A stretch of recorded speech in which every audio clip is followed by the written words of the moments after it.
in these 3 days, but it's not enough. This is just like an eye-opener.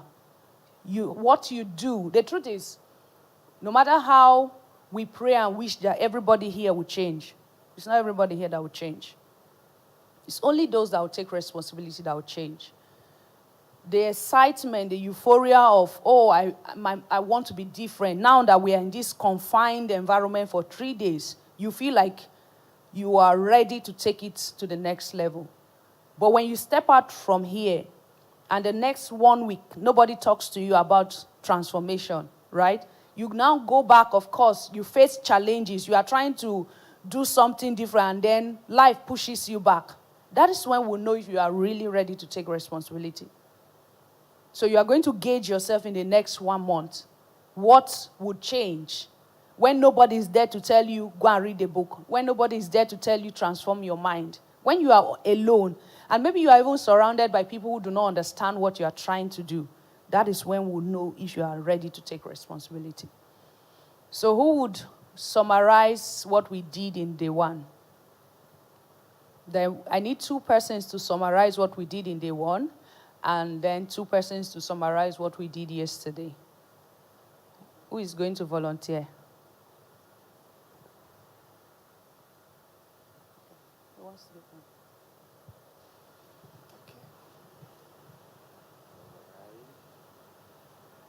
I'll read your book. Okay. Praise the Lord. Hallelujah. Thank you so much. Good morning, Ma. I have been blessed mentally, spiritually also, and I have faith for the financial aspect. Thank you so much for the 3 days, and I appreciate everyone here. I appreciate the ministry. Okay, on the first day, you began by you introduced yourself. Okay, Pastor Tony actually started, introduced you and our sister, and then when you came, we were mostly asked the aim, why are we here? That was one of the first major things that we were told to pen down, our aim of being here. And when we did that, you gave us a brain teaser where you asked about how many times the hands of the clock overlap. And then we were shocked that none of us got it 22 times. And after that, the subtopic mindset reformation was taken by Ibironke, Miss. Okay, and that she took us on a long journey where she told us mostly about herself. She gave us stories about herself, with the major quotes she made that also captured my interest. It said, with mastery comes the millions. Nobody is willing to forget that particular one because he has millions after mastery. If we say with mastery comes work, yeah, I'm sure you forget it. All right. Okay, so it was actually a captivating quote, and it kind of summarized what her mindset has become, and she made us to understand that from scripture also, backing it up with what Proverbs said, that as a man thinketh, so he is. And that was the summary of the story. She told us about herself, how actually she became transformed, and to the extent that she could even offer a course that is up to $1 million. For now, most of us might not have thought it possible that someone can go for a course and pay up to 1 million naira just to have a course. And it was actually enlightening. And then the next thing we did was self-discovery, which Mrs. Blessing, you took us yourself. And then you told us the power of finding self and utilizing your strength. And you asked us to read a book, which is 7 Habits of Effective Leader. And you mentioned something about in self-discovery, mastery is all about doing things over and over again. And then I think the summary of your subtopic self-discovery was the question, who am I? And that was the question where you led us to actually write down who we know or think we are, and knowing that if you have not discovered yourself, there is nothing else that can work for you. And then, like me, I pen down here things about personal strengths and weaknesses. You asked us to write that who you are is not your profession, is not your career, is not your degrees. Who you are is your character, your value system, your skill, your talent, your strength, your weaknesses. Those are who you are. And then we now had the topic where Miss Bironke now took us on navigating through the ocean of tech. Okay.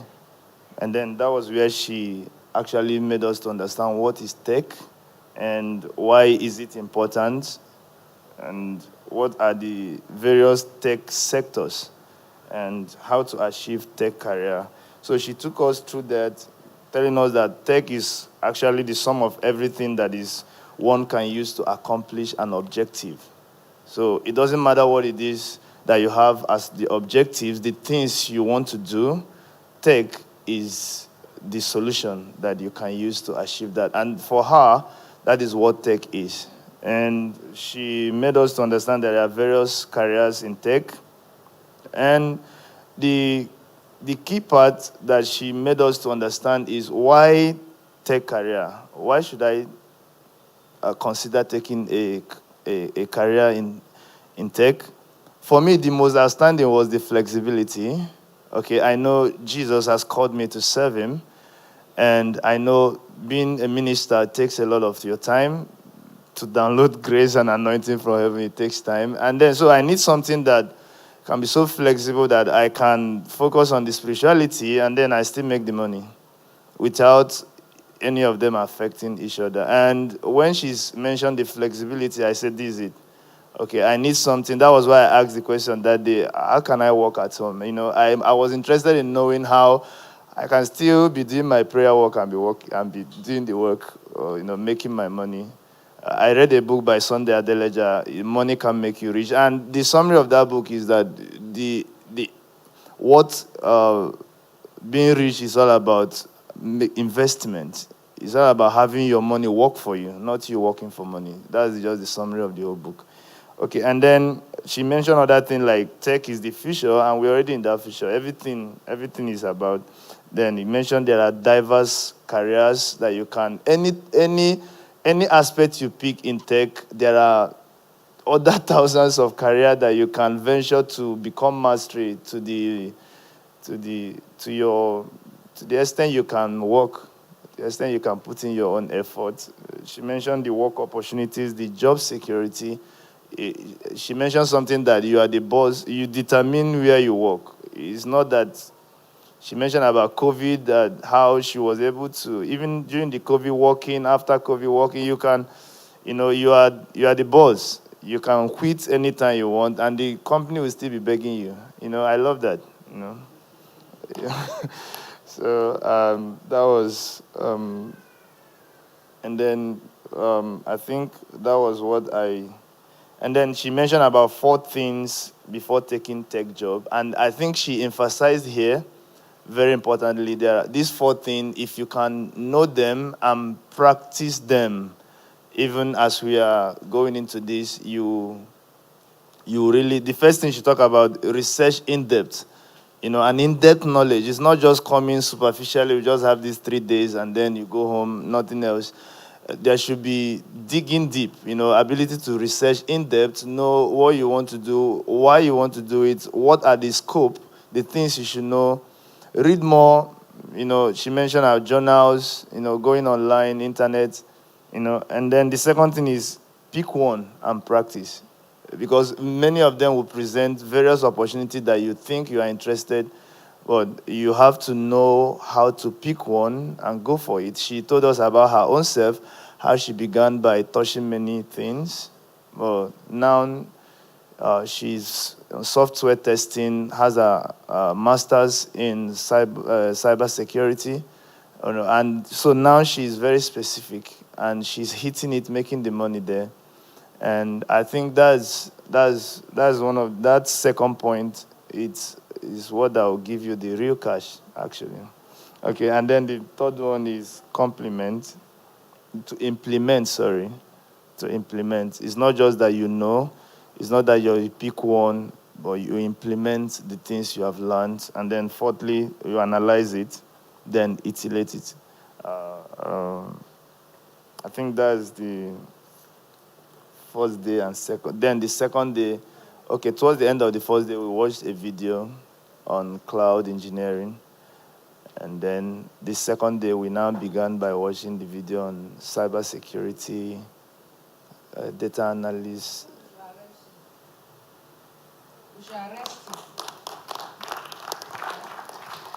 Thank you so much. Thank you so much, man.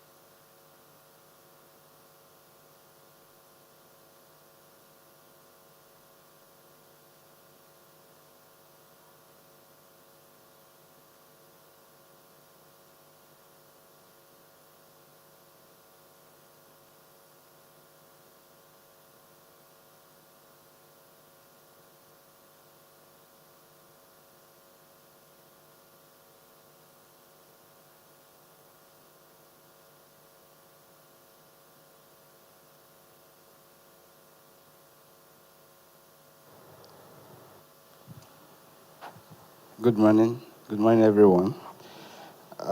Day 2, we started with, you took us yesterday, you started with us, and we began with planning. Yeah, you showed us your diary, how that you've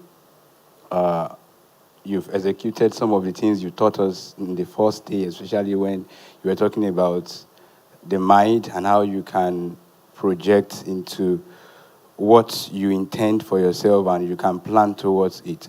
And in your statement this morning, you also said that if we trust God, if you are depending on God for everything, then it's irresponsibility.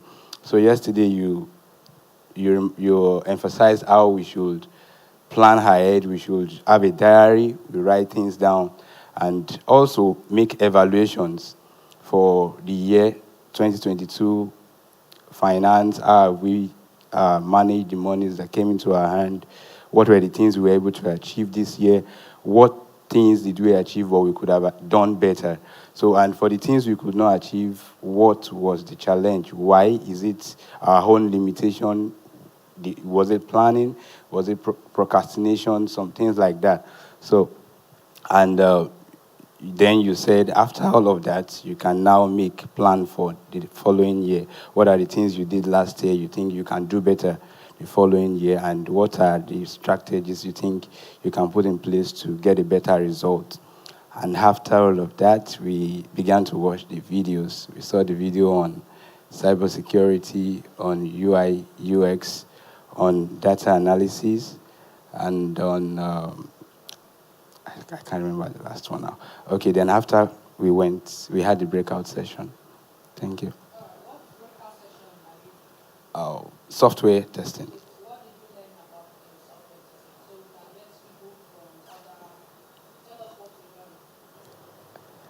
Okay, yesterday I learned about what testing means. Testing an application is a process, an activity in order to ensure that the application meets the requirement. Then software testing itself is an activity performed to see that the application or the product meets the need of the users and also meets the goal of the client who is giving the work out. Then I learned some tools, the tools that we use in testing. We have those we use for automation testing and manual testing. For manual testing, you need some you need Excel, you need some some notepad kind of software that I've not gotten familiar with like that. Then for automation, you need monopad. I can't really relate. I can't remember. From the training. UI UX now. I saw you sitting there that time now, yesterday. Where is the team lead for UI UX?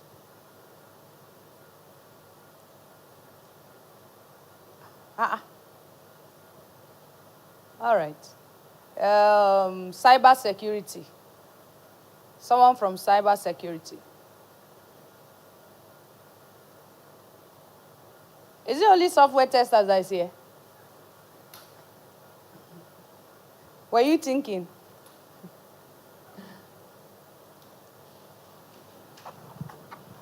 Good morning, everyone. Good morning. Good morning, ma. My name is Clement. Thank you so much for the program and all that you are doing. We in cybersecurity yesterday, I was in group 2. And our own was somehow like the system was troubling us, but the little we can do was what we did. We learned something. We watched 1.5 video, let me put it like that. Because the first video, we learned something concerning cyber security itself, which is a process or not, which is the act, which according to the video, cyber security is an act of protecting the data or network, keeping the integrity of the data or the network from unauthorized criminals getting access to it. And we learned something concerning the types of attacks. We learned something concerning the cybersecurity, types of cybersecurity. We say one of them is malware. We learned social engineering. They showed something concerning phishing, vishing, and that was what we learned so far. The video also taught something concerning CIA, which it explains that that is confidentiality, integrity, and availability. That was the little thing I can remember so far. So you are telling us the video all of us watch here. That was what we learned so but far. That's amazing. I believe you were able to get that because you have interest in cybersecurity. I'm sure all these UI UX people that have refused to show up this morning cannot even remember that was said in cybersecurity. All right, let's celebrate him. Thank you for sharing. Cloud engineering. Cloud computing is the same thing as cloud engineering. Anybody? People were sitting there. And people seem very organized. Anybody? They have run away. Front end. Where are the front end people? All right.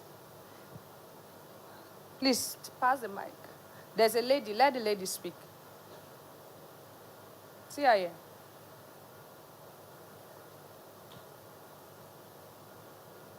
Good morning. Good morning. I'm Doshma by name. I want to appreciate your efforts for the past 2 days. It's been wonderful. I belong to the front end category, and yesterday, as we got there, our team leader came on and gave us an introduction. And he said that as a front end developer, you are the one who gives the user of the website the experience that they will have while using the website. He also explained to us that whoever logs in to a page using a domain name gains access to information that is somewhere in the cloud.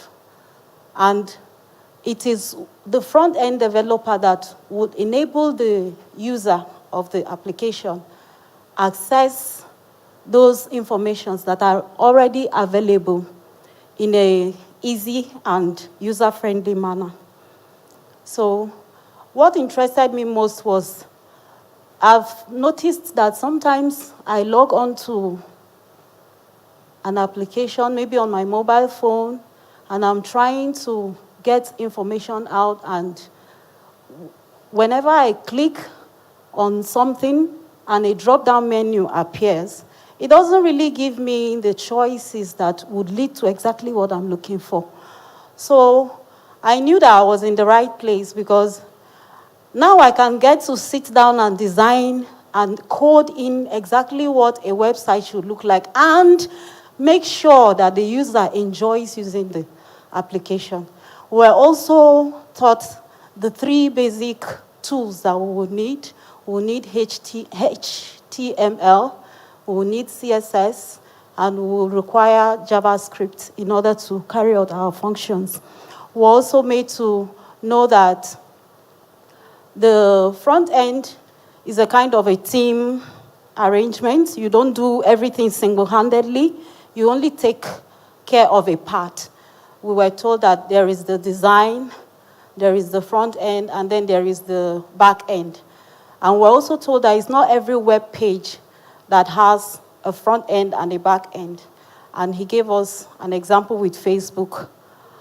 After that, we watched an introductory video, and halfway into the introductory video, we had to close up. But what we could draw from it was that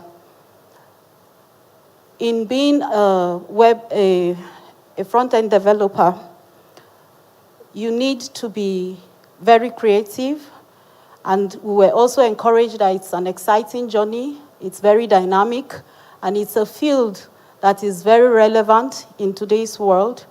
And it's also very remote. You can do it from home. And being a family person, I know that it will just be right for me. Thank you very much. Thank you. As you were speaking, I was just imagining you coding. I think you can do it. You look like you can do it. So I look forward to you producing something. I think at the end of the day, all the front-end people here would produce something for RCN. You come up with one very beautiful website sample as a project to show that this is what you produce out of the course. So, well done. Thank God front-end people did not run. The UI UX people that are supposed to give people the design before you now code, they have run away. Oh, you are not here. Are you UI UX? Okay, you finally landed. All right, give him the mic. Praise the Lord. Hallelujah. Thank you so much for the opportunity. So the UI actually deals with the user interface, while the UX actually deals with the user experience. So what the UI does is that when you come to a site, for instance, you go to First Gmail. of all, have you been in that field before? Okay. I do graphic design, actually. The way the confidence you just use in starting, there's something about you. Anyway, I thank God I can see in the spirit. All right, continue. Okay, so when you go to websites like gmail.com, kongang.com, the first thing you see is actually the user interface. The icon, the images, the logos, everything you see is actually the user interface. Then as you progress, maybe you click on one of the icons, like the logo, like the About Us. What then happens is the user experience, because when you click on it, how you begin to navigate is actually user experience. So the user experience is the overall experience that the user actually experiences when it comes to any website, either be it on app or a website. This guy, he's whining me. How many of you understood what he said? He used his graphic design knowledge, not the class, to boo-boo me, turn me, run, and drop me. It's part of the video. his own selection of words. Okay, let me be more elaborate. No, no, no. I didn't say what you said is bad. I'm just celebrating you. So let's celebrate it so that he will know that we are celebrating him. All right. So the UI UX person is just like an architect, right? Who designs the building. Then the front end person is the builder who builds what the architect designs, right? So you know from the architect's building, they put where the kitchen will be, what the colors will be. Just use that visual representation to give you an idea of how the house should look like. Then once everybody is good to go, the front end goes and starts putting that whole thing to play. Of course, the back end too is there also to more like lay the foundation, right? So that's it. So which group have not spoken? Data analytics. Where are they? All right. Cloud engineering, they ran away. I don't know if they have arrived. Praise God. Hallelujah. Good morning, everyone. First of all, my name is Maxwell Akobi. I want to thank you for the opportunity to learn. It's been exciting. The course I followed is data analytics, and it has to do with making informed decision. Initially, when I came in for this training, I had a lot of questions, and I needed clarity. And I was really excited to find out that there is actually a course that goes about getting the clarity that I've been looking for. So joining data analytics, we got to understand the importance of data, gathering data, how to filter and clean your data. And I got to understand yesterday that the bulk of the work is in the filtering, because if you cannot be able to adjust whatever you have to give you the result that you're looking for, you may just end up running around in circles. So a lot of clarity was given, samples were given, although we had a challenge of viewing. The resolution was quite low, but we are looking at getting something better. But then we're able to work with what we had, we're able to understand and ask few questions amongst ourselves as well. So basically, I'm looking forward to applying what I've known and getting better. So what is data? Data. In a layman's language. Okay. When you say data, I would say data is let me not say information, because that would be switching it more, making it more difficult. Data has to do with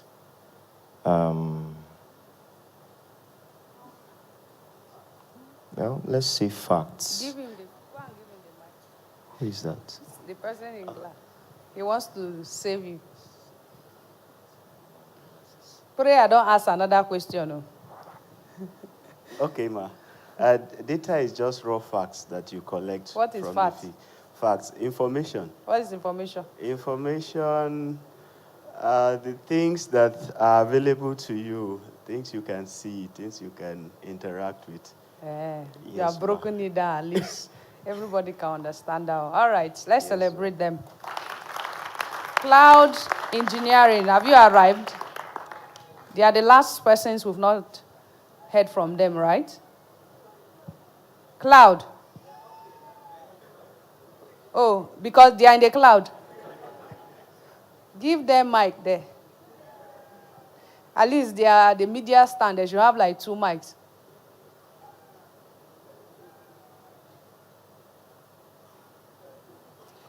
Amos, which group are you?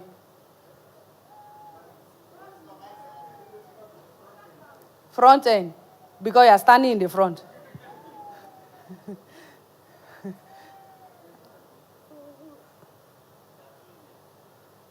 So no cloud down. People decided to go to the cloud up.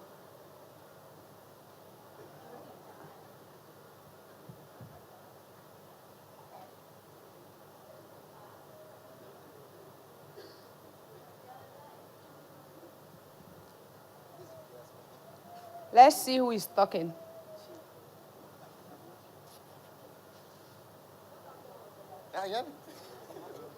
What happened? You were using mic as an excuse. Mic is up now. All of you have disappeared. They ran. All right, calm down now. Cloud, you are now in our blacklist.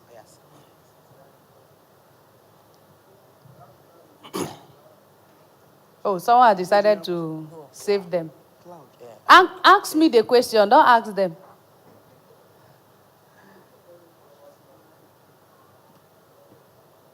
Did you change your mind? What happened? It's a general question I want to ask. You want to ask me a question? Yes, sir. Yes, ma'am. Me, I'm asking Cloud question now. I ask. What's the question? Good morning, ma'am. Good morning. I've been so blessed.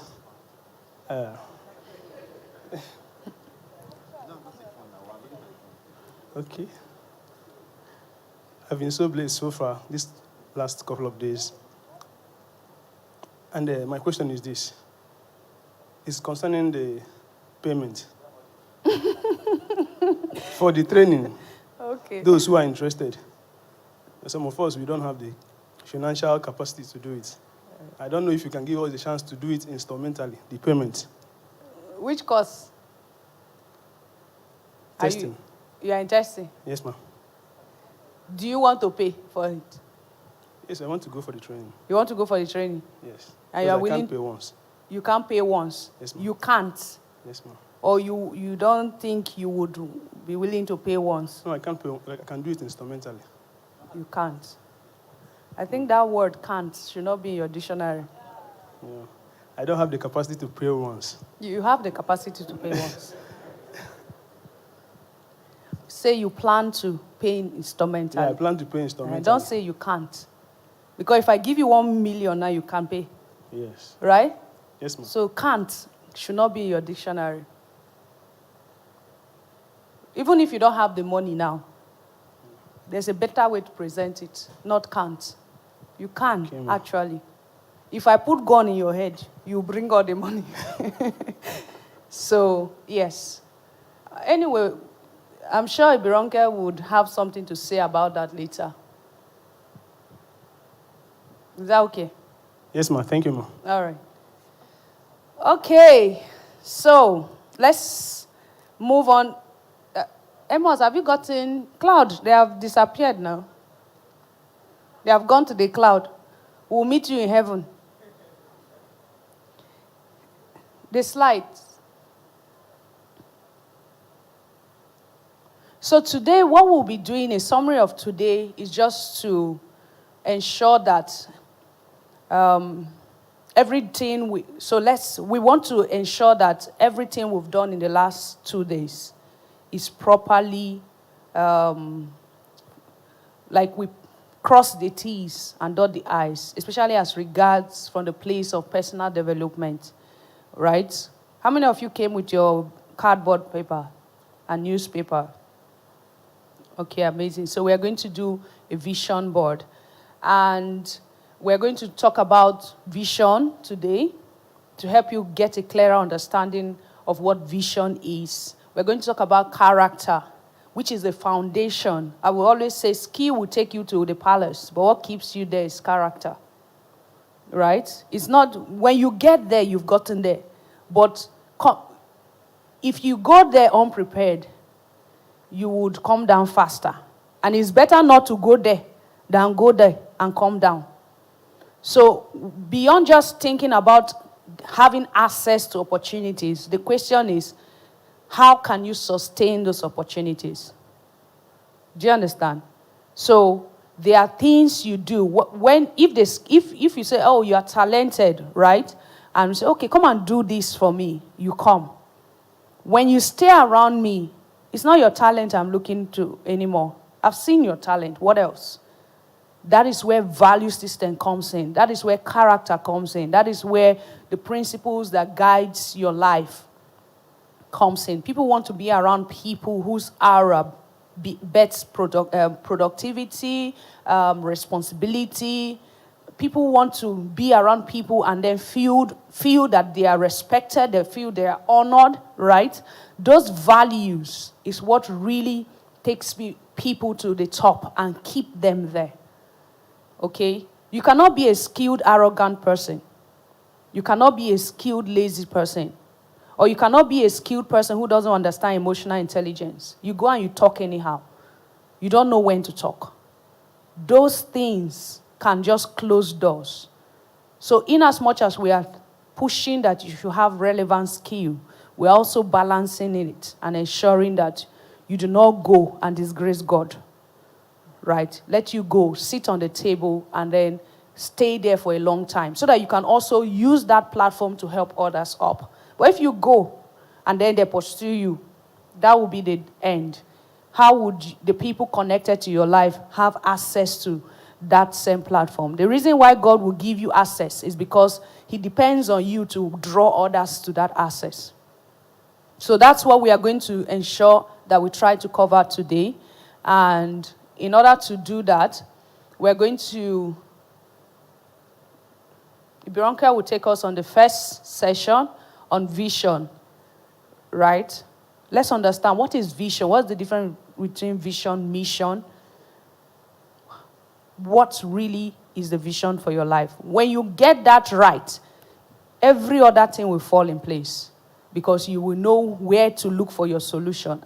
I think I was trying to share something with someone yesterday. I said, leadership is leadership, but the way you dispense leadership in politics is different from the way you dispense leadership in church. Do you understand? That is based on your vision. The tool and the platform will now determine, you will now decide what tool and platform to use to put out your message from the place of vision, not from the place of what the society says. So without further ado, let's make welcome Ibironke as she takes us on vision.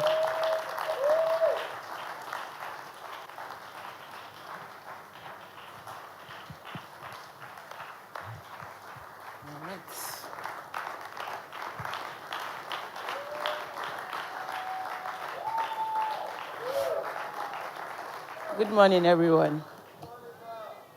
Good morning, everyone. So we are in day 3. So this agenda here is Blessing that added it. She specifically added it. And she puts me to present it. And yes, I'll be interested to share. So I'm going to be talking about vision, strategic thinking, mission, core values, and ethics. And I'll make it more practical as well.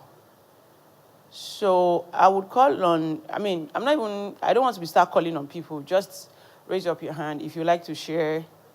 Just 2 people, tell us what your vision is.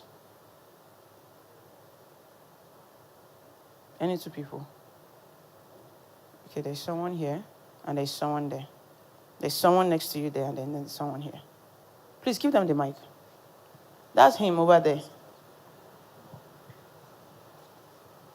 All right, thank you. Okay, my name is Tedo Nelson. Thank you very much for the privilege. I've really been blessed in the course of the past 2 days, today being the 3rd. The vision for my life as a person primarily is, okay, let me say the way I've written it down.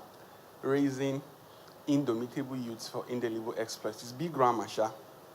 But I got that from an encounter I had after my secondary school.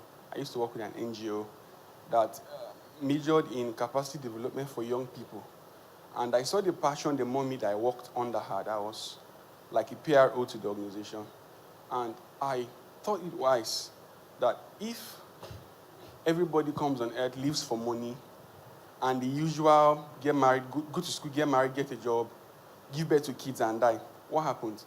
And then I looked in society, I saw how people struggled. Whenever I bought the bus, I would see how the conductor is discontented with the money you're giving, the driver is not. So I kept asking, is it that life should just be lived by guessing, or there could be an exactitude to life where you can say, this is the way to live life and all.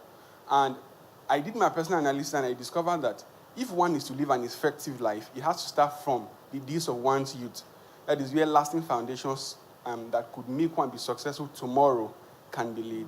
So I decided as a person to live my life to ensure that every young person that comes across me lives a life of purpose.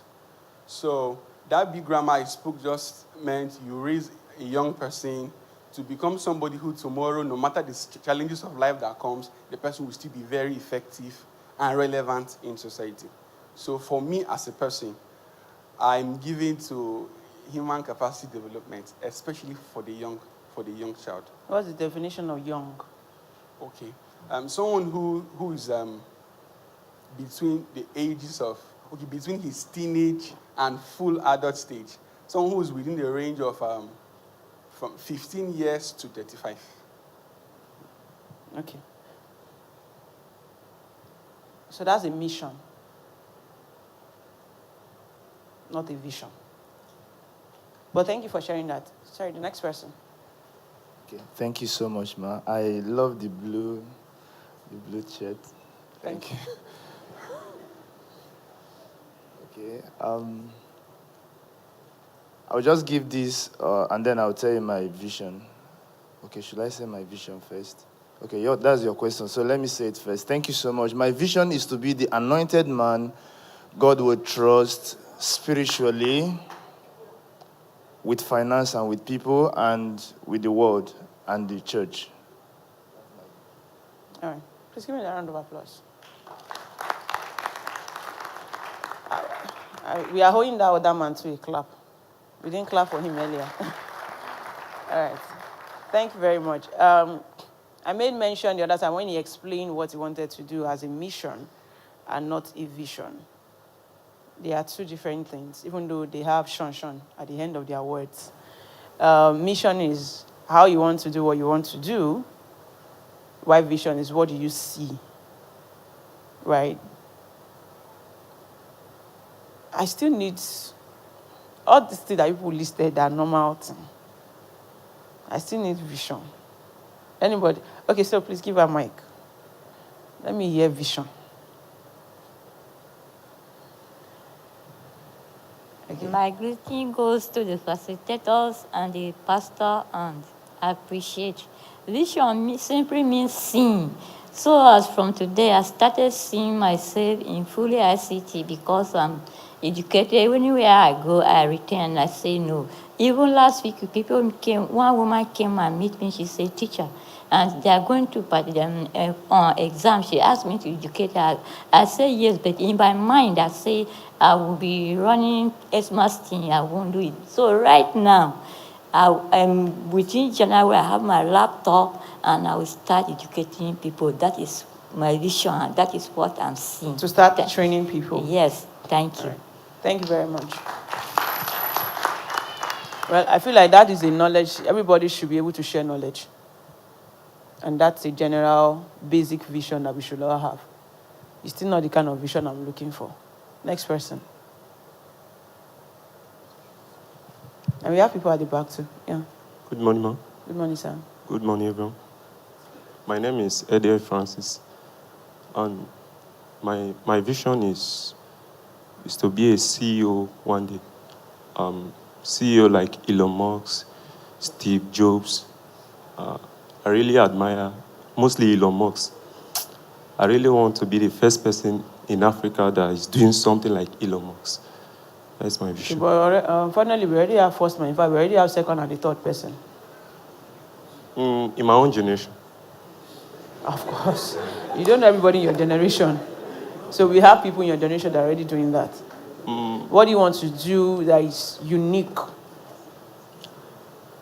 I actually want to be the first African man that is like producing phones, like the Apple company. Okay. Yes. Thank you. Please let's clap for him as well. There's someone at the back that also wanted to share. Please. All right, thank you very much. My name is Elijah. My vision is to make all men beautiful. To make what? All mind, beautiful. All mind, beautiful. What's the definition of beautiful mind? Mind that is highly positive to reception. Okay. Yeah. How do you plan to achieve that? Okay. Personally, I discovered that the mind is so vital to humankind, and the battle is so high. Because I've seen across the lives of young people, I see how most of our minds are not really productive. So one of the ways I usually strategize to see how I could make it better by God's grace is I usually arrange for trainings, coaching, and bring them up for education. Okay. Yeah. Thank you. Thank you, ma'am. But I don't know if training and coaching will make my mind beautiful. Actually. Yes, training or coaching can make my mind renewed and a more expanded and a more, beyond the scope of what I can see. But I don't know. Beautiful is very relative. Right? And what you might call beautiful might not be what everybody will call beautiful. But I get what you're trying to say, but maybe not. Blessing, what is your vision? Somebody should give Blessing a mic.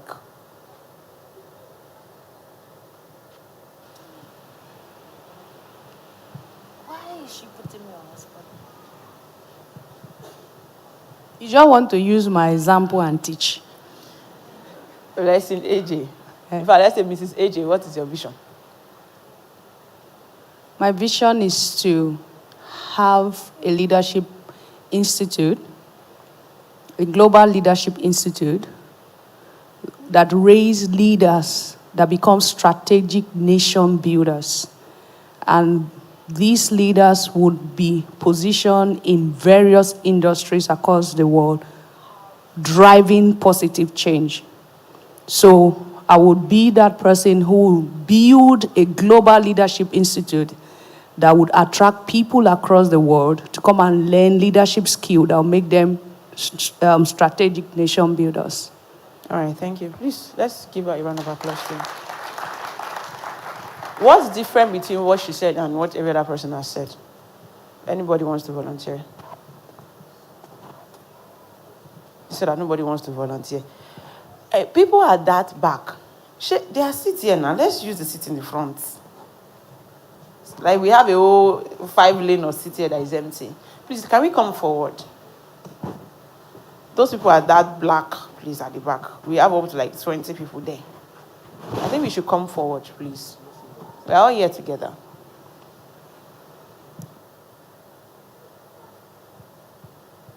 Maybe we'll wait until everybody come forward. Please, let's come forward. Let's come forward. Like the chairs in the front is so empty and everybody's just sitting at the back. We are not doing an exam, don't worry. We are not doing anything. So nothing to run away from. Let's just be able to see each other well. I still have like 10 people that are not moving. So we'll wait. In fact, I don't think anybody should be behind the pole. Nobody should be behind the pole. Please, let's come forward. Please. This pole here, nobody should be behind the pole. We would patiently wait for both the men and the women.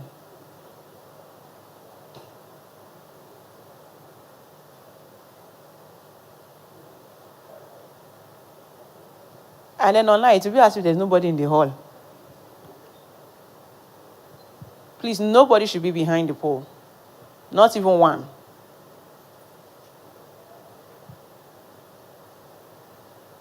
The hall is full. Please don't be behind the pole.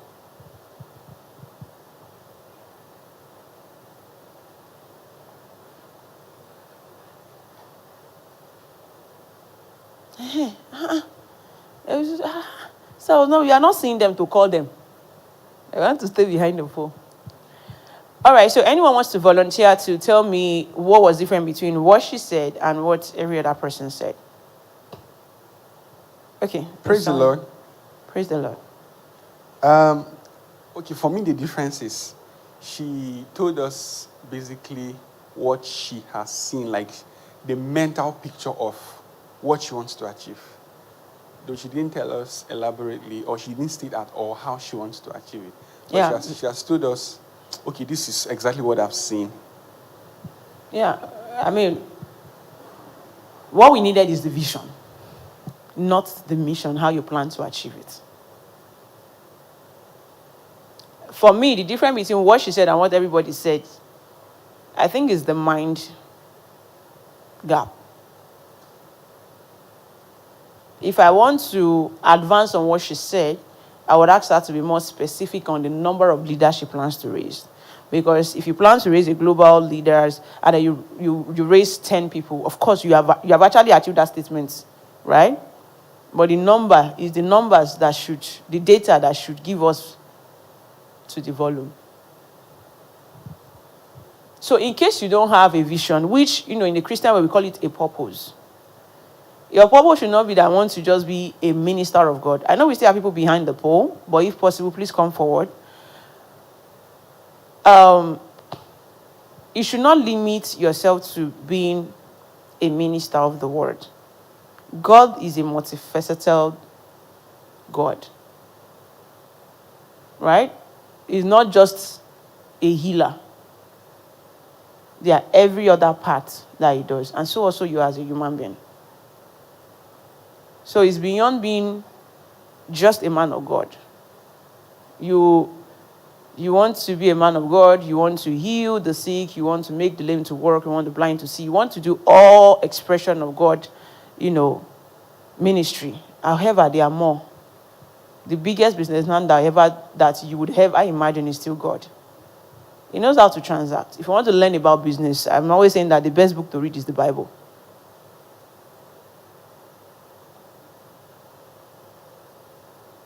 Say also is your career. So everything has to cover. So when you have a vision, your vision has to touch based on every area. For example, she said she wants to lead a global impact. You cannot raise a global impact person by limiting yourself to just be a school sat, because that's the only opportunity you have. You know that you have to do more. You have to be that example of that global impact. So that vision should prone you to becoming more of what you want to see in others. You cannot tell me how to cook rice when you have not even boiled water before. Do you understand? You want to help people to have a beautiful mind. Do you have have you worked on yourself to be that person? Because it is what you have that you attract in other people. So if I said that, okay, before my last bread, I want to make sure that in every state in Africa or in Nigeria, let's say for Nigeria, for example, I want to make sure that there are at least 100,000 people that are complete human. And what that means is that in their career, they are doing excellently well. In their business, they are an icon to reckon with. In their spiritual life, they are a shepherd and a priest to everyone that they manage and anchor, right? In their finance, they are people that when you encounter them, they can give you a financial breakthrough just by you encountering them. It has to be touching in all areas. So your vision has to touch all areas. It's not just one way. And I think that we Christians, we are very one way. This is the way of the Lord. So if it is not explicitly written in the Bible, you don't think you should bother yourself about it. So if you look at that vision you have again, does it cover all areas? Or are you telling God that this is just my way? Every other areas, find someone to give it to. So if possible, let's get out our pen and paper and redraft what your vision is. You don't need to share it with anybody this time. Just have it in your paper and write it down. Write it down. In my own, we have the big picture. And then we have sub-pictures that you should accomplish every year towards that goal. And when do you plan to achieve it? You don't leave it open-ended. I hope somebody is writing something. It should not be something you leave open-ended. When is the timing? Is it before you clock 50? Maybe you might not achieve it by that time. Maybe you can achieve it before that time. But let's have an expectation. So you don't just say, I want to become a CEO of what and who. Why should you become the next Elon Musk? And if whatever vision you have is not translating to impacting other people, you should know that even God will not trust you with that assignment. That one, I think as a Christian, we know that one. If it is for you to make riches, to be able to travel the world, to be able to tour everywhere, let's say you're just writing deep, kalakolo, deep out. You're still playing. So I'm giving you these key points to what should make up that vision you want to write. Maybe you might not get it, of course, on this seat, but when you finally get back home to sit down to draft these things, make sure that it covers. It covers all the areas of life that you should impact. It covers people and how many people and the duration you want to use to achieve it. Now you're talking about a vision. I was talking to someone yesterday and the person said, he wants to become an expert in this testing thing by 2025, by 2026. Why?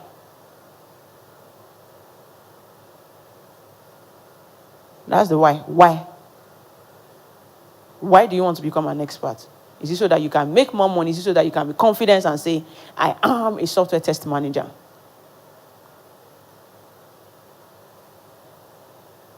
So you need to have a very vision. It's not VISION. Vision. So there must be something you are seeing. And you have to see yourself in that light. It doesn't look like it, of course it will. If you're already living in it, then it's no longer a vision, it's a reality. And if it does not scare you that you wrote it down, it's not yet a vision. If what you're writing down, if you can sit down and look at, you can take 1 + 1 + 1, how you achieve it. It's no longer a vision. It's not yet a vision. Because it must scare you.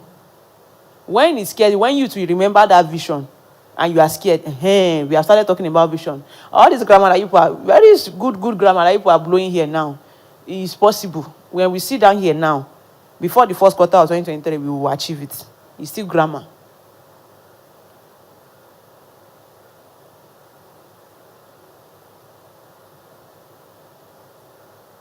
We need people that would say that by the end of 2023, the vision I have for 2023 is that I want to have a building that can manage over 5,000 people, or you want to go, okay, there's someone that gave a vision, one of my team members that gave a vision when we were doing vision ride. And then I asked her, what is her vision? And then he told me that he wants to make sure that there is no single mad person on the streets by the end of 2024 across Nigeria.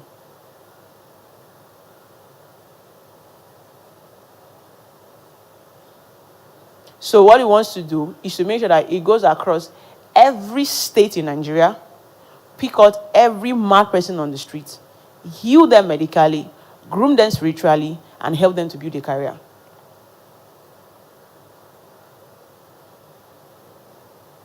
Is that a valid vision? Now you are talking about vision. How he wants to build that mansion, a room for 5,000 people, I don't know. But that's a vision. So whatever he's doing, you know that there's somewhere he's going. Yeah, someone has a question here.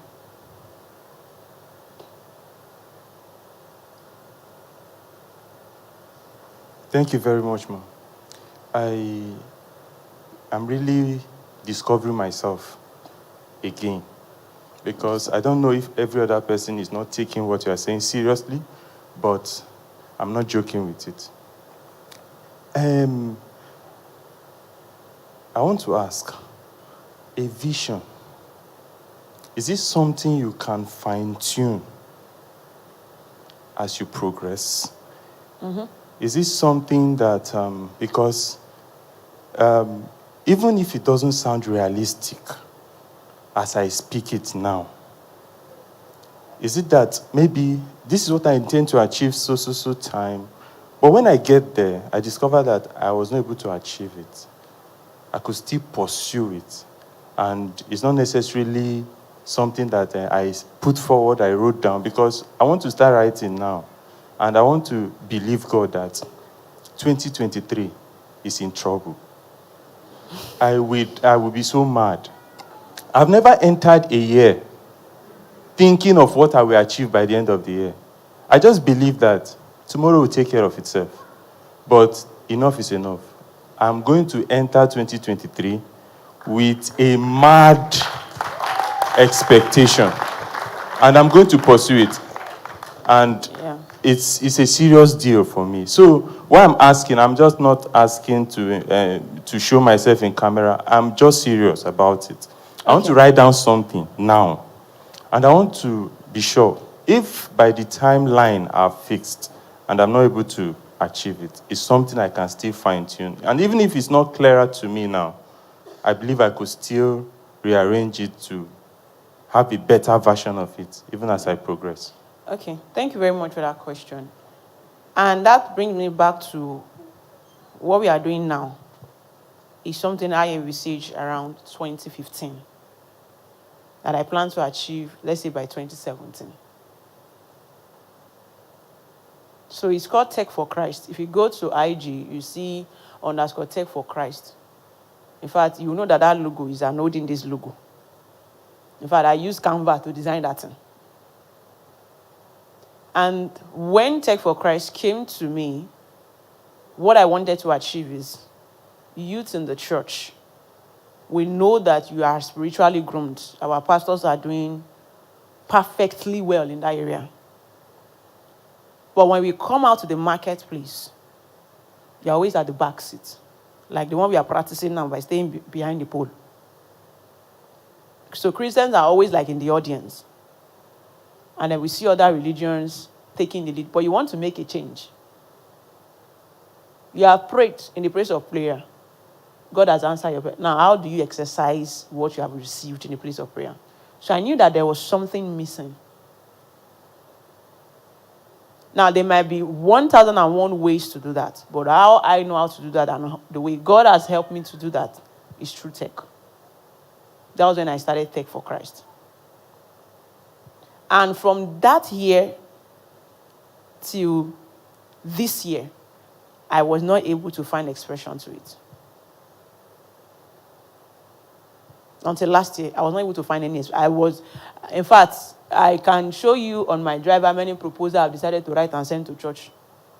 Church will say that, they have a media team that will teach their people how to use computer. So yes, you can have a vision that you are not even clear about how it will happen yet. And you can go along the way while you're on that journey and start having a better, clearer vision or how best to express it on the journey. The Testify we have now is looking more to... I say, in fact, the people that started Testify with us in 2019, they owe us how did they used to call it? A reconciliation course. Because then it was... And that's one of the things I know that people don't do. You don't start. You want to get it perfect before you start. You will not move. So I've talked about, despite it was rough, it was still impactful. And as time goes on, we started advancing. I started have to be learning. I started have to be growing in my approach to solutions. The course we were taking before, I wanted it for Nigerians. And then I released a course. I realized that there was a particular course, a particular cohort, that 80% of my students were Canadians. People in Nigeria did not buy the course. We have got it to a season now that in the current cohort that we are going to be starting in January, most of the people that have signed up, they are in the UK. Now, will I keep using the approach of my Nigeria expectation for a course that is now globally taken? Definitely not. So you keep fine-tuning as you grow, as you move through the years. Our Tech for Christ will happen. In fact, I know that I want to train Christians, but I didn't know if it has to be with partnering with churches to do it. I just know that, okay, Christians need to get a skill in tech and be able to tap into the opportunities that we have in tech. That was all I know. So whether the old church partnership thing that we are now doing now, that was not clear to me. And the truth is, God intentionally at times don't give us the clarity of where we are going. Because if you see what you are going to, you will run away from the beginning. So yeah, whatever you want to write down might not look realistic. And yes, I'm not even speaking to everybody. I'm speaking to those that want to have a vision. It's not for everybody. So whatever you want to write down might not look possible. But you have written it down. Your faith should work for you to write it down and continue it. And just believe that God will lead you as you go on in it. I met someone in 2020. And I told the person that, okay, by now you're supposed to don't get land though. He said, here. I said, oh, okay. We were having a conversation. I said, oh, if you want to marry, you especially that you marry you marry your wife into your own home. And the person did not see it as a reality because the person that was barely collecting 5,000 naira, you're not telling the person that you should marry. And marrying it, Abana, where are you jumping to? But as of the end of 2021, the person bought his first property. So it might not look like it. In fact, it should not even look like it. If you can do 1 + 1 and get that result, it's not a vision now. That one is just a plan and a task. You're to do.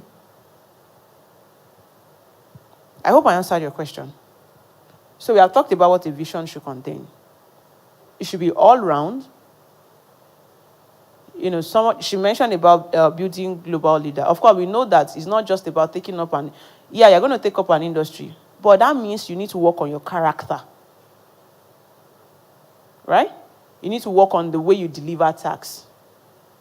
If excellence is not one of your core values, we cannot work together. I don't care how good you are. There is something about time management, which possibly we'll talk about later. If excellence is not part of you, and nobody gives you bonus for doing what you're meant to do. Nobody gives you performance bonus for doing what you're meant to do. Performance bonus comes when you have done beyond the expectation. And that is what we call excellence. We do not say you should, as a UI UX person, when they ask you to design a product, they have given you the requirement, they ask you to translate it into a design, and then you translate it into a design like every other person would. You are not excellent. There's nothing extra about you. Excellence is, being extra.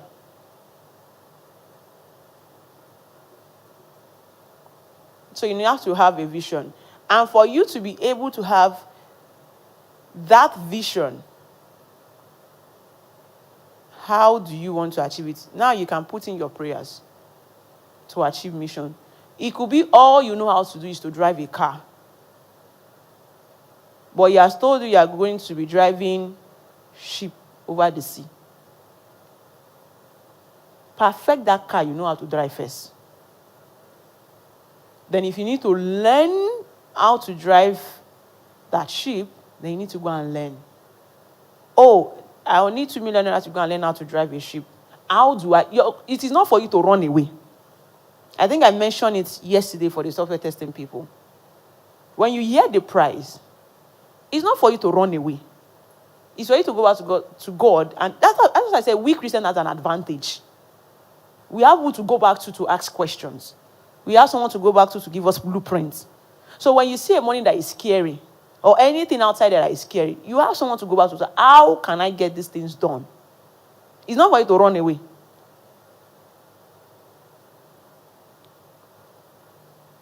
So you are fighting with the devil. You are coming with, he has come with a gun. I don't know all this kind of gun.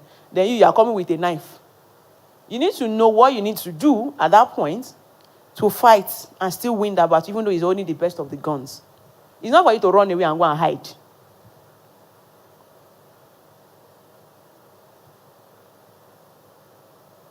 So you need to ask, and then that is when you start having strategic thinking. Yeah, your thinking is no longer normal. It's no longer, how will I drive this car now? Okay, maybe I'll just go and meet my friend Bode to teach me how to drive this and that. That's a shadow thinking.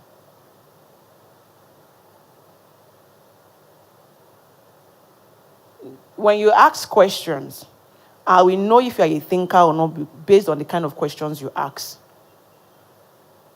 If you are just asking a water level questions, we cannot think together. Because that's a shallow conversation.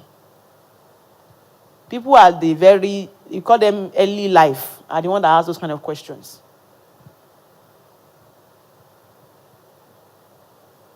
How do I eat today is not a question that you should come here and be asking.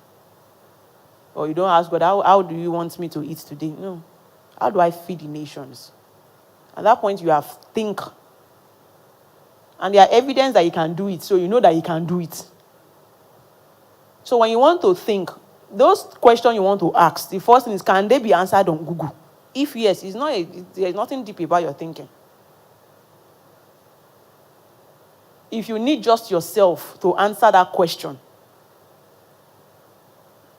you need to have a decision, a conversation or a discovery that you need people to split it with, to help you to think it out. Then you now take it back to God. God, I think this is the limit I can think. This is what I think. Then He can start giving you confirmation and the things you should throw away and the things you should retain. So when we talk about thinking strategically, it's not what you know that 1 + 1 you can achieve. We are saying think deep. Dig yourself. I said it on day one. I said, it's not as if you cannot kill someone, but you will not kill someone because of who you are. You can do it by mistake or by reality, but you will not do it because of who you are. Not that you cannot do it, because you can do everything. And for every mountain you overcome, you are opening yourself to something bigger. So, and one of the questions I asked in IBTF is, are you sure that you are, for those of you in ministry now that you are still looking for money, are you sure you are in a season where God is dealing with you? You are in a season where you are waiting for God to give you money? Because there are some things that you cannot afford now because you don't have the money. You are not doing that because you cannot afford it. It's not as if you cannot do it. So if you say, no, God forbid, I cannot do this thing. Let's wait and let God give you first.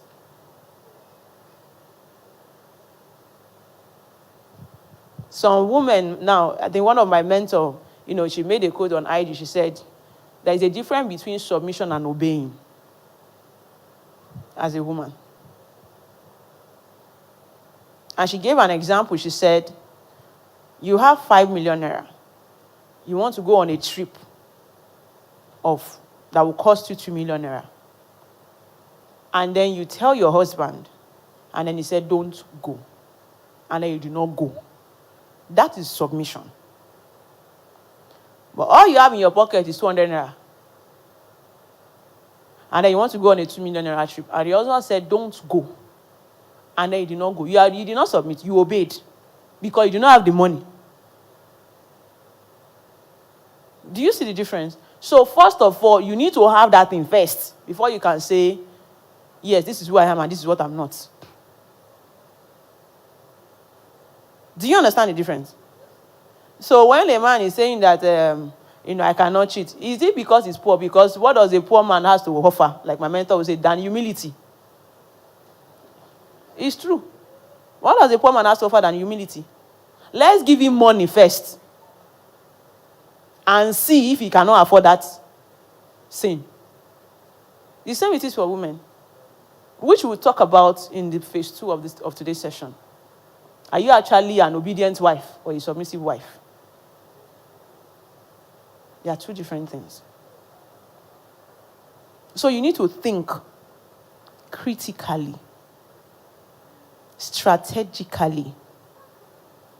Not just think about, what you're going to do in the next 1 week. If you have money, now I know some people have started thinking from yesterday, imagine say I do this software testing course. I get my 450K job. First of all, they will hear it. I'm going to leave this house that I'm living in the church, go and collect 2-bedroom, fully furnished apartment. Glory to God. And then in 3 to 4 months' time, when they hear pim, pim, pim in this compound, I've arrived. I'm going to rebuild this church. You will take staircase, go. No, you need to put lift here. Let the money come. So whenever you are thinking about it, be sure it's not for your selfish interest. So that is when you weigh your thinking and your ideas with God. What are your core values? Let's talk about core values. Anybody, what are your core values? Anybody can give me like 2 of their core values. Let's understand if you know what core value means. Give it to this man behind my camera stand. This man in front of that is sitting with that pole. Yeah. Good morning, sir. What are your core values? Just mention 2. Praise God. Thank Hallelujah. you so far. I think righteousness is one of it, and faithfulness. Can you expatiate? Okay. What I mean by righteousness is getting God's opinion concerning every matter and standing with it. Okay. What about Then faithfulness? Faithfulness. Whatever I engage myself to do, I try to do it with all I've got. Okay, let me explain what core value means. When I think about blessing, sorry, her name is that one is fixed in my head. When I think about blessing, there are things that I know specifically that this person cannot compromise.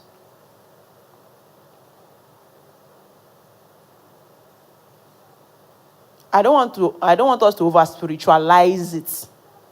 Is this why I'm breaking it down? As a Christian, you are naturally expected to be righteous and to be this. But when people meet you, what are the things they know that you cannot compromise on? What are your core values? What are the things that they should know you for? So when I think of Mr. Paul, what are the core values?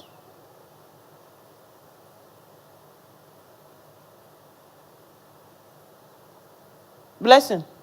Do I have core values? Can you mention like 1 or 2 that you know about me? Please give her the mic.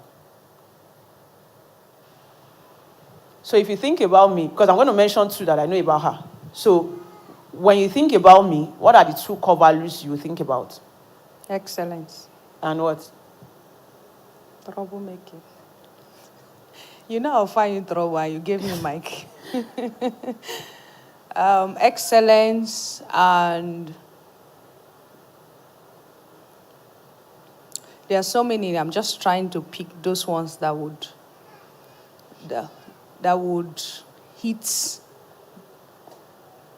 the. Just pick anyone. It's fine.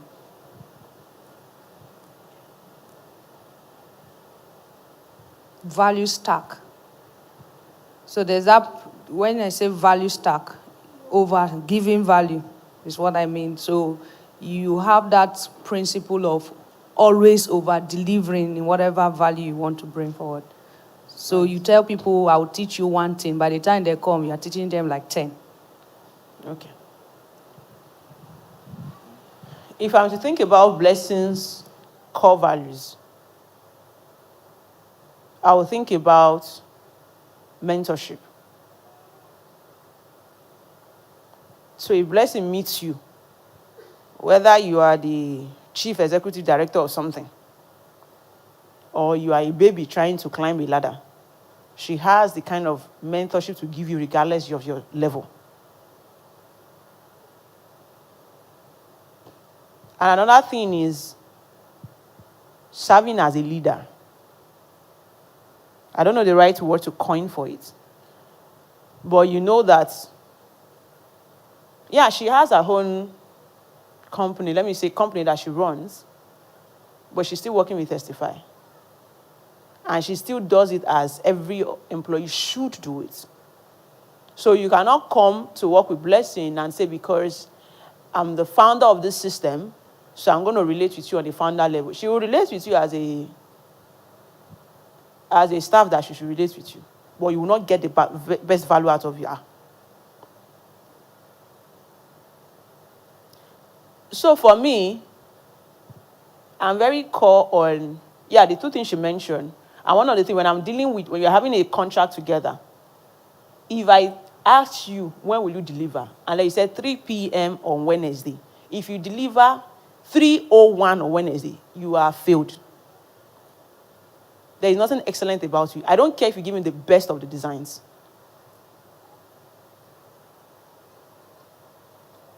You are meant to deliver a wedding dress for someone that wants to get married this Saturday morning. Even though you have designed and built the best wedding gown for that person, if you go and deliver it today by 12, we don't care how good you are. You have become useless. And this is for those that are into fashion design here. And every other person. So we should be able to hold you accountable to your word and say, if this person says 3 is 3, I don't need to go and start doing investigation like a DC to be sure what you have said.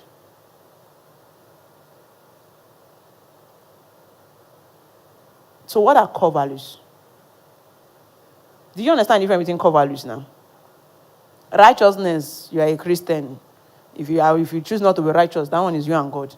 And Pastor Tony will do the remaining work. Faithfulness, you should, those are the fruit of your spirit that you should naturally have. We are talking about what are your core values. When we see you, when I think about you, what are the things that should stand out for me about you? Anybody else want to try? Core values. Thank you. I think now people are getting what core value means. We have people in the front too.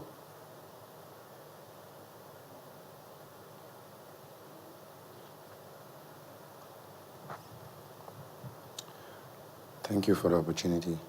My core value at first, I'd say, is integrity. Okay. Then second, sincerity.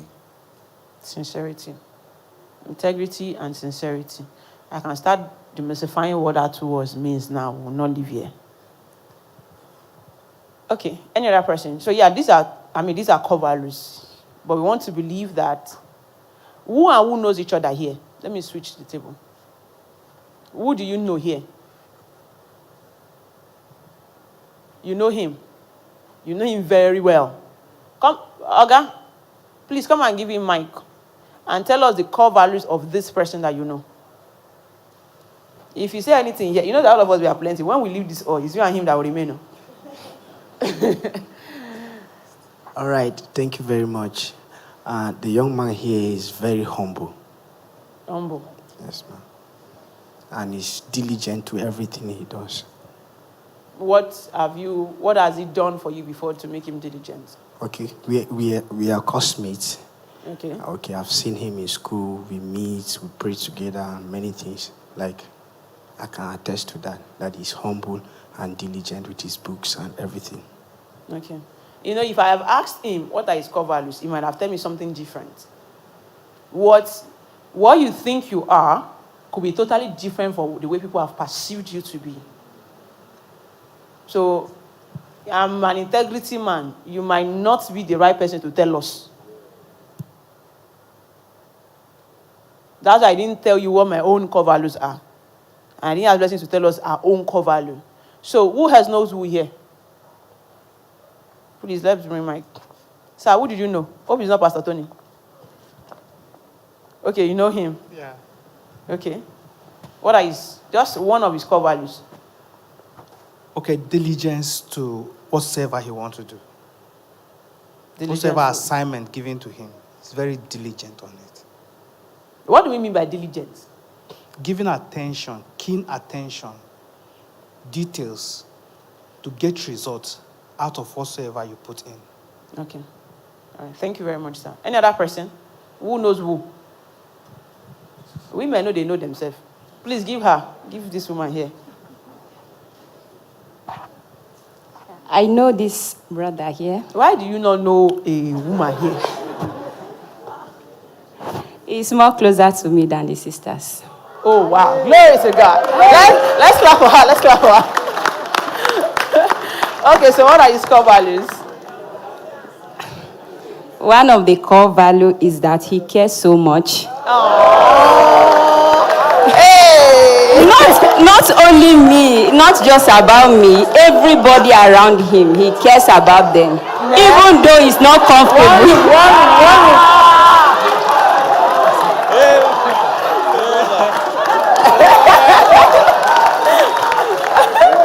You know, Pastor is trying to take record. Wow. How I wish, bless you, did not mention that caring is one of my core values now. Do I not used to care? What's the second one? And he's very humble. And Oh he's very my humble. God. Why do I feel this is a core value of a gentleman? Glory to God. All right, please give me the mic. I need core values from sisters now. There's another sister at the back, and thank God they are two. Oh my God. We are going to hear core values. Pastor Tony, are you keeping track? Very well. Nice. Oh, yes. Okay, this is the one, my sister. Where is she? She's seated somewhere there. Let the sister raise up hand so we can know. Okay. Okay. Yeah. What are her core values? Commitment. Commitment. Yes. She has been dragging my bag up and down, so yes, she's committed. Next. And diligence. Diligence. She's very diligent to make sure that bag you will not carry enter this hall. So yes, these are core values. Please, let's give us a round of applause for ourselves. So if you want to evaluate this better, get back home and ask people around you to share what, when they think about you, what do they, and please, be very 100% open to receiving whatever they call your core values. It should be unwise for someone to tell you that when I think about you, I think about the very harsh person, and then you get angry. Your goal in 2023 is to make sure that that same person, you're not fighting with the person. You're not going to tell the person or prove or explain why the person should not think that you are harsh. That is argument. You don't need to explain. You just need to work on yourself internally. That by the end of 2023, when you ask this person again for a yearly review, do you share survey to people at all to give you anonymous feedback about you? Because you might think you're a very good, perfect, gentleman, a very wonderful woman, until you hear about yourself from other people. You now say they're gossiping about you. It's not everything that is gossip. Some things are just feedback that they cannot have the boldness to share with you. You get angry, you become enemies with them. But in real sense, these are the things you're supposed to take note of and work on. So that when they come back to meet you, it's not like a new year, a new me. Let us see a new version of that core values they had last year in you this year. They say, oh, so when I come to me, Pastor, and I say, oh, this person used to be hard. The person say, maybe before, but the person that I know now, no, is a very humble and respectable person. That's how you change your core values. You don't let them give you feedback. And the honest feedback, the best way to collect an honest feedback is anonymously. Don't go and tell them to write in your DM. The person will look at, maybe the person will say your name as pastor like that. You now say to give me, you are a man of valor. That's what they will tell you. Share them, just create a Google form. Don't ask for their emails, don't ask for their names. Just let them feel. When you think about me, put your name. What comes to mind? What do you think I should work on? What do you think I should continue doing or improve on? Or what do you think I should stop doing? Ask feedback. That's how you do New Year's resolution. No? It's not that you're going to carry one people. In 2023, I must make 1 million. I'll become more humble. That one is a lie. Get feedbacks. That will help you know what the best way to get your core values is from people.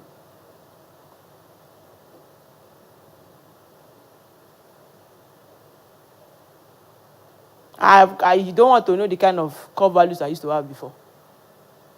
But over the years, when I keep sharing my anonymous feedback form, I get to see it changing to what I want to see because I'm working on it as I share it. That's how you get your core values. It's not that, I'm a very, you're encouraging yourself in the faith. And the same with ethics. How do you do your things? It is a church event, so you feel like you're free to wear slippers up and down and wear one shirt.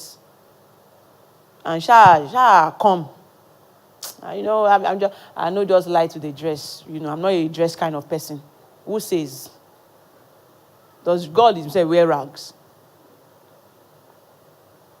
Have there been any point in the Bible where God was not presentable or not ready? Or probably there was just I know it's a Bible church. Is there somewhere in the Bible where they told us God went to go and dress? He was naked, so he went to go and dress. When you came in, he had to go and adjust himself. And it doesn't have to be in church only. Beyond the religious setting. If we come and check you on a Friday night, Alpha, are you sure it is the Holy Spirit ministration you're listening to? That'd be another thing. What are the things you take so dear to heart? What are the things that we would never find you doing, either in the dark or in the light? And now I have to talk, this one I will reach my sisters in the Lord.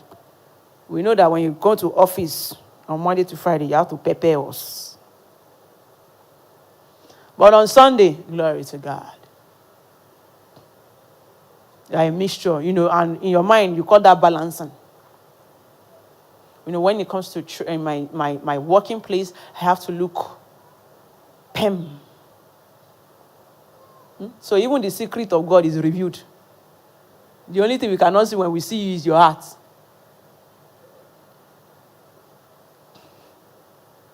But when you come to church, Holy Mother of Christ, you're an angel. I'm always saying that right from time, one of my pastors said, what you cannot dress that I will see you in the market, you don't need to wear it at all. The moment you need to dress in a way that you need to hide when you see Pastor Tony on the streets, then you know that dress in the first place, you should not even be wearing it.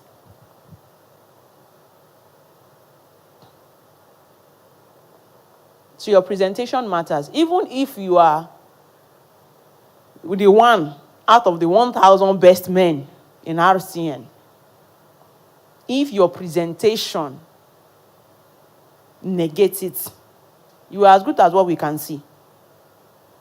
Before I will come and ask you about your name, who you are, your core values, your vision, your mission, it is what I see that I'll first assess.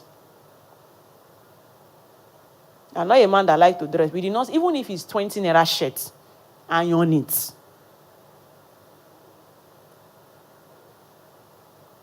We don't need to know that your family are poor from your appearance. I will still dress well even if I have 10,000 naira in my account.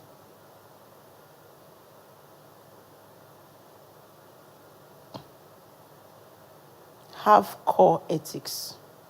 And we are not saying that because we ask you to dress well now as my sisters. We are not saying you should not look good. We are not saying, let it not be like you come and ask us, how do you look? And we say we don't even know because we don't even know who we are seeing. I hope the Lord give you understanding, like our pastor will say, apostle will say.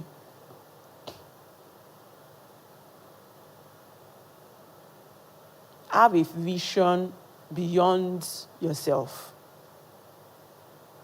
If it's something you need to think, if it's something you need to ask Google about, then you're a shallow thinker.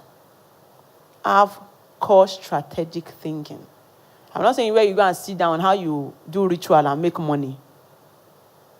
have strategy. Like the only person sitting down in front of you is the Holy Spirit. Think. So when you ask question, that man just like today ask question that he has asked this year. Will come in December 2023, he will ask. If you see you on the street, he will ask you the same question over and over again. Is it that he's not sinking? How do you, in your work with God, how do you think that vision is possible? Do you even see that vision possible? You want to feed the next generation. You want to be the next Abraham. But right now, if anybody cuts your slippers, they better be ready to go and meet all their families to come and fix your slippers back home. What are your core values? Get this of it. It's a practical thing you need to do at home. Create a form. Ask people to give you, what do they think about you? And the other day, say something good. In fact, if everybody is telling you something good, it's a lie. If everything they're telling you is good, that means you don't have the right network of people in your life. You should have people that will praise you. You should have people that, when you go and meet them, you know you always get a negative feedback. They are necessary. They should not be your enemy. There are people that we have write off as enemy in our life, that they should not be an enemy. So in case you have that person in your life who you know that when you meet them is negative, they are useful.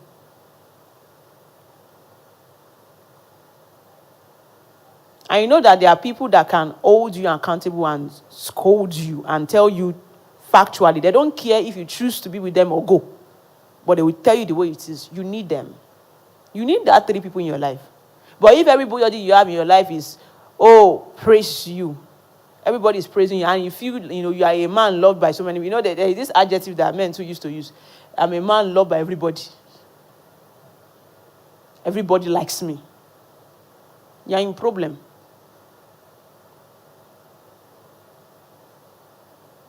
I hope we get 1 or 2 things.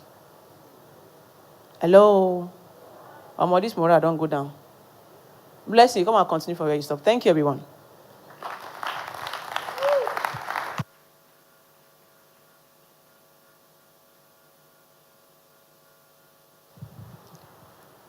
Let's celebrate her once again.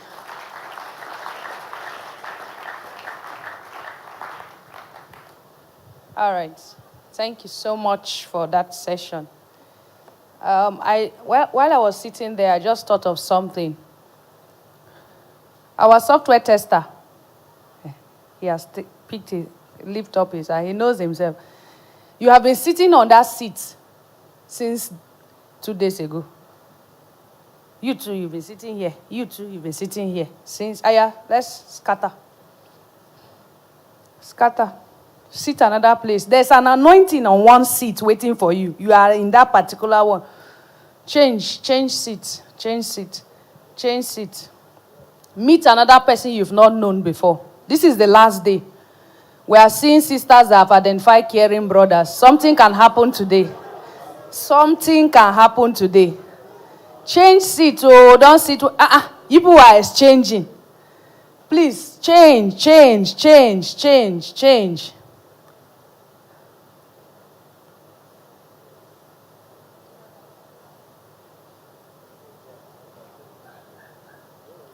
This guy, this man, you are strategic.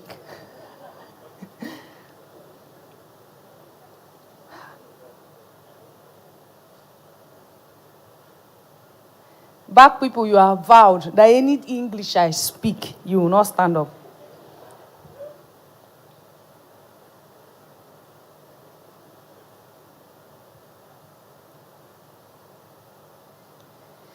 Let me tell you something you are doing that unconsciously you do not know.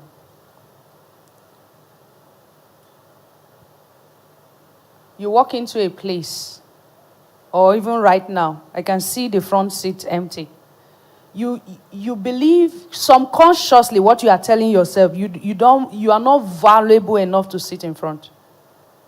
Serious. Like, you walk into a place and oftentimes, you always sit behind unconsciously. It is your subconscious that's telling you that you've not built enough value to be in front. If you are, for example, if you are Dangote and you walk into a venue, would you naturally sit behind? Yes. Not from the place you are naturally, if you want to sit behind, it's from the place of you intentionally want to be hidden. Not from the place of you are not worth sitting in front. Now, do you get? So it is an invisible barrier you have subconsciously built. You have given yourself a limit that even when your result is trying to push you above that limit, you are telling yourself subconsciously that this is where I'm comfortable. So, because your perception, your result, your perception is, your result is a reflection of your perception. And your perception is built over time from experiences. Maybe as a child growing up, you used to be that child that used to be bullied, used to be that child. Do you understand? Like that child that struggled through life. So, unconsciously, you now develop a cyst around yourself, around your mind subconsciously that it limits your result. So even when they are pushing you, it's just like someone who has not built capacity to hold 10 million. If you give the person 10 million, the person will crash it until he return to 1,000. And then the person will be comfortable. Do you understand? If you cannot build capacity to handle greatness, you will have access to greatness, you will crash it and return to your comfort zone. You have to break out of limitation intentionally. If you want me to honor you, see yourself like someone who is worth that honor. So everybody that feels that you deserve to be celebrated, come and sit in front. Stand up. It's uncomfortable. It's the spotlight. People will look at you. But that is what it means to lead. You can't lead from behind. You must first have the ability to lead yourself before someone would see you and want to follow you. Now, there's a difference that you walk into a place and maybe through wisdom you understand that certain seats are reserved. That's a different thing. But that a seat is not reserved, build confidence. Walk in front. Your body will feel so uncomfortable. Push. When you sit, nobody will beat you. When you do it over and over and over again, suddenly it becomes normal. You will see that you will always want to build or go for the best. It's a mental thing. And because we do not pay attention to these things, the thing is, if you sleep or you do not sleep, night will come, day will break. Right? It doesn't, if you recognize that night come or morning, it will come and it will go. If you pay attention to these things I'm saying or not, it will affect your result positively or negatively. So the only solution for you, pay attention to you and turn it to your advantage.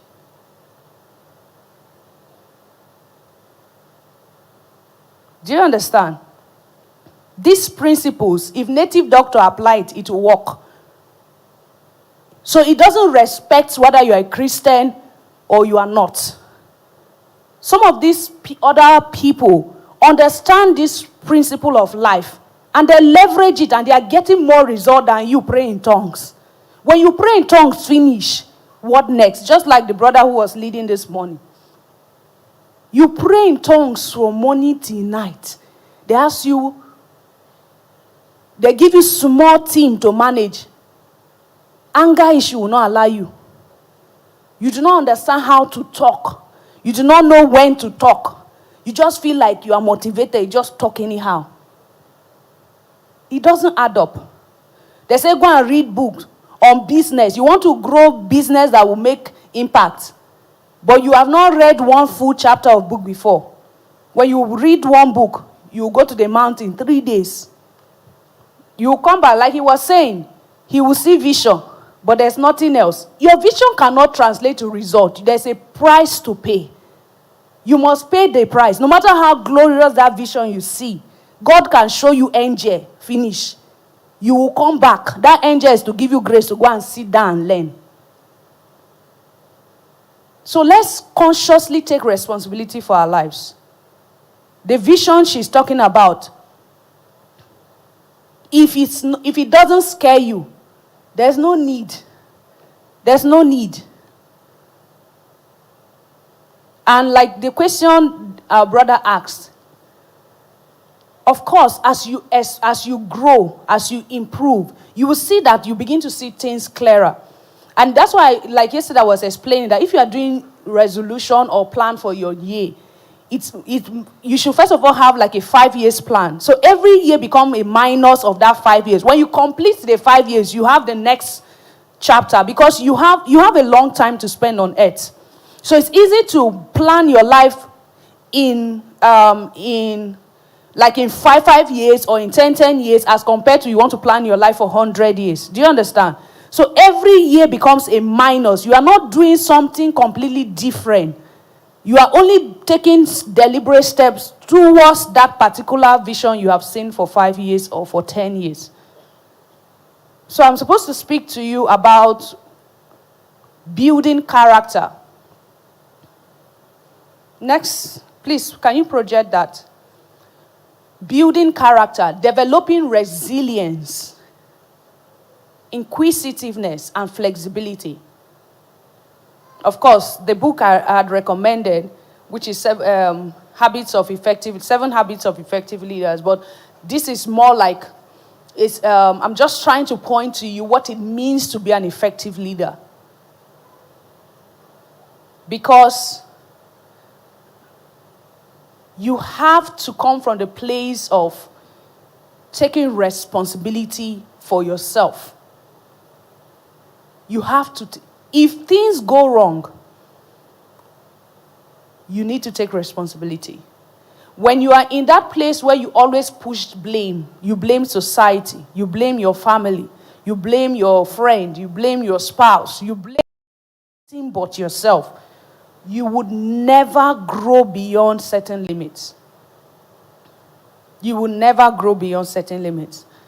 There's always an excuse why you did not do something. Why didn't you do this? No money. Why didn't you do this? I don't feel like. Why didn't you do this? I'm tired. There's always, when you are in that default mode of always giving an excuse for not doing something, you need serious help. And that help can only come from you. No matter how we speak to you, if you don't go back and take responsibility to drive your process, you would, December 2023, you will still be at the same level. It's not a prophecy. It's just normal. You cannot be doing the same thing over and over and expect a different result. If you do not like your current result, then you need to change your result.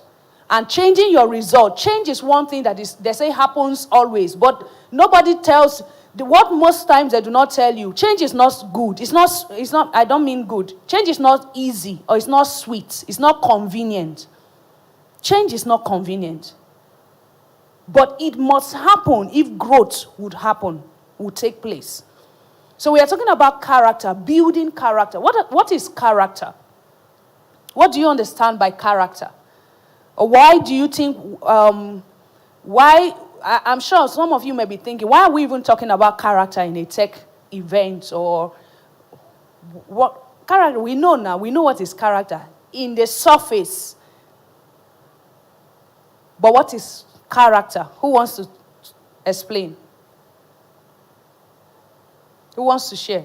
Please, pass the mic to.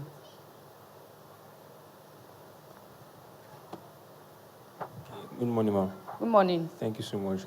Character, in simple terms, is a distinguishable feature of someone, something, or a place.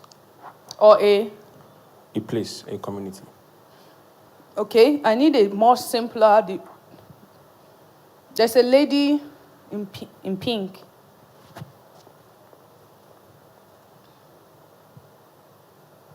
Character can be said as behavior of a person. Okay. All right. Who else wants to add? Praise the Lord. Thank you so much. Character is what you are that determines your behavior leading to your destiny. Ha. Pastor of light. Pastor of light. He has brought destiny inside. Give her the mic. Okay, character is the disposition of a person towards any event or circumstances. I like that disposition. Okay, someone want to say something? And of course, behavior too. Right, there's someone behind. Okay. Thank you, ma'am. Character is an integral nature which someone brings into exhibition that can actually bring about your difference. Okay, integral. Something, a natural, your nature. It's not natural, though. It's not natural. You picked it up. Okay. But I get what you are trying to say, but not natural. Okay? The lady. Thank you very much, man. Character in its simplest form is something that describes who you are. It's the easiest way to know who you are. But the way you do things, the way you handle issues, it's an internal stuff that comes out in terms of situations. It tells people who you are. It describes who you are. That's just my own kind of Okay. Tech chef wants to. Okay, character is that conscious and unconscious disposition of a person. He has brought journalism inside. But that's a great description. That's a great description. Okay, someone wants to say something there.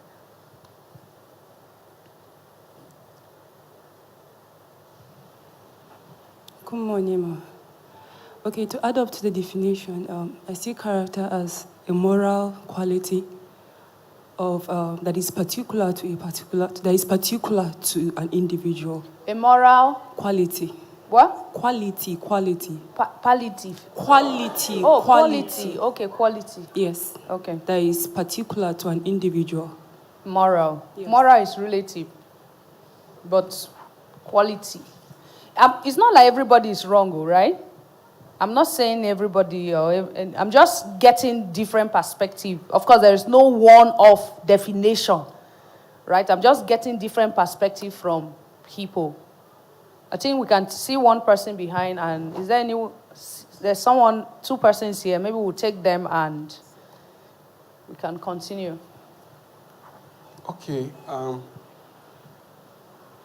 Character for me is a sum total of someone's conduct, like in every circumstance. How you conduct yourself in every circumstance. In an instance of annoyance, in the instance of joy, the instance of pain and all that. How you conduct yourself. Okay. It seems the more people talk, inspiration is just dropping. All right, let's take a few so that we just move on. All right, thank you, ma'am. Character for me is defined as your mark. Your conduct in conformity with what you believe. That's character for me. All right. Thank you, everyone. Okay, I had pointed that he would speak. No, the person in white. Let him be the last person while we move on. Thank you so much, ma. I want to say character is the sum total of someone's value. Sum total of someone's value. And I want to also say that it is the clothes we cannot see. The shirt we cannot see. That's character, if I want to put it in another way. Like when you speak of the first facilitator, Ma Imbironke, you talked about her excellence. So it is what actually make her up. Thank you. All right. I had planned that I was going to do something. Please give Ibironke the mic. What is character? Payback.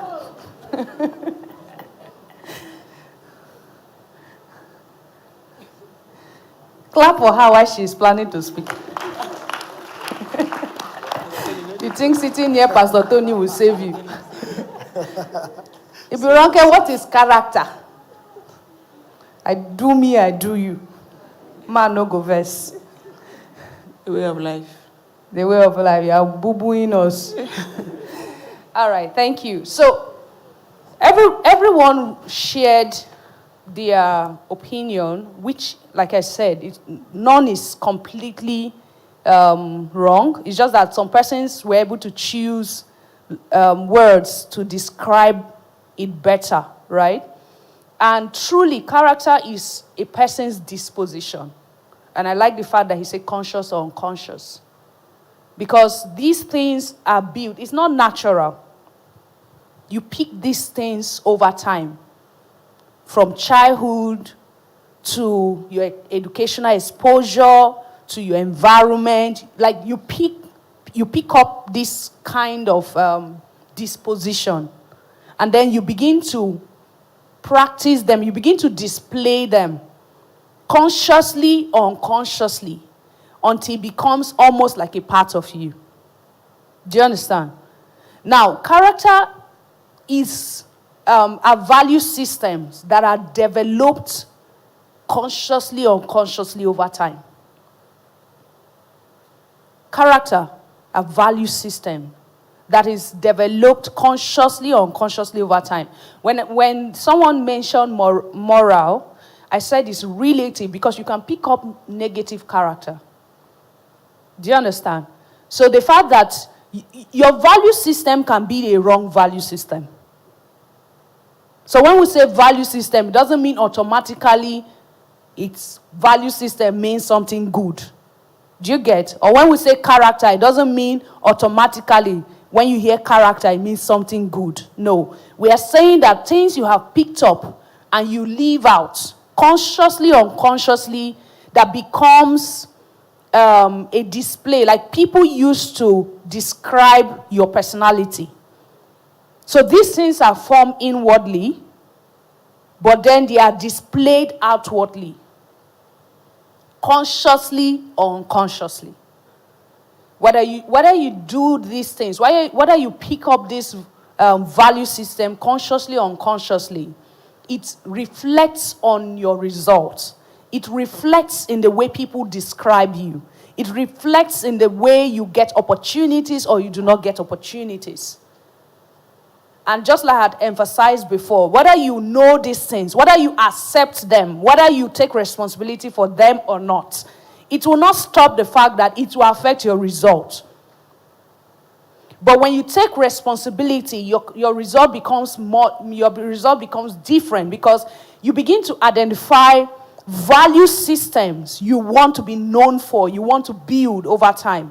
And then you work on them, you begin to take responsibility and develop them over and over. No one is saying when you pick up something and then you are going to perfect it immediately. But that you have made up your mind that this is what I want to build. It's like you building a building. Do you understand? Do you understand? Do you understand? I've told you I'm a local teacher. So I must get that vibe. So this character, so building character, in order to become an effective leader, you must build certain character traits that would translate into the kind of result you want. You are not just going to sit back and allow experiences. I'm sure most persons in Africa did not get a very good childhood upbringing. Like, not upbringing, experience. You didn't get the best experience because even your parents, even our parents, did not know the best approach to mold our minds. Do you understand? So even them are a victim of how they were molded by their parents. In Africa, we have good morals, respect, greetings, respect to elderly ones. But there are other character traits of maybe taking responsibility to build a certain kind of life, not limited by what the society said. Do you understand that? They couldn't give to us because they can't give what they do not have. And it's not from the place of they are wicked. It's from the place of they don't even know how to go about these things. So we are the privileged generation that have begun to explore, because we have information at our disposal. There's internet. So you cannot be judging your life based on what your parents could not give to you. If you are judging your life based on, when I was growing up, I didn't have the opportunity to do this, then you are living in an age that you are not ready to even make anything out of yourself. We have more advantage than our parents do, because beyond the experience we had growing up, we have information at our disposal. We can connect with the global world from wherever we are. So we can see something that works somewhere else and try to translate that result into our space by taking responsibility. If people in the civilized world would need 2 years, for example, to build something perfect, because they have an environment that supports their growth, it doesn't mean that we cannot build. All it means is that if they needed 2 years, we need like 5 years to produce the same result. But the question is, do we want the result or not? Or do we want to keep waiting back and saying the society did not give us the opportunity, or our family did not give us the opportunity? So, certain character traits that will help you become effective leader is, first of all, taking responsibility. Taking responsibility should be one of your default character traits. You walk into a space, you see that something is not going on, you just take responsibility. You do something and you fail, you don't look for who to blame, you take responsibility. You are working in a team, you suggested an idea, and then maybe your team members refuse to implement your idea. They eventually implemented an idea that did not work. As long as you are part of that team, you need to take responsibility. It's not for you to start saying, I told you. Do you understand? When you are quick to point fingers at others, more often, 99%, you are pointing fingers at others, then you are not ready to grow. You must always point fingers at yourself, 99% of the time. Do you understand?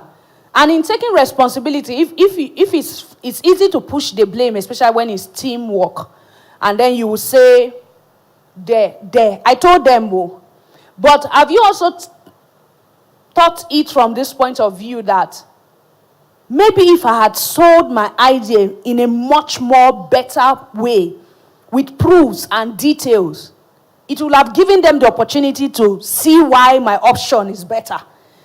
With that, you are taking responsibility to know how best to communicate, as opposed to saying they did not take my idea. Do you understand? Always find that opportunity to say, maybe not your fault in quotes, but take every loophole as an opportunity to improve yourself. Because when you throw the power, when you push blame to others, you are throwing the power to them. Just like some fathers in faith will say, when God came and he asked Adam, who told you were naked, right? Adam says what? He pushed the blame. It's Eve. The woman you gave me. Now, when God said to Eve, why did you do this? If Eve took responsibility, Eve would have become the head. She pushed the blame to Satan. Is Satan? Satan did not say it's anybody. He kept quiet, it's me. And that's why he's in charge. That's the truth. It looks funny, but that's it. When you push responsibility, you push the power to others to decide the outcome of your life. But when you take responsibility, you hold back the power to decide the outcome of your life.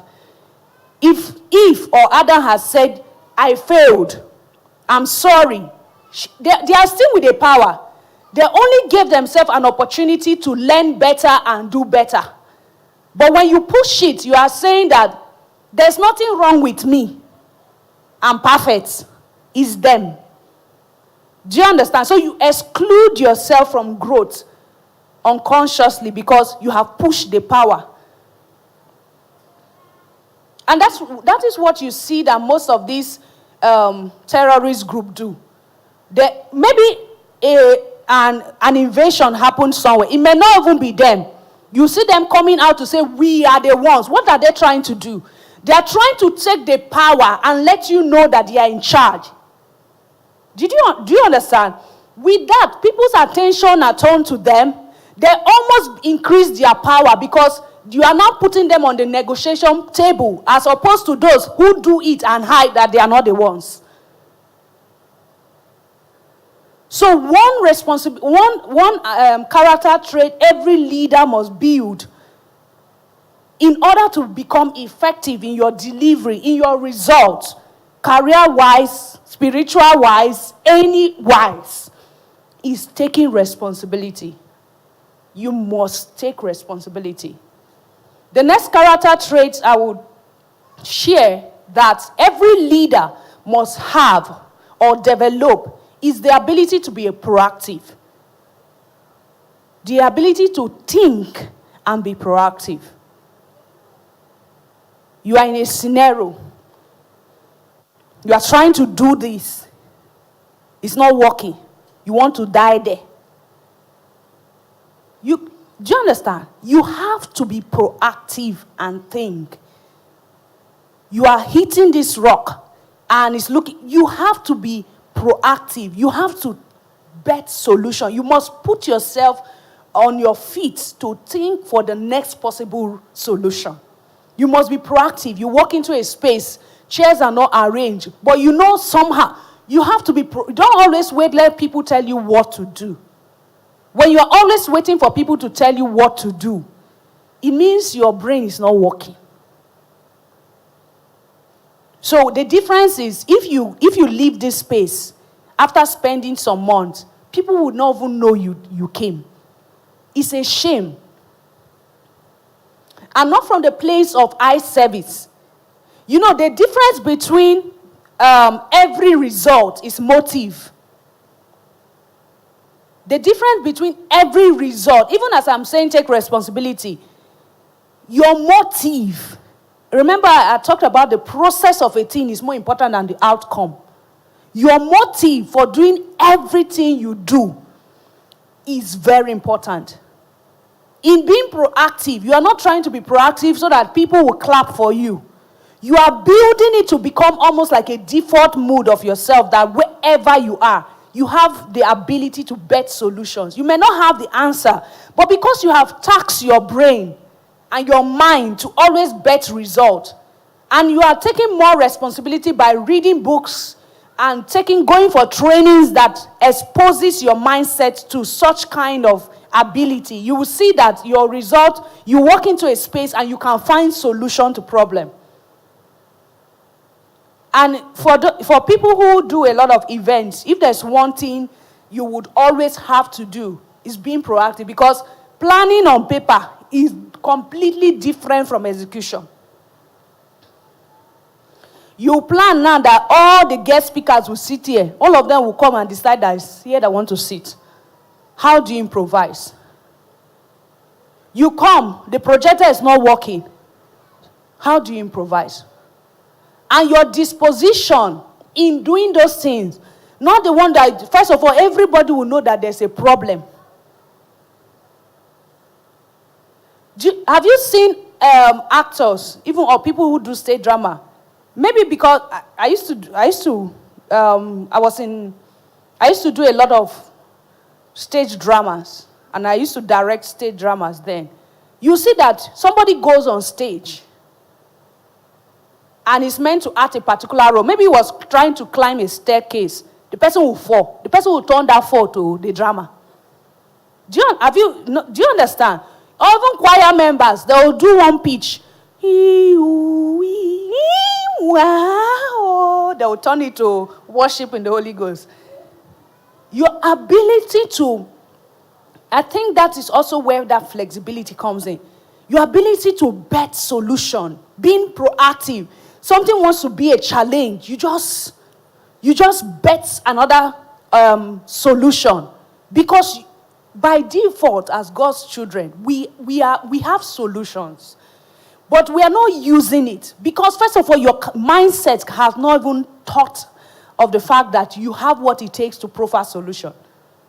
There's this thing we do in public speaking training. We call it impromptu speech. We just call you, give you mic. Tell us about, we just give you one topic. You must speak. When you tax your brain to always bet solution, do it over and over. You will see that there is hardly any problem you enter that you will not have a positive, I'm not talking of manipulative, I'm talking of positive solution. So a leader must be proactive. You must be proactive. When people give you tasks, there should be rest assured that with that responsibility in your hand, you would deliver and even over-deliver. People should not give you tasks and be scared of the output of that task. So you have to be proactive. One of the principles of value system that also has guided me, even growing up, even when I didn't even understand what it really meant, was integrity. Which is another value system if you want to be an effective leader. That's the third I'm giving you. Integrity. The ability to say and do. So you don't just say, you do. When you give your word about something, people should know that for you to say it, you are going to do it. So integrity becomes a value. So if you notice, you can see that value system or core values is intertwined to becoming character. It begins from core values. When you do it over and over, it becomes character. When you do it over and over and over and over and over, it becomes habit. Do you see the progression? So it starts from core values. You identify those things. That's why I say it's not natural. You find those things. And especially in line with your vision. Do you understand? My vision would make me interact with a lot of people. Would I want to be that person that when I say something, people cannot take it to the bank? Do you understand? So when you ask yourself this very sincere question, you begin to even identify those core values. Some almost by default, my statement, I will hardly make any statement without calling global. It has almost become a default mode for me. That is because I have learned that even if I'm doing something in my village, it must be global standard. Last year, I went to my community to do a project. When I named it Raising Global Leaders Project, it was called first edition last year. People were like, Raising Global, how? And you are doing it in Ogoja, how? It is until you know those things, you identify what you want based on your vision. You identify the core values. I'm not going to settle for anything less. It is when you do it over and over that people can identify that this is what you are known for. This is a reflection. So in displaying your character, it returns back to displaying your core values. Do you understand? You see, it's intertwined. You start from core values, you build to become character, it becomes habit, right? When you start living it out, consciously or unconsciously, what people are seeing is core values. Do you understand? The display of core values is what is called character. The display of core values, whether the ones you picked up consciously or unconsciously, is what we call character. So what we are pushing everyone here to do is consciously identify core values you want to be known for.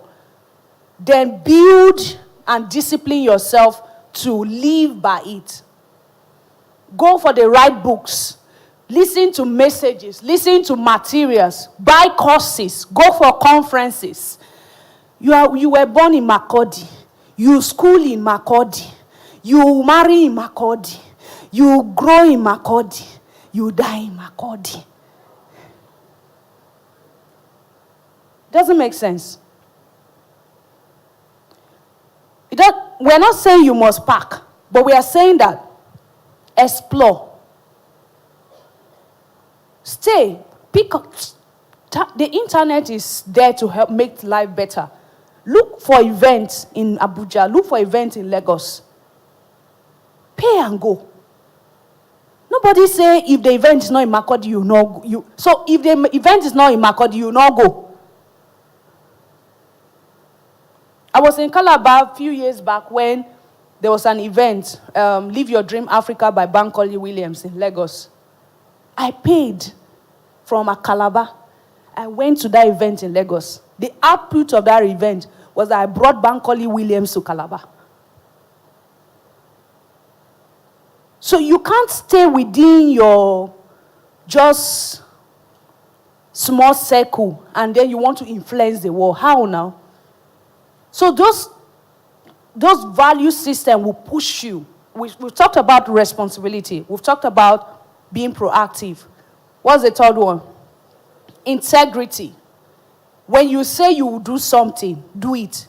And that is why for me, no matter how, maybe that's why it almost looks like I'm almost too serious. But I'm very playful. Though. But you know I'm very playful. You know now. Eh? Eh? You don't know? Eh? You think so? You know? But because of that, like I said, I picked up that word even growing up. It was later on I knew from my baby sense that integrity means keeping to your word. So as that word, it almost made almost everything too serious for me. If you, even to relationship growing up, you say, tell me you love me. I say, I don't love you now. How I go tell you, say I love you? Do you understand? For me, my word is powerful. So I don't joke to let you know how that integrity has become like a default lifestyle for me. I don't joke about some things. Do you understand? I can't joke about some things. So that when I tell you I will come to your house 25th January 2016, I will come to your house. If it means me spending money to keep that word, I will come to your house. So when you try to commit me to something and I say, give me some time to think, I don't want to tell you yes. Because if I tell you yes, even when you have forgotten, I will keep it. 3 months ago, I was interacting with one of my classmates that we've not even seen, but we've been out of touch for over 5 years. So she reached out to me on WhatsApp and was just telling me that she wants to do something. She wanted to seek my opinion. I just knew her in school. So when I started sharing ideas with her, okay, she wanted me to recommend somebody to do something. So I told her that, okay, I was going to reach out to one of my mentees to help her. And she made a statement. She said, Blessing, if it's you, I trust you. I've always known you to keep to your word. Anybody you recommend, I trust. It hit me a little, but what made the difference was that like 2 days or 3 days later, I was chatting with another person that it's more like over 15 years. And she made almost the same statement. That is, okay, the other lady wanted to pay for one of my courses. And when I told her that this is what she will pay, she now said, if it's you. That was when it dawned on me people are watching. So it also gave me the sense of, so I've not really changed. If you know me like 20 years ago, maybe I've changed in my outlook, better presentation. But if you go to my Facebook,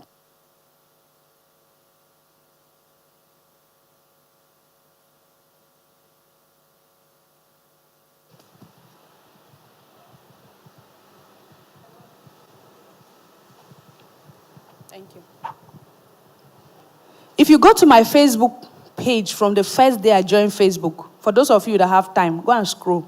I think it's 2019 or thereabouts. When you scroll from there and come back to now, you see that something did not... The only difference that changed is better presentation of my English. At times, I look at, you know how Facebook will bring out this pop-up of 10 years ago. I will look at what I wrote. At those times, I'll use this shorthand. You know, we used to use you. I'll be ashamed of myself for using you. Some of you are still doing that. If you cannot write prophet, write full. Write full. Don't write WhatsApp messages to people using shorthand. You use R. That's irresponsibility. It's serious. Can you write like that to the president of US? Oh, you don't see yourself talking to the president of US. You see yourself talking to those Agbero. Because they are the only ones that you are breaking down your English to suit. So when I see some of those things, I imagine. So I wrote this thing. That is to say, I have not really changed the value system that has built, that has guided my life. And that is why my result, you can trace, I did not just wake up one morning and now you can see me, I'm trying to I am mentoring from the place of experience. In fact, one of the solutions I'm betting through my leadership institute is the fact that I did not have mentors. And I know the power of mentorship. So it's a problem. Most leaders, most successful leaders do not have the time to really... Mentorship is just creating the right platform, listening ear, providing accessibility, and helping others replicate your result. But what most times we have, even when people pay for certain courses, is coaching. Go and do it. This is what I did. Go. Some of them will not even tell you the complete secrets. But mentorship most times is, there's a lot of feedback. The person goes, implement, come back. Okay, you did this, you didn't do it right, go. Do you understand? Which is something I know I would have gotten much more result. But I believe God allowed me to go take it rough. So that I know how better. That is why I'm confident that my leadership institute is better than Mandela Washington Fellowship. The only difference is they have resources. That's the only difference for me. They have resources. I have the real solution. And test running that project last year, we've had over 3 persons get international opportunities because of the style. So what I'm saying is, this is better from value system that became like a character and a lifestyle. When people sit around you, what do you ooze out? Do you ooze arrogance? Do you ooze eye service? Maybe because I am someone who is very focused on value system as opposed to skill. I champion for skill a lot. But if you will get skill over value system, positive value system and character, like I will repel you. Like, I would rather give somebody a job that has value system and have small skill and help the person grow than give someone who is skilled and lack those value system. You want to stand before kings. Is it skill? They have seen different versions of skills. We're not saying it shouldn't be skill, but we're saying that what sustains your growth, what makes you much more effective, is not just skill. It is the way you speak. It is how you speak. It is the things you do. When they give you tasks, are you trusted? Are you proactive? When you walk into a space and then solutions are bettered, or will you just be in the space waiting for people to tell you what to do? Always. You cannot be an effective leader that way. So one assignment I will give to you is go back, make research on value systems, right? So first of all, do an analysis, just the way we did an analysis for your strength. Do an analysis. What are your character traits? And just like Ibironke said, do a survey. People within you, ask them, so that you have an idea of your loopholes and your strengths. Then find those other value system, character traits you need to develop that you do not have currently. Make a list. This is how to take responsibility. You don't just know it. You know, most times we know head knowledge, right? Oh, okay, in order to build character, you need to change head. It's not the same like when you go to implement, right? So when you identify that list, then give yourself time frame between, even if it's picking one at a time, pick one, master it, practice it. You will not be perfect in one day, but you can also satisfy yourself that you are taking responsibility and you're making progress, right? There's this exercise for people who get angry easily. When people annoy you, before you respond, count 1 to 10. Like if I slap you now, you want to respond, count 1, 2, 3. Before you slap me back. Before you count 1 to 10, the anger has gone down. Right? Yes, now. So, but we are always almost in the default mode to react as compared to respond. You are always reacting to life. Life push you. So if people can predict you, what next? It's just like parents, mothers. You know, we used to have children like us that you say one thing like 10 times. Don't do this. They already know your output, right? They'll go and touch. I will beat you. They already know you say you will beat them. Don't touch it. Do you understand? So what we almost always do is reacting to things as opposed to responding. When you respond, you are doing it from the place of conscious information, conscious step. You are not doing it from the place of emotion. And that is why I recommend that everybody here go and read on emotional intelligence. Read it, oh, I've told you tomorrow, if you don't read, it's up to you. Read emotional intelligence. I think that there is something. Just Google emotional. The author, people who wrote, there's a popular book on emotional intelligence, and I think that's still the author that. But you can still see other materials. In fact, let me add that as a character trait. Emotional intelligence can become a character trait. So in fact, you can't even take it away. An effective leader must be emotionally intelligent.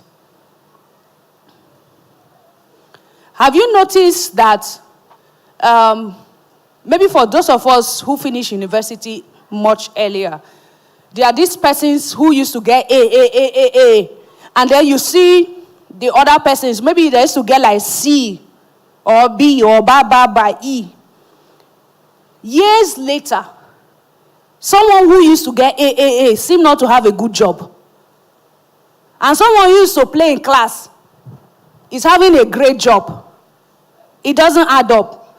Someone will say that I used to have a classmate that when you say the person A will stand like this, the person will hold the two legs of the A and pass under and say, where is the A? Where is the A? Where? Do you understand? You used to have those classmates that were They used to be very intelligent in class. But after school, or for those of you used to see those people that used to do politics in school, right? You used to study your book very well. Now, after graduation, you that got first class, you are still trekking. But the person that used to do politics in school that used to say is not serious, the person is getting more results. Have you noticed it? Or it's only me that know? Have you noticed it? Which group are you? Eh? No. I know you've noticed it. Which group are you? Eh? The one that used to have A in school? Or the one that used to be unserious in school? Which one? You said the middle class. Did I mention any middle class? Do you know what happened? You know, when we were growing up, they used to say IQ, intelligence quotient. This guy has high IQ, right? Right? Abi, una no go primary school. Una just jump enter university. When research showed over time, IQ is good though, but it's not as important as EI. Those people that used to be everywhere in school, what they were subconsciously building is emotional and social intelligence. But what the other sets were just doing, they were building IQ. And life, the laws of life respects EI as opposed to IQ. Because what they were doing, learning how to connect with people is emotional intelligence. Knowing how to motivate yourself. So these are the 5 categories of emotional, what makes emotional intelligence. Number 1 is the foundation of self-awareness. Right? For you to, what emotional intelligence is talking about is your ability to control your emotions. But beyond that, your ability to also respond to the emotions of others. Not react. Respond. If I walk up to someone and I slap the person, and of course, we almost know the output of that slap, especially if it's a guy in front of other guys, and babe, when they try propose to, he will want to show me that he is the Lord over the territory. Do you understand? So if I slap, everybody expects, including myself, for him to respond back.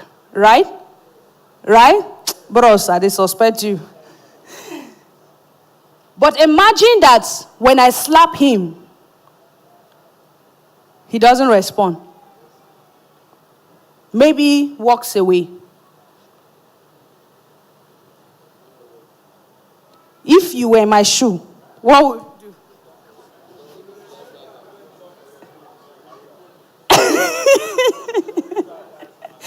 do? You call him and apologize. Because at that point, if he's coming back to do something,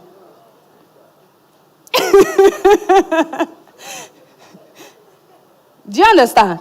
He's not reacting, he's responding. Responding means you have calculated everything very well. You hardly miss your target. I can blind. If he comes back and he decides that his response will be a slap, right? Or if he comes back and he calls me and says, Blessing, come here. The next time you do what you just did, you would not like what you will see. If you were in my shoe, won't you pack? He's responding. He's not reacting. So why people will always push you around? They already know what you will do. And when you are in that life, when you are in that default mode of life, that because life will push you around. What life will say to you indirectly, why should I open this gate of opportunity to you? Why? That is why you will knock on a door, it will not open. It is life asking you the question, why should I give you that access? And when you are always in that mood of responding, of reacting, you will naturally push back. You will not build tenacity to push forward. You will not build determination to stand and give life reason. I have built capacity. I am qualified. I have what it takes. I'm going to knock again. But when you are always reacting, so reacting is not just on the surface or the things you do with your normal way of life. It translates. That is why I say subconsciously you are limiting yourself from the front. It translates into those things you do not even pay attention to. So as a leader, for you to be effective, you have to build emotional intelligence. Let it become a character. That you walk into a space. Do you want to relate with only people within Benue? What of the Chinese? Let's not even say the Igbos or we have all of them within here. What of the Chinese? When you walk into an environment and it's just made up of the Chinese, how do you, even though you cannot speak their language, how do you emotionally connect with them? Because something maybe waving like this in Nigeria is not a problem. But waving like this in China may be a problem. How do you switch? Because until you speak their language, when I mean their language, their body language, you know, communication is not in words. Words is just 7% of communication.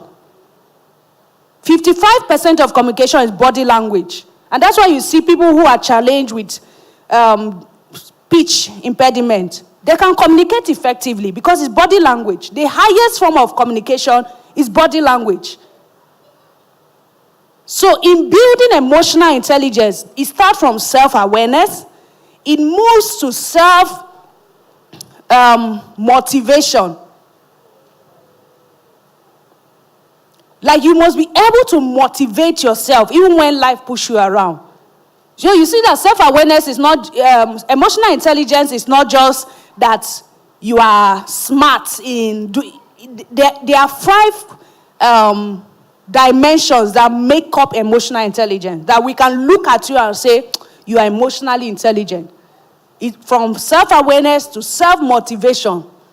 When there is nobody to motivate you, can you push yourself to deliver your result? Or you are waiting for every time pastor to tell you that it's possible. Or you are waiting for every time your family members or friends to tell. Sometimes, even your pastor will tell you it's not possible. Because they are humans. They may not see it from your lens, from your own lens.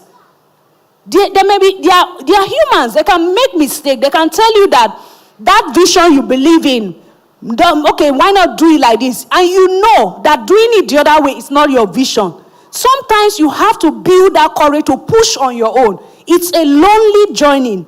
But by the time you begin to get results, everybody will come back and see that, okay, this is what you were trying to say. So self-motivation is very important in the journey of building emotional intelligence. The next is self-regulation. You walk into a place, there's banquet, there's food everywhere, and they say, serve yourself. They will know my name. Abundant, the Lord prepared a table before me in the presence of my enemies. I will show them so I know how to chop. Ibronka made a statement that you were using husband and wife, right? That the fact that you didn't have the money, so it's not submission. So self-regulation means you have the ability to do it, but you refrain from doing it. When I was taking the software course, I was already the programs manager, so there were other students I had already managed. So when I made up my mind to take the course, I joined the students normal, like I was a program manager, but I just joined them like, come and see. There was this particular guy. So when I joined them, I drop programs. When I leave the class, I'm program. When I go back, I'm normal student. So the guy, and most times I don't even let them know. It's just a few persons that know that I'm the program manager. The guy, I entered one day, the way the guy fire me. Hi. Kai. If I use my power now as program manager, don't finish. Do you understand? I could have, if I want to penalize him for that, because there's a strict environment around our course. You don't come and talk anyhow. If you like pay 2 million, you must follow our rules. That is the way you come out, the way we want you to come out. So I could have said, do you understand? So when you have the power to do something, maybe someone oppress you, and then you just want to show that I have this power. Regulation means reframing. It's not every time you show yourself. That's self-regulation. You go to a banquet, there's food everywhere. The earth will still remain. I think Jesus will still come. As long as he's here to come, you will see food to eat. Don't eat your destiny. Don't go and put this one, spaghetti. You mix it with macaroni. You don't see a la carte. You don't even know whether it's Chinese a la carte or India a la carte. You say, let me just mix it. Do you understand? Or you have the money, you have the resources to buy things, live luxuriously. There's a difference. And luxuriously is actually relative though, right? What is luxurious to me may not be what is luxurious to you. But what I'm saying is that you have the resources and you can spend it any way you like. It's your money. But then discipline yourself to save or be more intentional. You don't eat anyhow because you have the money. There's a difference when it's poverty. You are not eating because you don't have money. Now we are saying you have money, you can buy it. But then you know that it is not just about showcasing flexing your power, but doing things because they are needed, not because they are wanted. Self-regulation. Because you will go into space and sometimes access, power, riches, opportunities will test you rather. Some of these great men will do it consciously. Some of them will do it unconsciously. But the result, one way or the other, somebody will notice. Sometimes they will throw you to luxury and see what you do with it. You now go and fall your hand. When you call, you now say, okay, so I will get back to you, okay? That's your idea. We'll talk about it. Tomorrow you dial the number, they are not picking. You say it's your father's house. It's not your father's house. We are talking about emotional intelligence. We've mentioned self-awareness. We've mentioned self-motivation. We've talked about self-regulation. The next is empathy. Empathy. You treat people the way you want to be treated. You treat people, even if it's a child, with respect and honor. You treat people, even when you are older than the person, with respect and honor. Most times, opportunities may not come from the hand of people that are older than you. You would have to learn from someone younger than you. Can you submit? Empathy also means that you do not talk to, even when you have the position and the power to talk. Do you understand? You do not use your influence to oppress people. You put yourself in the shoes of people before you even respond. Maybe something someone is saying doesn't make sense. But before you judge, people's experiences are different. Some persons really had a beautiful childhood upbringing, childhood experience, right? They had parents to show them love. Their disposition will not be the same as someone who struggled on their own. Do you understand? So when you meet people, you must be open enough to have a heart that accommodates everybody.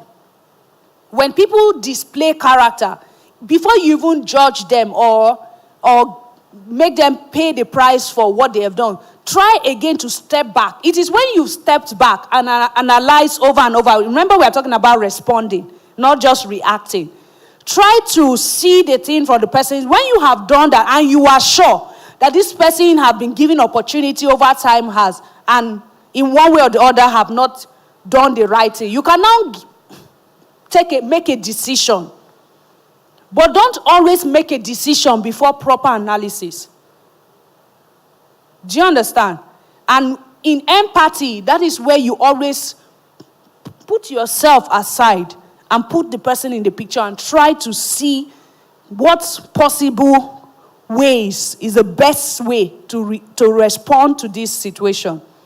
And the last of emotional intelligence, the dimension of emotional intelligence, is social skill.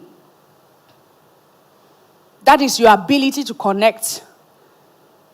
You are not an island. Life by default has made us to be in teams. Family, team, church, team. You are not, nobody has ever held a service when it's just only you. Right? Excuse me, you go to the market, there are people. Anywhere you go, there are people. It means you must develop skill that makes you connect with people. Don't always be the one waiting for people to come and introduce themselves to you. That is where you also begin to learn the power of networking.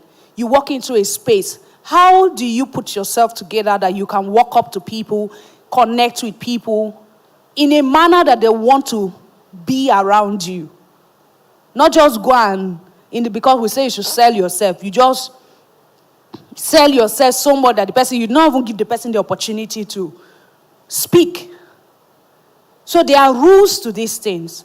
You can't learn all in one day. But it's a pointer that you should go back and do a lot of readings and research. Because these things is what really matters. These things. When the king wanted to kill all the magicians, it didn't make sense. First of all, it's not our fault that you forgot the dream. Do you understand? But most times, those impossible challenges presents opportunity to you to see what you bring out of it. Daniel did not say to the king, "It's not our fault. Why do you want to kill us?" He said, "Oh king, live forever. If it will permit you, can you?" Do you understand? It's a manner of someone who is emotionally intelligent. And the way he subtly appealed to the king gave him, and then remember the mindset to be proactive, that I must bet a solution. He didn't know that God would reveal to him. He was only ready to take responsibility. And because God saw that he took responsibility, he released the solution. We talked about regulation. He was fed with other children. He decided that I will not eat what is on the king's table. Why not? He had access. But what you do with it determines how long you stay in the palace. You can have access to the palace, but the question is, how long will you stay there? Someone was saying that the late Queen Elizabeth, before you have a one-day meeting or opportunity to sit with her on the table, you would have gone through training for like more than 3 months as a guest in the palace. And maybe your visit is not more than 10 minutes. They'll train you for more than 3 months. Because how you sit on the table with her can decide if she send you out or if you sit there.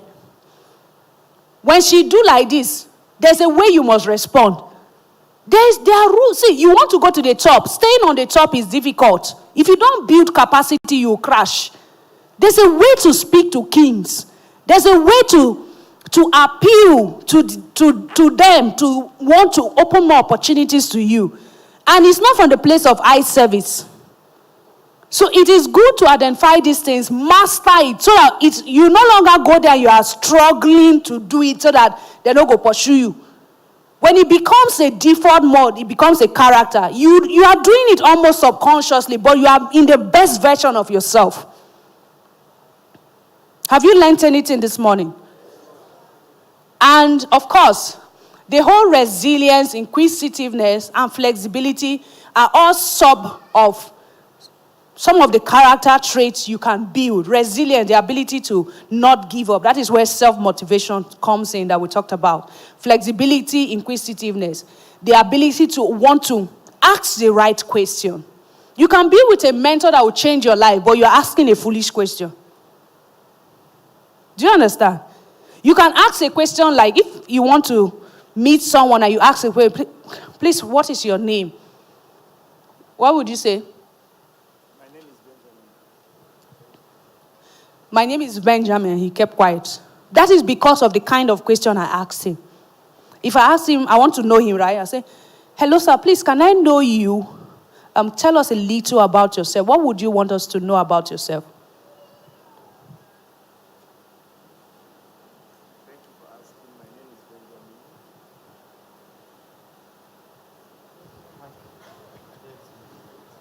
Did you see that even though he's not answering, he knows he's guilty for not answering my question well? Do you understand? Yeah. There's a way you ask questions that you get kings to give you answer. If you just say, what is your name? They'll say, what is my name? My name is, and they'll keep quiet. But if you say, hello, sir, I've been following your work and I really admire what you're doing. I think this thing you do, the other day I noticed that you did this. Sir, can you tell us a little about yourself? What was your upbringing about? How did it look? And what specific character do you think as a leader I should imbibe? You'll be begging them. They told you, I'm about to go out. Just 2 minutes, please. I need to go out. When you ask that kind of question, 1 hour, they are still talking to you. People want to talk about themselves. So you must know how to ask the right question. You don't go and always, sir, I want to do this. Sir, I want to do... They'll lose interest. You must know how to ask the right question. And all of these comes from the place of emotional intelligence, come from the place of taking responsibility. So they are all intertwined. So, but it doesn't happen by laying of hands. No matter how anointed any man of God is, they cannot lay hands on you to have emotional intelligence. They cannot lay hands on you to have character. They cannot lay hands on you to have know how to be inquisitive. You must work it out. This is where the Bible says, work out your own salvation. The salvation that will liberate your family comes from this aspect. The liberation that will come from you sitting on the table with kings and staying there for long comes from this.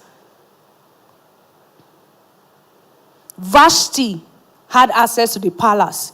The way she did not know how to talk, they pursued her and created the opportunity for Esther.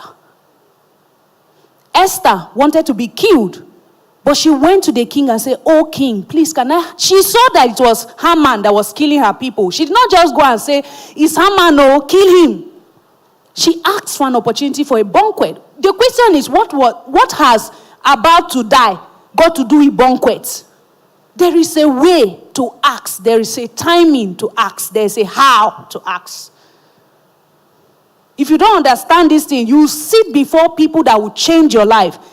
But this disposition, the aura you bring, will make them shut their door over you. So identify these things, work on it, and then go back to God and ask for grace. It's not like you are asking for grace when you have not identified what you need to work on. The grace will make much more result when there is a fruit, right, for it to breed upon. But you are going empty-handed. It will breed on empty-handedness. And of course, you produce zero result. So these are some of the things. Of course, it's not all. I can't tell you all. But these are some of the pointers you can begin to start with. That when you take responsibility and do it over and over, you begin to see that your life will begin to produce a different kind of result that you'll be proud of. Any question? Yes. Okay. There's someone there too. Thank you very much, Ma. My name is Paul Okuku. I sincerely want to thank you for the lessons and Mr. Beronke as well, who is here, and Pastor Tony. The opportunity of you teaching here has revealed that you do public speaking. Away from public speaking is that you've been able to connect to everybody emotionally, especially, what you did yesterday about the little game we played, which, in a sense, rejuvenated everybody and keyed us back. Those are skills that you've exhibited. So we're saying a very big thank you. Now, my question is, many of us here are in this Adulam Theological Seminary, which is RCN's branch of, discipleship. Public speaking, or being able to mentor some persons, or speaking in public, which is most likely evangelism like you're doing right now, takes a lot of skill. How can we become your mentees so that we implement this thing and provide a feedback, and then we go back and reevaluate it, and we're sure that we're not just talking about head knowledge here. We can transfer this information and then we can transfer and implement the information and know that, okay, this is what we're doing wrongly and this is what we're doing rightly. Right now, personally, it's haphazard, but for me, like inside my head, what I'm doing is haphazard. You've talked about the emotional intelligence, and I do that a lot, but constructively, just like when Paul had an encounter, I did not say, why did you blind my eyes? He said, what would you have me do? Which you talked about kingship, dealing with kings. I want to deal with kings. I want to talk to kings. I want to serve kings. Please, how can we be your mentee? Thank you, ma. So you have used my own knowledge against me? Yeah? Not precisely, ma. Well, so most times when people, this is another secret. Okay. When you meet people and tell them, I want you to mentor me, they run. Okay.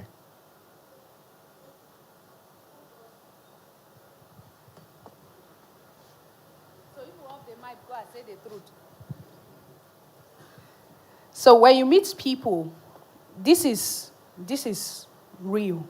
When you tell people, I want you to mentor me, they run away. Because mentorship is a lot of work. So, but there's a way to go about that same way without having to say, I want you to mentor me.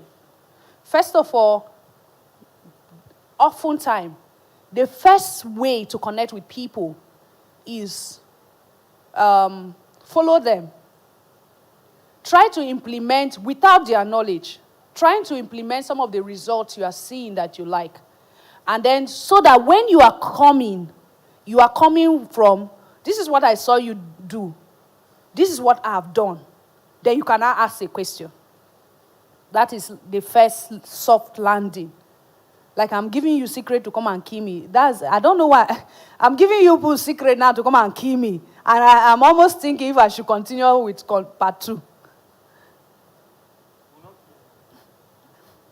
I know.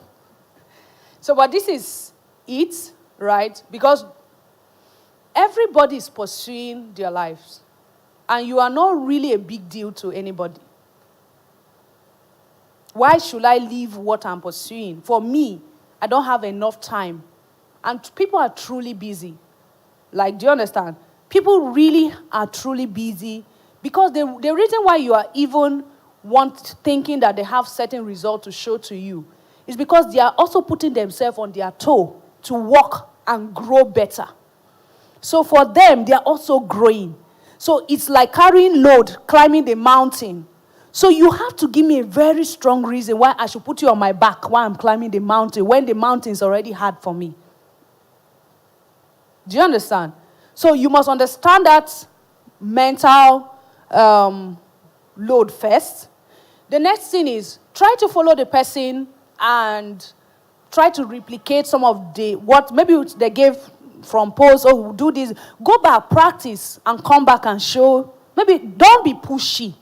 People don't like people who are pushy. Like if you come to me and you're always wanting to be nice, I'll start suspecting you. I like authenticity. Be yourself. Do you understand? Be yourself. Don't do it from the... That's why I say motive is very... I smell motive very well. If you like, smile from here to here. I smell motive. Frown, I smell motive. I can give opportunity to someone who is frowning as compared to someone who is smiling. And you wonder why. I smell motive. So, do it from the place of... you have gone, practice this result, you are coming to show. Then when you are asking the question, the person will likely know that you are implementing something the person has said. And maybe you can even share. And don't immediately jump and say, mentor me. The next thing, another way is, if the person has a paid program, pay for it. At times, you have to pay your access to people's circle. Do you understand? Most times, the way people will pay attention to you, because if you think what I'm giving to you is value enough, pay for it. If you don't think it's valuable, then that's why you are coming. So you don't think it's valuable, you can't pay for my service, but you want me to give you the same service for free. Do you understand? So for me too, I have paid for courses. At times, not really because I don't know what the person wants to teach. I am paying to be in the face of that person.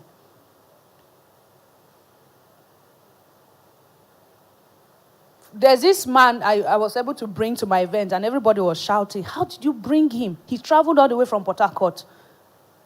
If I'm paying him alone for speaking, I should be keeping like 500,000. But he even had an event that he was to speak the next day. But because somehow I'm already within his circle, and that within there is like I've given value. So most times it's like an investment in the bank. You invest until you can withdraw. You have to invest, so that the day you want to withdraw is heavy enough. It's not like you bring chewing gum, you want to come out apple. It doesn't add up. He had an event the next day. And I was supposed to charter a car for him from Port Harcourt to Ogoja and back. And of course, not any kind of car. Then the other event, they were even paying him better. My own is coming to speak for just small on a room. Do you know that he got the people to charter a car for him? He told them that he has made up his mind to be in my event. If they want him to meet up their own event, they should charter a car. So what they chartered jeep for him, brought him to Ogoja to speak in my event. The jeep waited for him. The jeep took him back to their event. Do you understand? How did I penetrate? Severally, I had paid for his courses. And like when I talk about being proactive, there was a time he was coming to Abuja for an event. I knew I had more information. I was on ground. I reached out to him. I helped him to get a service apartment where he stayed. Do you understand? I was doing it from the place of I want to give value. Not from the place of one day, I won't collect. Do you understand? Because people will know when you are doing it consciously because you want to collect back. So, and funny enough, I've been in his circle like since COVID. He came for my event in 2022. You see how many years?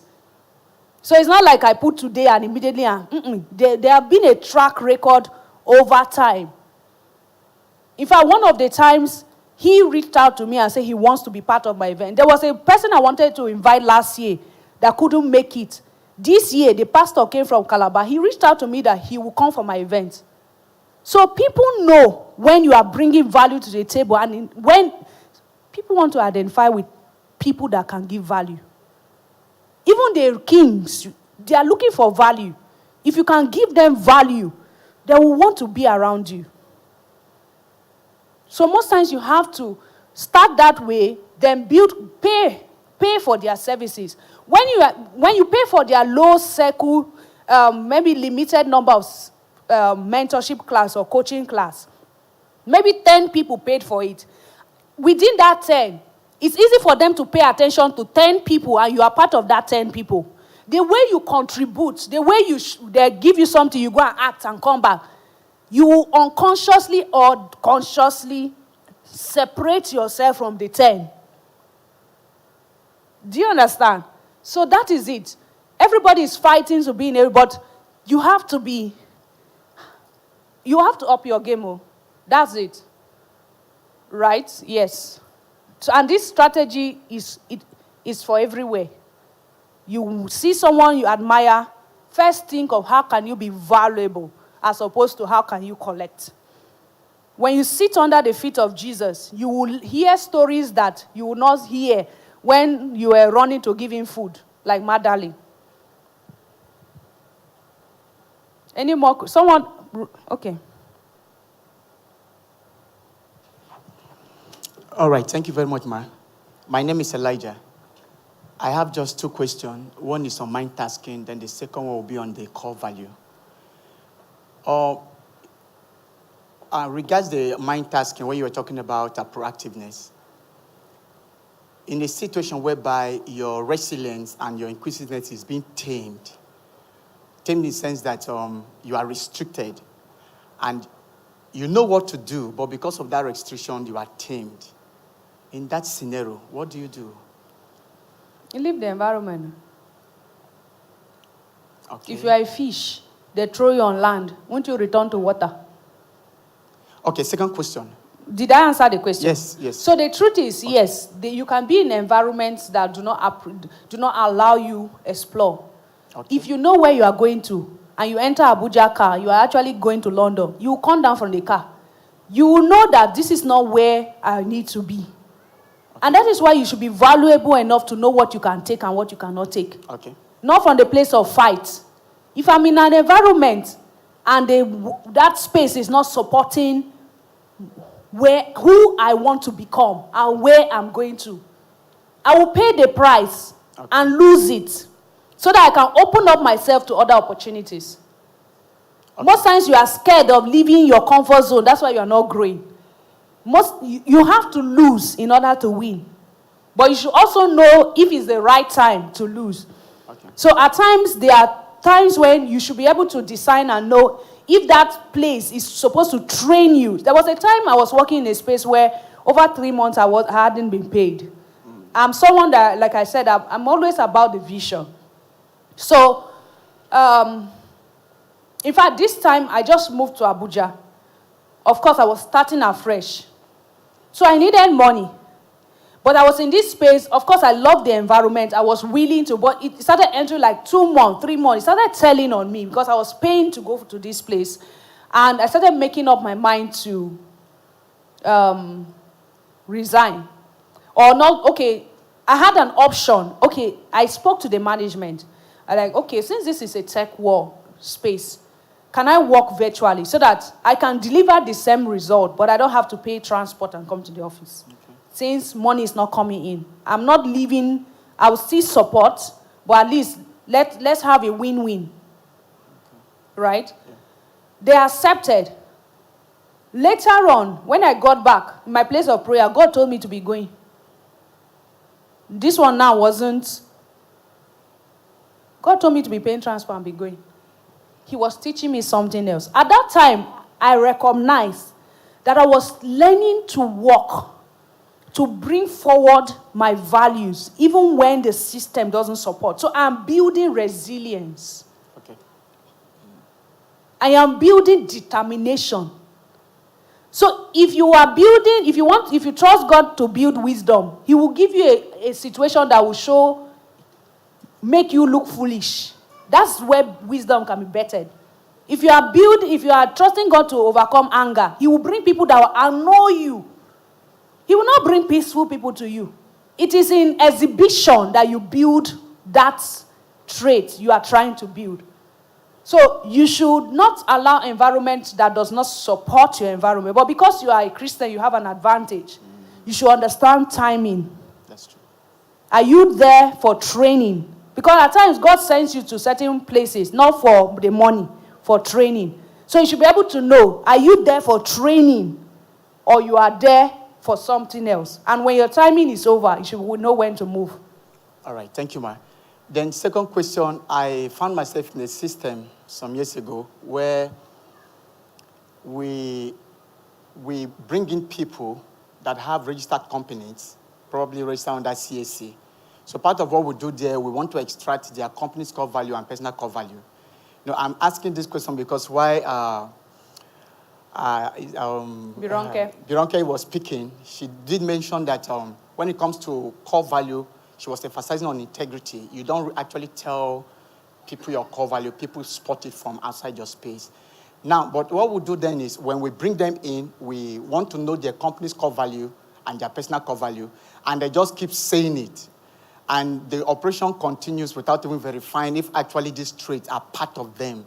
So in this scenario, how do we balance that?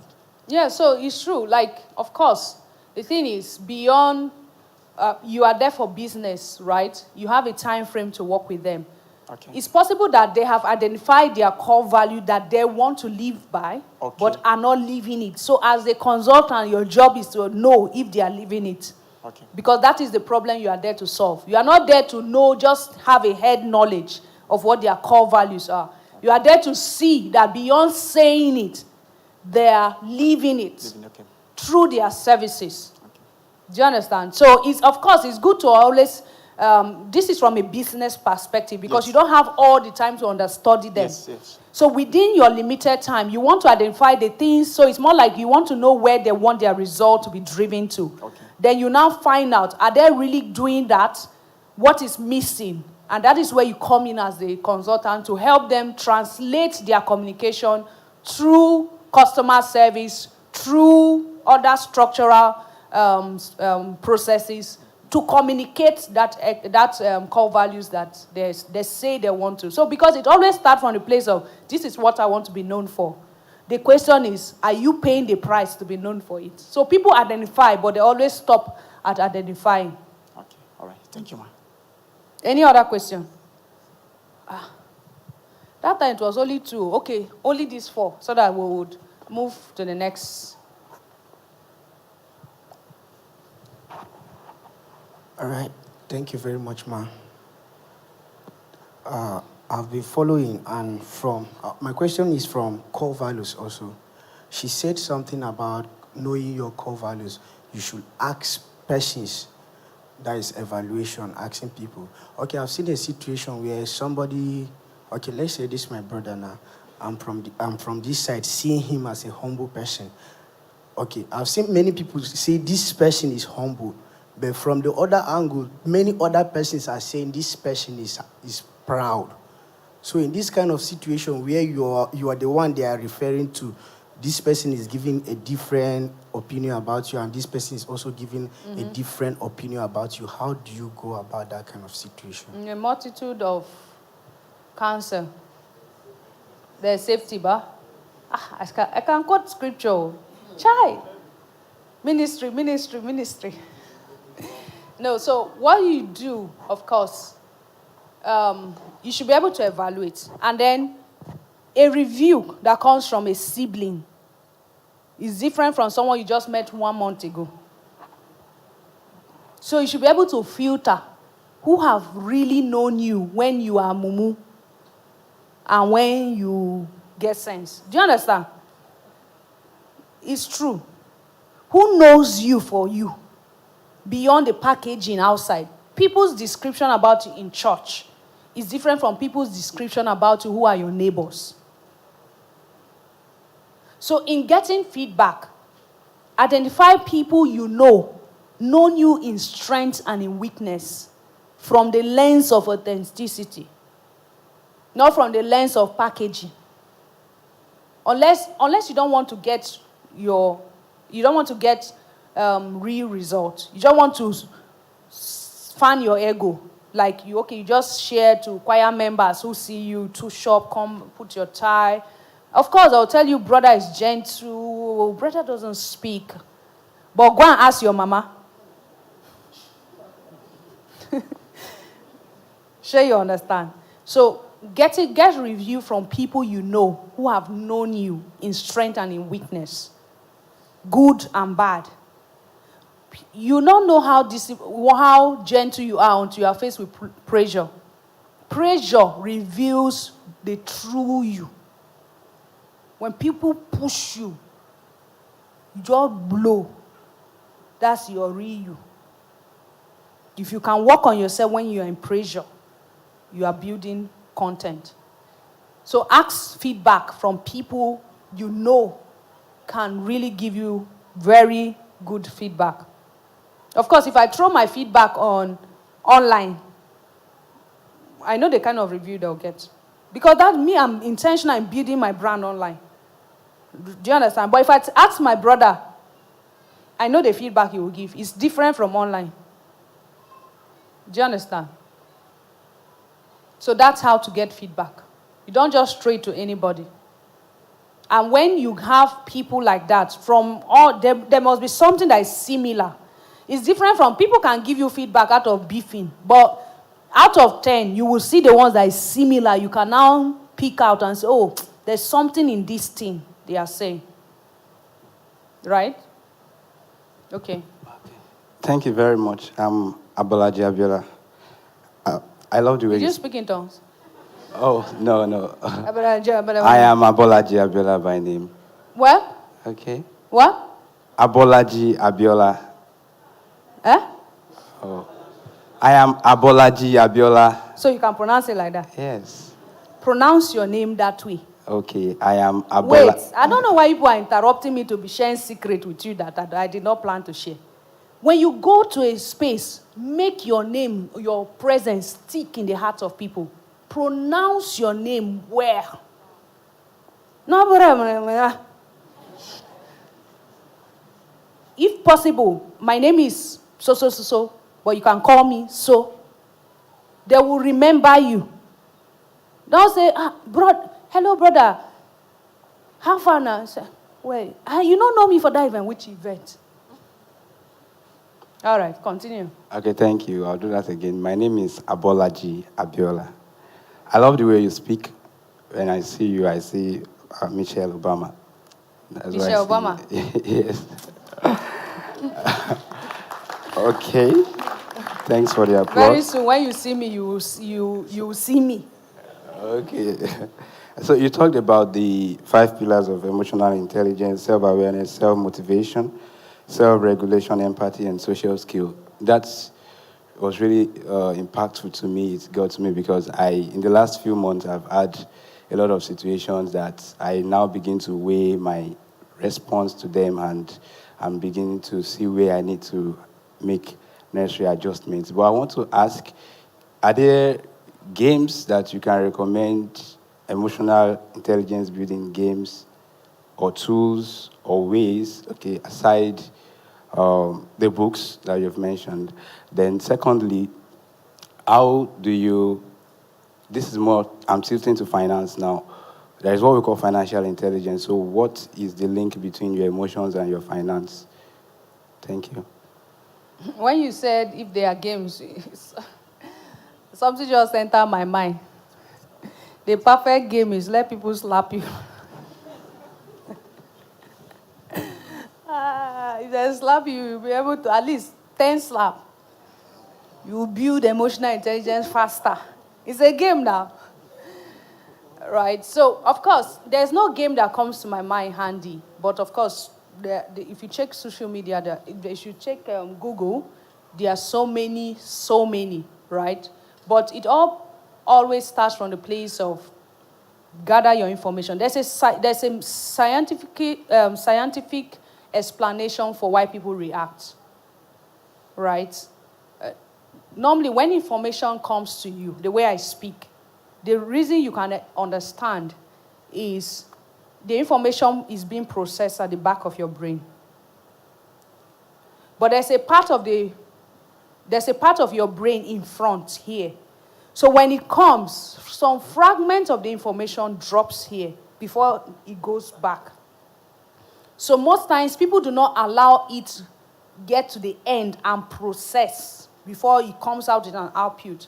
Once it falls here, you pick this incomplete information, and that's what you use to react. And that's why you see most times some people would do something. Maybe somebody's got them angry. They abuse the person. After a while, they feel remorse. I shouldn't have said that. That is because your information has completely processed. So you did not respond. You actually reacted. And reaction also comes from past experiences. A lady whose heart has been broken, if she sees a guy that wear red shirt, you'll remember that that's the shirt that guy used to wear before he broke my heart. You are picking information from here. But you need to remember that it's not everybody that wear red shirt that used to break heart. All the people wearing red shirt now, they are looking at... Do you understand? Or somebody fell into the fire. Unconsciously, if you see fire, you jitter. Because there's a fragment of information that has giving you the negative feedback, and it's here. Somebody involved in an accident, he doesn't want to enter a car. You can easily be scared. Do you understand? So those incomplete information that falls at this part of our brain. So when you know this knowledge, all you need to do, when you are faced with that scenario, before you react, remember that the information has not processed fully. So in processing, that is when you now you analyze, right? When you analyze and then you put emotional intelligence all together, you now ask, what is the best response to this scenario based on who is involved? The same scenario can make you produce two outputs based on who is involved in the matter. The exposure, so that's where empathy comes in. You bring the person into the picture before you make a decision. Do you understand? So that is, but there are games. You can just research. But I think majorly, beyond theoretical knowledge, is implementation. Life will, even you exhibiting emotional intelligence, you will not know you're exhibiting emotional intelligence. Life will just bring one scenario. Maybe it's later on I think I handled that scenario well. So it's not like something happened, you now go and bring your tool. This one emotional intelligence, I use answer them. It doesn't happen that way. You will not even know what you are using to profile that solution is emotional intelligence. But these are concepts that once you identify them, you start putting yourself in those scenarios. The way you would, when they ask a question, the way you just want to ginger an answer, you sit back and analyze and consider these things before you speak. So it's always in implementation as opposed to just reading materials. And a game, oftentimes, is always good with other persons. You can't play a game alone. So even if you identify a game, you must find somebody to play. So maybe you can find you can have a team of friends that you tell yourselves you want to grow together. If you identify such games, it's easy for you to work together and then analyze the result, right? And hold yourself accountable. Did I answer your two questions? The second, you talked about financial intelligence. Of course, it's just when we talk about security intelligence, there are various, do you understand? Of course, there's intelligence based on sector. For you to be financially intelligent, there is a part of you that must have certain knowledge from the place of regulation, self-regulation. It is in self-regulation you cannot discipline yourself to streamline to financial intelligence. Right? So it's just words. You can say political intelligence, educational intelligence. It's just words. They are foundation of life that those foundations will be displayed in different scenarios based on the industry. So it's just emotional intelligence displayed through the concept of finance. Do you understand? Last question. I think there were 4. Okay, you are the 4th person. See him there. Okay, thank you, ma'am, for the privilege. Oh, he's the third, you are the... Oh, okay. So 2 questions since that time. All right. Your sessions have really been impactful, and thank you for that. My name is Tedo Nelson. I want to ask a question, but specifically about emotional intelligence. What? Emotional intelligence. Mm-hmm. One of the items you gave us about self-awareness. This is a session where, for me, I want to leave here with definite decisions. So I don't want to just take this session as one of the mini conferences or teaching sessions I've attended. I'm one kind of person who I can do a lot of things. Like, I'm gifted in, I can do a lot of things with regards to computer. And I find it very hard to tell somebody no. Even right from when I was on campus as a student, I teach people at the detriment of my learning. I do other people's assignments at the detriment of my own assignment. And it's really affecting me, like, in my own personal life. And secondly, multitasking has been one of my major problems. Like, I can do many things, but, like, you're a jack of all trades and you're a master of none. So, like, how can I handle such issues? All right. First of all, you need to learn to say no. You know, you die before your time. Saying no is part of growth. Yes. Saying no is part of growth.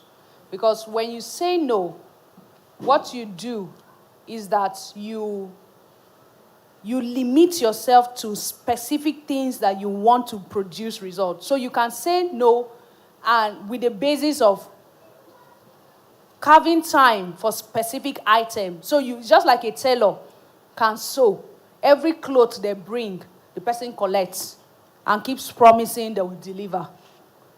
But do you know recently that there are tailors who are beginning to spring up? If you bring clothes to them, they'll say no, that I'm booked, unless you come so. Do you understand? It helps you to be efficient. And people will learn to start trusting you because they know that when you say no, it's because you don't want to disappoint. When you say yes, it means you will deliver. Right? So part of growth is the ability to know when to say no. Even to opportunities. You may have certain opportunities in your hand, but when you analyze it based on where you are going to, there may be other juicy opportunities that will come. Based on maybe your word, your commitment to this previous one, you can say no to that one, not because it's bad, but because you are building a brand, a personality that people can depend on. When you always even say yes, people will not trust you. So you become like a dumping ground. And you become overwhelmed and you can't deliver. So they'll end up saying, you for 10 minutes say you no go get chance. Do you understand? So you have to say no when to say no. It's part of growth. It's always not easy, but you must discipline yourself to come to a point when you should look at issues, situations in the eye, analyze it, then make a decision. If your decision per that time is no for your best well-being and in line with where you are going to, say no. Then in the aspect of multitasking, most times what we actually do is that we don't manage our time properly, which is something Ibronke will speak about. When you have tasks, life in one way or the other, there's family, there's school, there's work, you almost multitask. But the question is, what time allocations do you give? There's a rule for time management I use. In all of your activity, identify what is important and urgent. Give that one number one attention. Do you understand? Important and urgent. Maybe you received an emergency call. Maybe about someone's health. And the person is really someone that you need to be on ground for things to happen. Right? That is important and is urgent. So even if you were traveling to US, you need to pause because that is important and it's urgent. The next is what is important but not urgent. It's important, but it's not urgent. What do? You allocate time. Okay, I will do it from 2 p.m. to so. It's important, but it's not urgent. Do you understand? In your scale of preference, in your scale of activity for the day, for the month, for the year, this is important, but it's not urgent. Okay, I can allocate time for that, and you attend to it once that time comes. One thing that has also helped me is setting alarm and giving my alarms title. There are tools you can use to help you to be more effective, productive. Right? The next is, what is not important?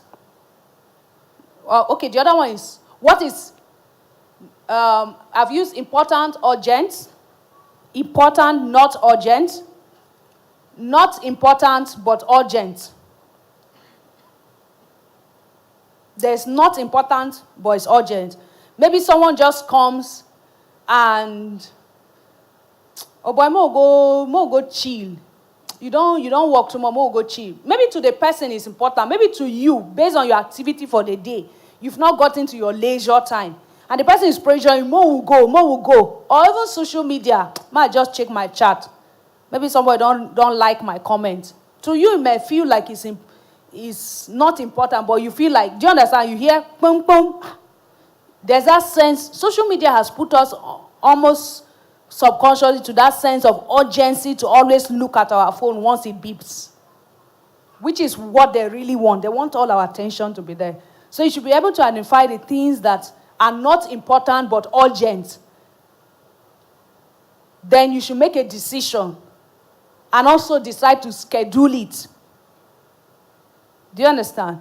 Then there's not important, not urgent. Just delete it from your list. So these are the ways to also help you plan your activity for the day, for the week, for the month, for the year. Identify your, just make a long list of all you need to do. Then begin to sort it out, which is important and urgent, which is, and all of that. Last question. Did I answer your question? Okay. Once again, good afternoon to everyone. Good afternoon, Ma. I really appreciate the program. Like, you have helped me to be transformed. I can learn to take responsibility by myself now much more than before. I have this question, which I want to ask, just for you to differentiate between core value and ethics for me. Okay, core values and ethics. So core values are those principles, principles of life that you identify, right? To begin to live by. Ethics is now more like the exhibition in terms of it becomes your what makes you make a decision or not make a decision. Like, for example, one of my ethics is the fact that ethics. What example can I give? Yeah, okay. So, core values decide certain decisions you make. And so character in trying to display is things that happen subconsciously or unconsciously. But ethics are things that you do consciously based on your core value. For example, you can't find me in certain places. It's my ethics. Not because it was bad. Based on my ethics, you can't find me in certain places. Do you understand? Ethics almost translates to now principles. Your own personal principles of life. You can't, some people's ethics maybe, they have decided to almost turn it like a brand. If you look at Steve Jobs or there's this particular person, the person is always wearing dark shirts, either ash, white. It's like, that's what the person wants to be known for. Do you get? So ethics are principles that you decide to put forward. You begin to project it because that's almost what people use to describe who you are. with your ethics are those things you do or you refuse to do based on your core values. Now, if I have a core value of integrity, one of my ethics is the fact that you would hardly see me say something and I not do it. Do you understand? It becomes an estimate. When you are describing it, this person's ethics is. Do you get? I know most times it's a bit, they are interconnected. But most times one is a projection of the other. You can't see core values. You see display in either ethics or character. And character, we say it's what happens over time. Ethics may not happen over time. Yes, of course. Yes. Just like we have negative character, we have positive character. We have people who have negative. It's more like aura. Negative aura. Yes. The reason why you don't want to work with some people is because of their ethics. Right? All right.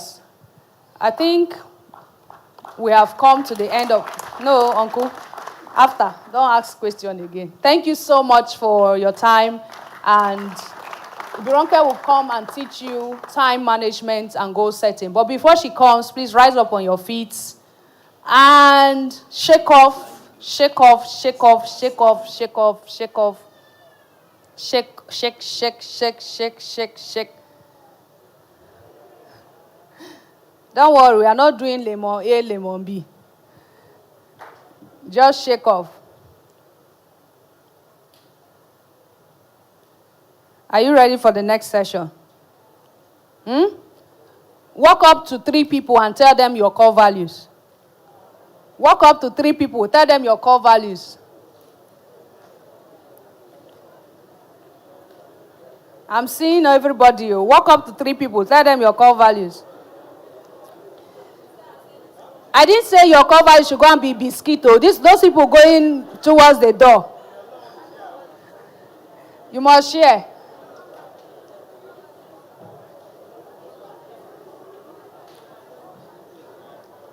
Identify 3 people in the crowd that is from your village. Identify 3 people in the audience that is from your village.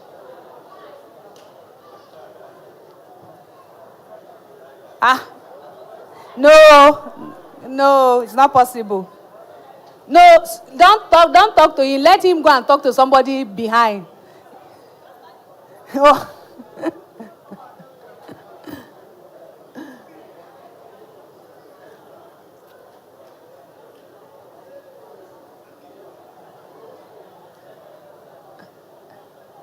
All right.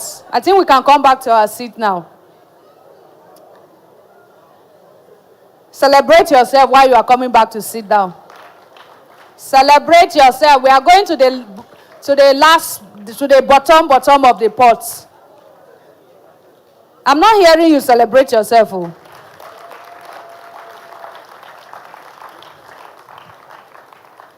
All right, let's make welcome Ibironke as she takes us on time management and goal setting.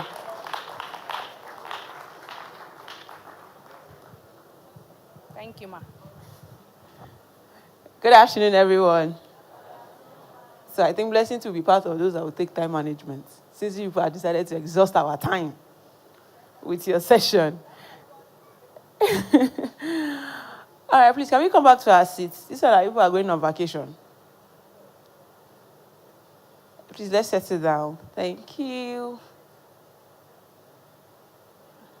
Thank you. All right, and I think that, okay, so I'll just start on time management. Is that what we have on the next slide? Or are we still in the icebreaker activities session? I believe that everybody is guilty of time management, lack of time management. They are all guilty. Before this slide, please. Nope. Why is my own screen now? Media, I'm waiting for you. I think it's the screen before this one. So we are all guilty of lack of time management. We know what time is. Can anybody define time? It's the unit of life. Anyone? This is serious. Okay, so we have someone there that needs a microphone. Is on white. Please, you can keep your answer so that we can see you. Okay. So what is time? Good afternoon, ma'am. Good afternoon, sir. Time is the duration of an event. Thank you. Time is the duration. I don't even think you should be for an event. It can be for a course or life or anything. It doesn't have to be an event. And of course, event too can mean several things. But it's a duration that you put into things. Now, the issue is management. How many people believe that we have 48 hours in a day? 48 hours now. It's 2 days. Okay. A day, 24 hours is not enough to do things. Raise up your hand. Like that 24 hours to get all the things you want to do done is not enough. If you are for me, I know that all of you are guilty. I just for me. If you not raise up your hand and say you are lying. 24 hours is not enough for a day. For you to get to do all the things you want to do, please, let's raise up our hand. Raise it hand well. You are the one saying the truth. Any other person that your hand is down, you are not saying the truth. 24 hours is not enough. All these people that are doing like this and putting it down. Let's see your hand now. I'm looking for those that not raise up your hand that will call to explain things. So let me see your hand if you think that 24 hours is not enough. Realistically, it's not enough. You wish that we can have up to like 25 to 26 hours to get more things done. Okay. So that brush with pen, the sister beside you. So please let me give her mic. Please explain how 24 hours is enough.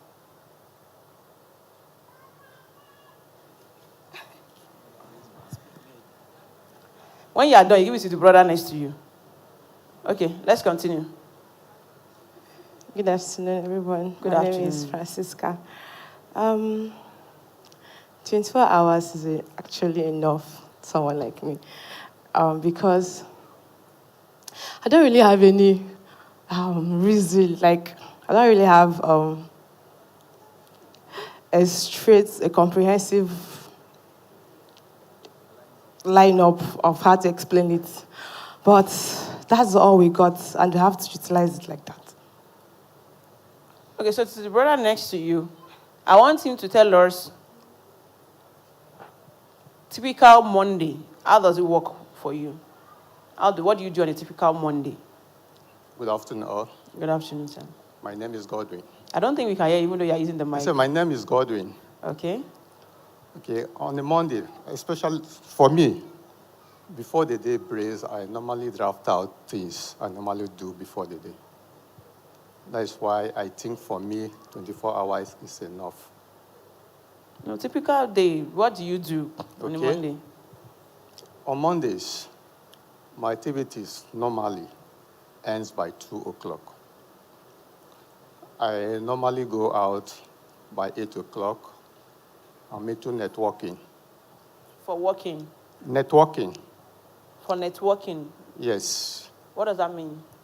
Nice. I'm into networking. Oh, okay. So my Monday activities end by 2. I'm also a freelancer. So anything from 4 to 8 o'clock, I do anything I want to do online. That is all. That's why I think... I've still not know what you do on a Monday. From when you wake up on the bed to when you go back at night, what do you do throughout the day? Okay. If I wake up in the morning, the first thing I do, I normally pray. Of course. After the prayer, I go out for my normal activities. What are the normal activities? Okay. My normal activities, that's why I say I'm into networking. I go out to market things I do online. Okay. Do you sell online? Yes. So you go out to advertise what you sell? Advertise what I sell.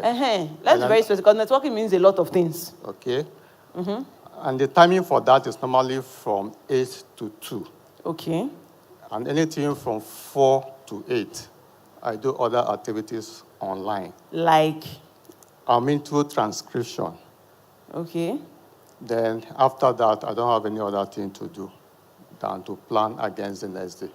Okay. That's why, for me, I think it's enough. Okay. Thank Let's look for married women with kids.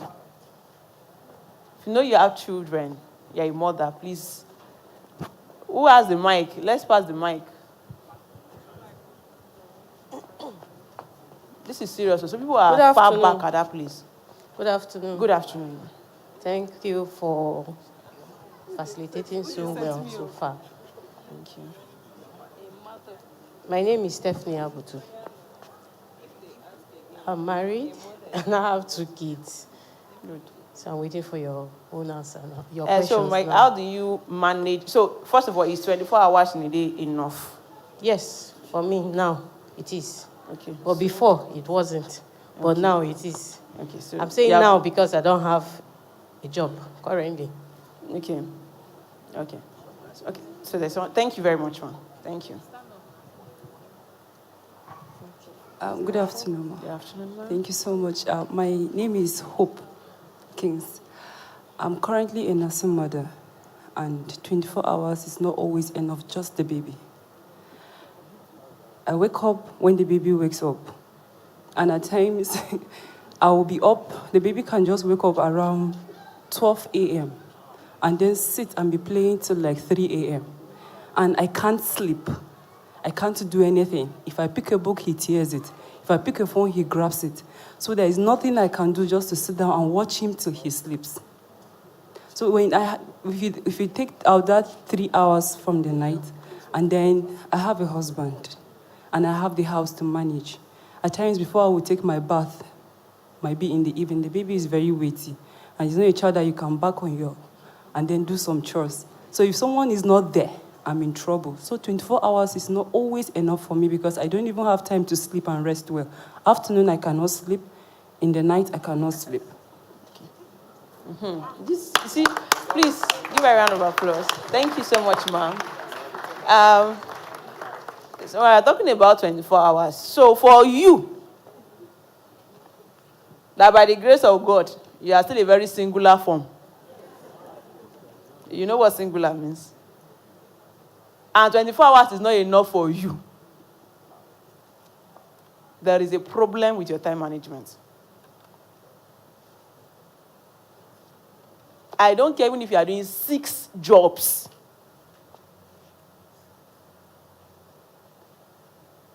Of course, when we come to the mothers, of course, there is a way to do time management, even though with kids and you're working and all of that.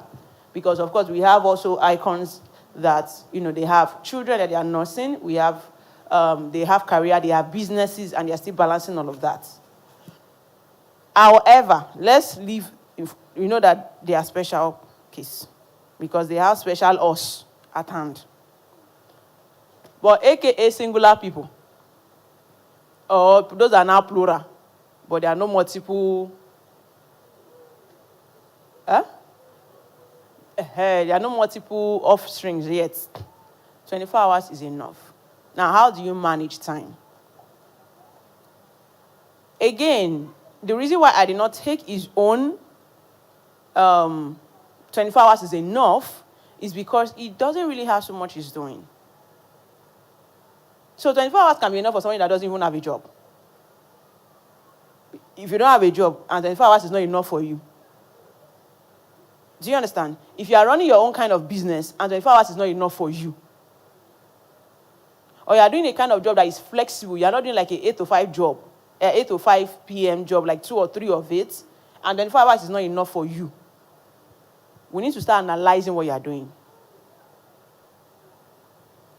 The first step that I practically do, which is sort of mentioned, but again, it has to do with what is inside the content, is when you wake up in the morning, you need to have a list of the things you will do for that day. We know that you will pray. That one is not even like a task to be adding to do. That one is a default in your calendar. Whether you wake up to pray in the middle of the night, 3 to 4 hours or 8 hours, That one is a default. It should have become part of you. It's no longer like a to-do that you write down. You know the things you want to achieve that day. So whatever activities you want to start implementing by the day, it should be based on what you have organized. These are the part of the things that takes you to be organized. One of the reasons why you are lacking time management is because you are disorganized. You are AKA, let's just see how the day goes. You don't have what you want to command for the day to produce for you. There is nothing to help you mark that today is a successful day, because there is no even checklist in the first place. So you need to have a list of things you do, and the content matters. So aside from having a list of the things to do, the next thing you need to do is to put time in. You need to time it. Yes, we know that you don't want to, you don't want to limit the Holy Spirit. You want to flow in the Spirit as you pray. But you can do that when you come back at night and pray throughout the night. Especially if you're someone that is working 8 to 5. Remember, part of your core skills is excellence and diligence. And you don't want to be resuming work every time you are late to resume work. Why? Because you are praying. So God is what? God is the one keeping you late. So you want to put time into things. You want to bath, do your makeup, and do all your ceremony. Make sure you finish it within a specific time. You know you want to get to your office by 8. But you're waking up 15 minutes to 8. You are one of those people that would say, once it's 8 p.m., I'm already in my bed. I don't do anything at night. Nothing should obstruct my sleep. Something should obstruct your sleep. Because when you wake up at time, you still see Elon Musk chatting you guys up by 3 a.m. in the midnight. So you need to have the list of things you will do for the day. You need to put a timing to it. And if possible, set it by an alarm. I have more. Initially, when I wanted to start managing my time, I have more than 12 alarms on my phone. As time goes on, it becomes part of me, and then I start reducing my alarm. So I'll say that even if my phone goes off, at default, I'll wake up at the time I'm meant to pray.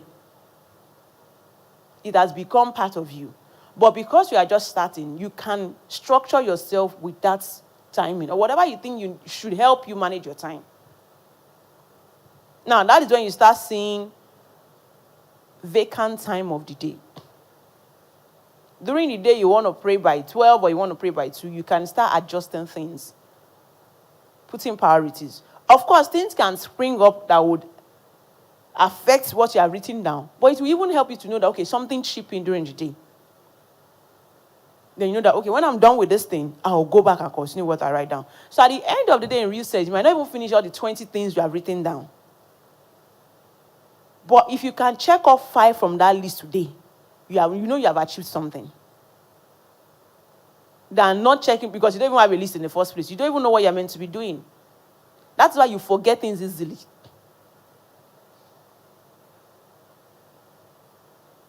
So you have to stay organized. Putting structure and system. And I've said it that anything you know you can afford, we should not be finding you struggling with it. It's Saturday, you want to attend an event. At the same time, you need to clean your house, and you need to wash clothes, and you need to cook, and you need to do all of those things. You should be able to outsource. You are meant to be here. At the same time, you are meant to be washing clothes at home. Why not give someone money so that you can be here and get the two done at the same time? So I'll not give you 2,000 naira to no. But what you are doing is that you are paying for time. That's what you are doing. It's not that people that are spending, it's not as if they have money in real sense. They're actually buying your time. I want to release 20 articles before the end of 2023. I want to release every day. I know that to start sitting and start writing those things will consume my time. So why can't I get someone that is good, pay the person to get the task done? By the end of 2023, the year will end. I would have written the article, and I'll say that I've gotten other things done.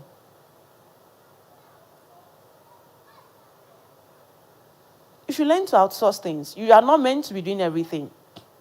And that, this also now springs to for my co-single people. You know that you as a man, you know you want to marry full housewife. Don't go and marry a career person. I want to make her a full housewife. Do you get what I'm saying? Ngozi Wela and Mommy Adeboye, they are both fulfilling their purpose. True or false? They are both fulfilling their purpose. But in two different dimensions. So don't go and bring Nicki Minaj. I want her to become Mommy Adeboye. You know where she is before you brought her in. And don't go and marry Ngozi kind of woman. I want her to become Mommy. Don't go and marry someone like Mommy Adeboye. They want her to become someone like Madam Ngozi. You know. And the same thing applies to a lady as well. You know who you want is a full-time ministry person. Then you go and find someone that is into business that travels everywhere. Then you now come and be disturbing Pastor Tony that your husband does not have your time. You did not know before you were saying, yes, I do. Like my pastor would say. So you also need to also put all of these into perspective when you are choosing life, generally. It's about staying organized, it's about having principles, it's about planning. That will help you manage time. I think it was yesterday that I said it, that if they point a gun at you to develop an app, either you develop an app or they kill your family between 24 hours, you will develop that app. Me and you know you will develop that app. But because you have not seen something pressing to make you develop is the reason why you're saying that, I don't think I can. So that same thing you are doing for 40 hours, if time permits, that luxury of time, you know, I used to work with a team where they are always complaining about those in the social media team. They will always have one excuse or the other to give on why they are not delivering. At the end of the day, their boss went to sit with them in their office that day. If you see what they deliver in the office that day, they delivered all the pending things that were pending for the last 1 month was delivered that day. Everybody was busy working. So in real sense, it's not as if that there is not enough time. But what you have paid your luxury of time to is what is affecting you from delivering what you should be paying your time to. If we check your phone now, the time, your screen time is more than the lifespan of some of us here. Should we check it? We have people that are using iPhone here. Should we check their screen time? In a day, check how long you have spent on your phone. Even on Facebook, there is a setting there where you can see how long you have spent on Facebook for the last 1 week or for the last 1 month. You will see how many hours you have spent on social media. Can you try not being with social media for a day?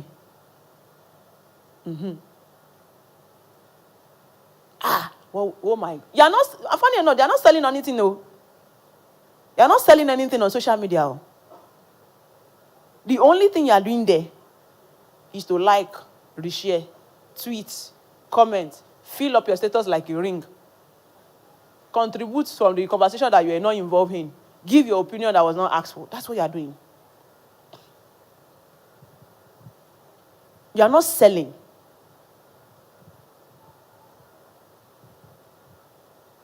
But you're there on all social media. You have been on Twitter for the last 5 years. What have you grown in the last 5 years? You're on Facebook. Should we go and open your Facebook account now and see the things I'm not even saying about the things you post because probably Pastor Tony might be following you, so you are conscious about the things you post. Let's go and see the things you like. And the things you reshare. And the things you comment. These are the unnecessary things we do with time. So by the time you remove the shaft, when I say shaft, I mean the things that are not necessary in a day that you have done versus the core thing that you're meant to do, you realize that 24 hours, 22 hours is done, is just to do those shafts. And then you now say there is not enough time. There is enough time. There is enough time. I still do 3 jobs. And I still run different companies. And you still manage and deliver them. So there is enough time. So you are doing 9 to 5 job and you think that there is, see, the same 9 hours you are spending to do one job is the same 9 hours some of us are using to do 3 jobs and still collecting triple the salary at the end of the month. The same 9 hours.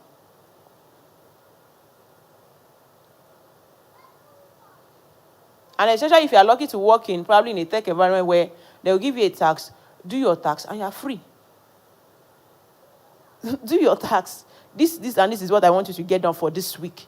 Get it done, and you are free. Even my team members, they know. Finish your tax. If you like, go and sleep. Shall be with your phone. When I need you, I can see you. That's all. So you're not doing any job yet. You don't even have any business, any successful business that you are running actively yet. You don't have any family that you are raising yet. You don't even have a baby that you are nursing yet. And then you're saying 12 hours is not enough. If God decided that 12 hours is what we used to see light in the day, you will still use that 12 hours.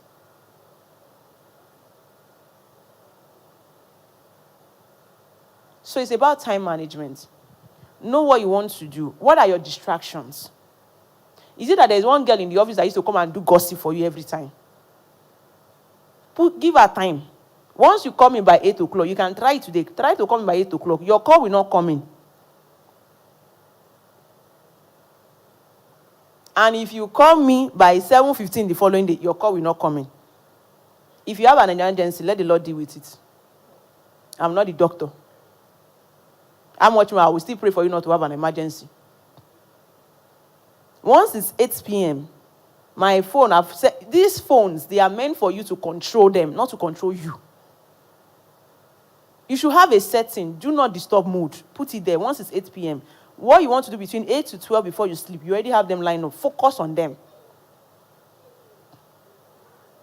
So if I want to go on social media by 8 p.m., my phone will tell me, are you sure? They should remove my phone from airplane mode or do not disturb mode. So when that question pops up, I will have to ask myself quickly, unconsciously, is it what I want to do online? Is it really important? But my team know that we are on Slack, we are working. But not my IG will not be active, my Facebook will not be active, my WhatsApp will not be active. But the tools that I need to work within that time would be active. So I have the things I want to do in a day. I have the timing I want to get it done. Blessed will say I don't used to sleep. It's because between those times to those times, they are everywhere is quiet for me to work. I've said that if I don't sleep at night, I can get a task of 1 week done in one night. So while you are there, snoring and falling off the bed and coming back up, we are cleaning out things to be done. So when you wake up in the morning, you will come and work for us that did not sleep, so that we can go back to sleep. And I will not sleep on the mat where you just wake up from.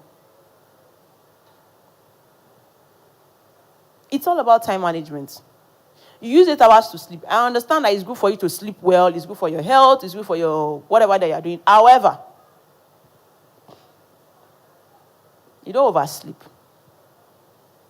Because you have the liberty, like Blessing mentioned about that time, because you have the liberty to sleep as much as you want. The Lord has blessed you with the gift of sleeping. Does not mean you should maximize it and utilize everything in one night. And it should not only be when you have problem that you want to fast and do vigil that you should be awake. At least, I know at least 4 people in this Nigeria that throughout the day they are sleeping. But once it's 12 to 6, they are working. You want to be in Makurdi, you want to work with a company in the US. Do you think they're in the same time zone? No. When you are going to bed is when you are waking up. You are 6 hours apart. How do you plan to adjust your timing and your sleeping management?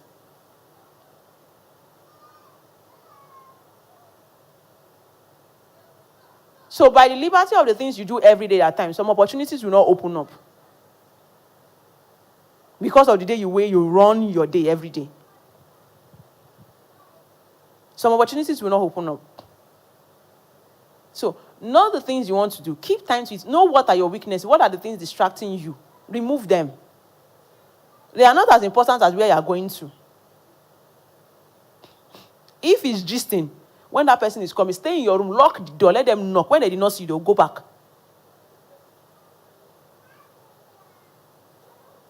If it is social media, refrain from it. All this that we, yes, that come and pray here. For you're addicted to your phone, come and pray. Because if you cannot do without your phone in a day, it's an addiction.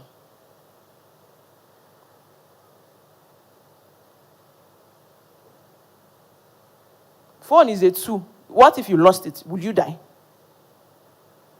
So you can actually do without your phone for 1 week. So it's about removing the shaft and focusing on the things that bring value. Is actually time management. Remove the shaft, remove the distraction. Manage your time. What should you not be doing? You spend a lot of time to go and watch ball. Every guy likes to watch ball. Really? We should ask now, is ball scriptural? They are murmuring. Is ball scriptural? People will start now. But you are ready to spend the next 90 hours to watch a match, but you cannot spend that 90 hours to get a tax done.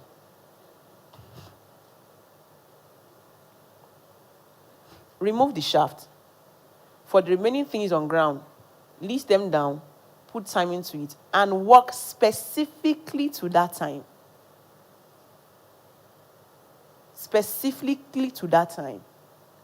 I'm not saying that there are not cases, exceptional cases, where you'll be led to do things beyond the timing that you have set. I'm not talking about when you are dragging things. I'm talking about when there are cases when you are led to do things beyond what you have planned. It means that even because you are led to do things beyond what you have planned, it means that the things you are supposed to program to do 2-3 days, you can finish it in 1 day. Exceptional cases. If I ask you to write a list of things you will do today now, and then you start writing 20 things, me and you know that you will not finish it. What are the realistic things? When you finish writing them down, you are put into timing. Now prioritize. Prioritize what you have listed down and you have put time into. Today is Saturday. You want to wash clothes, you want to go for wedding. It is unwise to go for wedding and come back and say you want to wash clothes. You know you are meant to wash that clothes before you go for the wedding. If everything you listed is going to take you 9 hours, you know, or it's going to take you 12 hours to complete it for that day, then you know that you should not be on your bed by 5 a.m. These things affect the way you sleep and the way you wake up. If I don't sleep by 8, I will be dozing everywhere. Doze first and hit your head on the wall. The next time, you will not doze. All these things are self-discipline. They are self-discipline. I cannot do without going to club on Friday. Go now and come back. And then tell us what you have produced out of that time you went to club. So it's all time management. Things can come into the equation. Things can leave the equation. But specifically, I am more of things that are not necessarily leaving the equation. Remove the shaft. You spend so much time talking about a topic and arguing and arguing. Some of you will come to your office uninvited now. We will see you in the midst of every other person arguing about Nigerian politics that you will not even vote for. People that are voting, there are people that are complaining now. They don't even have voters card. But they will tell you how your preferred candidate should not be voted for. But they don't have voters card. So what is your essence of having that conversation? And there are some topics that people bring up. The first thing I will ask you is, okay, they were asking a question the other day and they're saying that, I think it was on Clubhouse. They were having, this Christian community was having a conversation about if, what do they call these two things when two people are living together? They are not married. Huh? Cohabiting. They are asking if cohabiting will affect marriage or not. And then I was seeing single people commenting. So when they gave me the mic to talk, I said, first of all, I don't think people that are single should be in this equation. It is people that are married that have the experience to tell us if, when they were single, they cohabited, if it affected when they got married or not. So there are some people you should not even be conversing with. Before you start conversation on politics, do you have voters card? No. So what are we talking about? It means that for every minute or hours or seconds you engage in that conversation, it is useless, whether you like it or not. At the end of the day, they won't help you to make the right decision. So why are we wasting time? So you should not even be finding every conversation. Somebody there on social media talk nonsense and everything. Okay, Muslim is there on social media saying nonsense about Christian pastor. Is the person a Christian? So why are you even engaging the person in the first place? To argue that pastors are good and pastors are not good. It's unnecessary. So before you bring a conversation to the table, know who is sitting down on that table. We want to deliberate on how to, raise global impact and do all of those things. Whereas the person you are talking to is still even finding money to eat food in the morning. What contribution do you think the person will bring to the table? Every reason why not to spend that money and let's use it to do self-sponsorship is what the person will give you. And the person is not bad. You are the one that is bringing the wrong person into the right equation. And specifically at the wrong timing. So when I say, for example, that you cannot advise me if you have not failed, it's not a quote. You have not failed. So how do you now tell somebody that's failed how to recover? Some people need to start a business, nurturing for 10 years, fail, so that they can stand here and tell us how to recover from a failed business. So imagine everybody here now have run a business and it has failed, and then probably I stand here, I've only run a business and everything has been fine. How do I want to relate with your pain? Of the money you lost, of the time you lost, of the resources you lose, of the reputation that was down. I can't relate. These are the things we do. We use our time to do.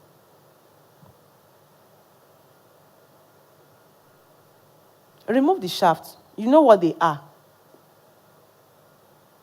Some of we women can watch Telemundo and Z-World. Oh my God. Once it's 8 o'clock, they start now, Katrina. Then you will sit down there and finish. I say you don't have time for family and kids, really. Like, you don't watch that thing, it has ended. I understand that there are time for you to relax and rejuvenate. However, that should not be like the order of the day. Don't go and put it in your to-do by 8 p.m. Watch Telemundo. It's not part of time management. Remove the shaft. Remove the shaft. If you write your to-do tomorrow, you will see the shaft there. At the end of the day, you realize that what I'm even meant to do today is just 2 major things. Put time into 2 major things and do it. Remove the shaft. List out the main things here. Put time into it. Put your priority and execute. So you list, you time, you prioritize, and you execute. That's how you manage your time. But when you finish listing down, remove the shaft. Those things that are not necessary should not even be in the list. Some people will write in their list. I've seen some lists before when I told a team to write out their to-do. In the list, the woman writes how to go and negotiate with one woman for the ashwebi that she wants to buy from 50K to 45K. It's part of the thing she wants to do for that day. So she wrote it there. Yeah, it's a good thing because you're going to spend time doing that. Before you if you want to start from 50,000 right now, for some of us that do negotiation, you go to 20K. Then you now start coming back up. But however, you know that it's 45,000 you can pay, and then tell the person it's 45K or nothing, and then work out if the person does not agree. Why do we need to spend time to go to 20K and then be coming back up? If you have the luxury of time, fine. But if you don't, remove it. And there are some things you do on phone call that you can just text people for. You now call them, hello? I just want to check, hope you are fine. You end the call. If you call the next time, your line will not go. It's true. There's some things you should do on text.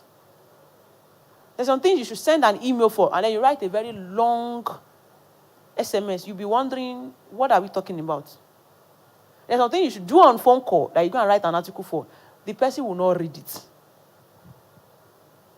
So you should also know when to call and when to text. And you should know when you should go and meet the person physically. These are the things you do to manage your timing. I'm going to reiterate. Have a list of the things you want to achieve by the day. It could be by the day, it could be by the week, it could be by the month, it could be by the year. Have the list down. So if you have it by the year, it means that you can break them down into 12 months. From one of those things in the month, you can break it down into 30 days, right? Into 4 weeks. Pick the one for 4 weeks. For week 1, demystify it into 7 days. You can see the way you can get things done. Now, remove the shaft from the equation. The remaining one, put down the list, put time in, prioritize it and execute.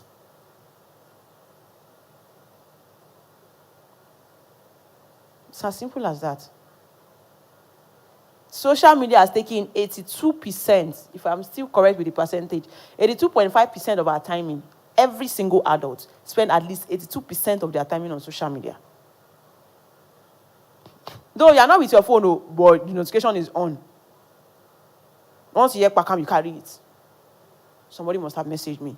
You now scroll. While you're on that message, you have gone to groups. You have gone to status. Let me just scroll to check IG. Then you stay on that IG for another 40 hours. The first thing you do when you wake up is your phone. The last thing you do at 9, in fact, you're holding your phone like this till you slept off. So in the morning when you wake up, you continue. I must have missed a message. No. Time management. There was a time that I had to drop my phone and all my gag. I went to go and use Torchlight. My company said, well, I should test at that time. I gave it to someone else to test because I don't want to go back to that phone, at least for now. There's something we call social media fasting. Yes, I do social media fasting. For a week, I don't go on social media. You can do social media fasting. Because the information we are even taking in on social media has a lot of impact in the way you behave.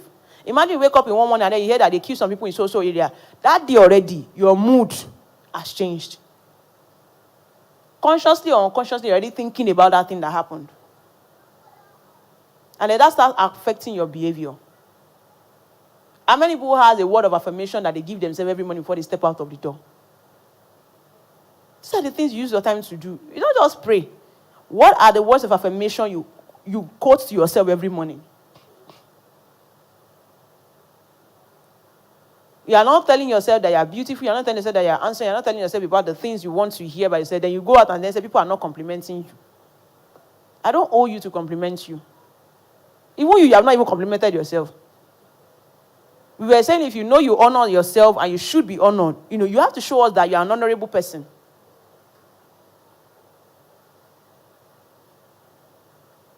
So you come to an event, you go and sit down at the backyard, you're just part of people that look at how things happen, you're not really bothered about it, but you want me to see you and honor you.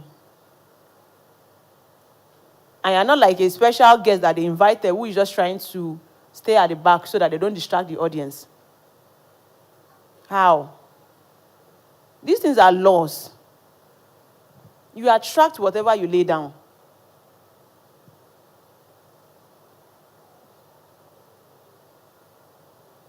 Remove the shaft.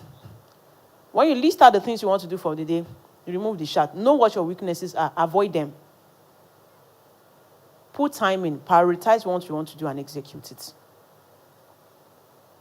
Are we saying emergency will not come up? Of course, emergency can come up at times. You go and fix the emergency and continue back from where you stopped. Sometimes what you put in the last thing can become so demanding that you have to do it first. Do it and continue with your trail of thoughts. Simple. It's not hard. When we say this life is hard, this life is hard, the complication you are bringing to the table for yourself is more. They say there's something called peer pressure. The self-pressure you are giving yourself is more than peer pressure.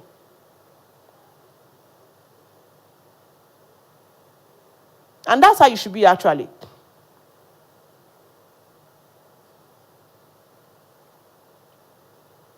Manage your time. Because whether you like it or not, 10 years later, RCM will still be existing. And you would have been 10 years older. The difference is where you are sitting now versus where you'll be sitting then. That's the difference. There's a time will tell or time heals. That is the time that you utilize well. You don't wake up every day and be sitting now at the backyard. And you want time to tell. 10 years later, you'll be there. Because you need to show yourself approved before you are worthy at times. He talked about mentorship the other time, and Blessing was explaining. And there are so many people you are mentoring by your way of life every blessed day. The same way I have people that are mentoring me. The same way people reach out to me, oh, you have been mentoring me for over 5 years. And the person is correct. Because there was a girl that I reached out to, and I said, I really saw myself in the way she's behaving. And then she told me that actually, she came in contact with me since 2020. She has actually been following me and doing the things that I do. I said, I just saw the similarity. In the things she does in school and how she does it in school and all of that. So mentoring at times does not have to be one-on-one. It does not have to be, they don't even have to know that they are mentoring you.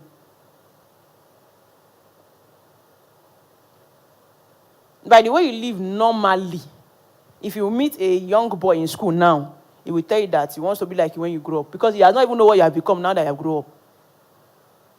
He shall see that you have become big and fine and wear suits. So he wants to be like you when you grow up. And by the liberty of managing your time, there are some things you don't even desire. You don't desire what you cannot even endure.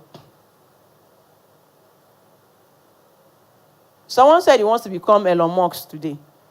And I'm asking, if Elon Musk should tell you about the things he has gone through, do you think you can endure it?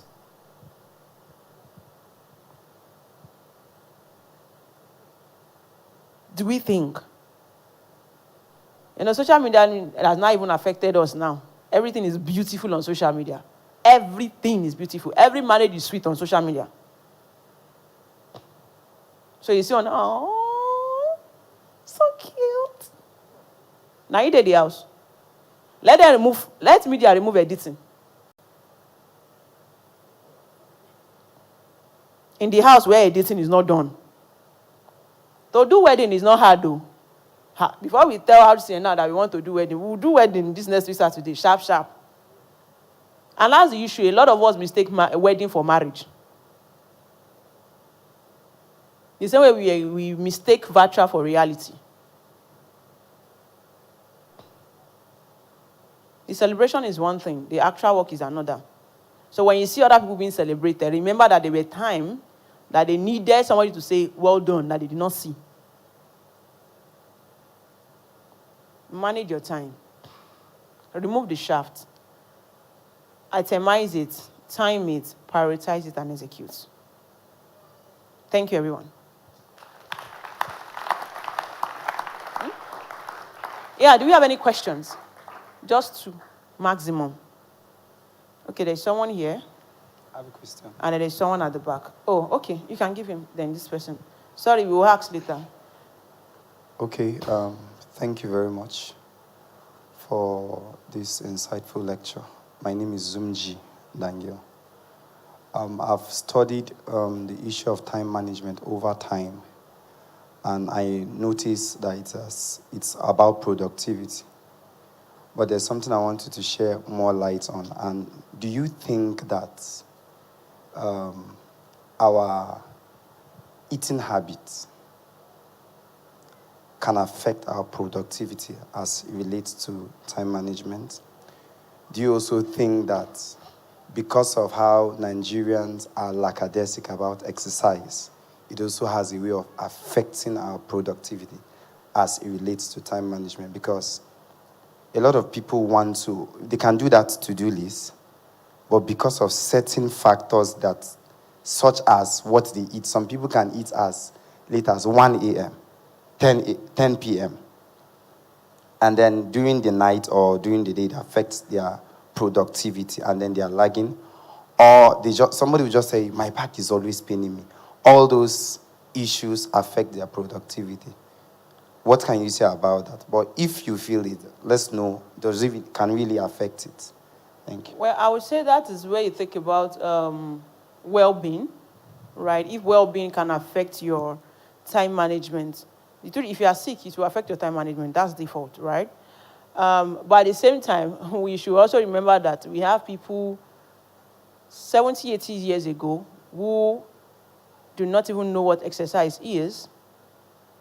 They don't know what social media is, but they produce results. And they eat practically cassava morning, afternoon, and night. And they still produce results. It could be, right? But I wouldn't say that that is the standard for everything. Or I wouldn't say that that should be a barrier for everybody. Me, personally, I might not eat throughout the day. It could be at night, I'll get to my kitchen and then I'll cook and eat. And I'll still get my tax done. The way the person, he or she has wired their life or way of living, can somewhat affect it. But the day you decide that this is what you want to be following, even your to-do, you know that your last time should be eating by 7 p.m. or 8 p.m. It should be done.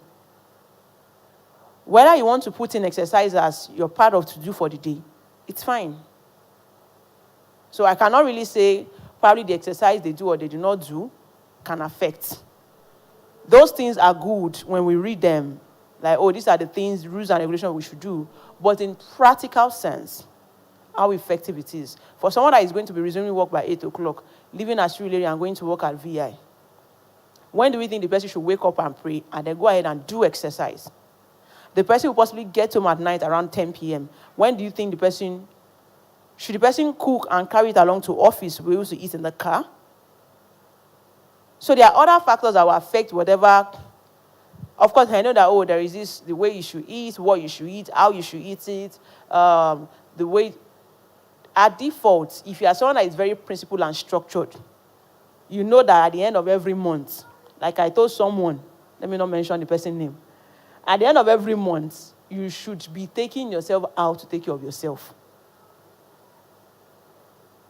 You are earning 100K every month, and you will know you are giving your family money, you are working for a family, but how do you spend 10% on yourself? I'm not talking about going to give money in tithe. No, I'm saying to yourself. How well do you take care of yourself? If we talk about spa now, spa is not a luxury to you. Do you get? So you can carve your way, your well-being, which should be part of your way of life, right? But I will not say that it will affect productivity because practically it has not been like that for me and people that I know. It could be like that for other people, but practically I've not seen it. Some people would say, I always have someone that said, she exercises in the morning, it keeps her energy up, right? But she's a business owner. That principle will not be applicable to an employee. Do you get? So yes, we can say, you're meant to be eating vegetable and all of that. The person will be saying, only money for gathering get. Now you will say, go eat vegetable. So all of these things are good. They are add-ons. They are great. However, we cannot lay it down as a fundamental thing that we know that people do is that they have a lot of shafts they do that exhaust their time. And I'm always saying that the core value and skills is different from tools. You are a digital marketer. You want to do lead generation. And then you start buying like Bluebend. She's also that saying as an example. You need to buy Bluebend. You need to buy this. You need to subscribe to this one. But your skill of communicating and compelling people to buy your product, alpha. So that skill is different from the tools. The tools can enhance what you already know. They will not replace what you should be doing. Do you understand? So the fundamental tool when it comes to time management is people have unnecessary thing that they use their time for. They need to remove it from the equation. People have things they need to do. They itemize it. They need to put in time in and then prioritize to execute. Now, whatever tools you want to do, to enhance this solution, I need to set an alarm. To enhance the solution, probably there is a kind of food that used to make me sleep in the morning that I need to stop eating. All of these things are enhancer. But the fundamental still remains, remove the shaft, itemize, time it, prioritize it, and execute. Did I answer your question? The second and the last person, please. The second, which is the last person. She's here.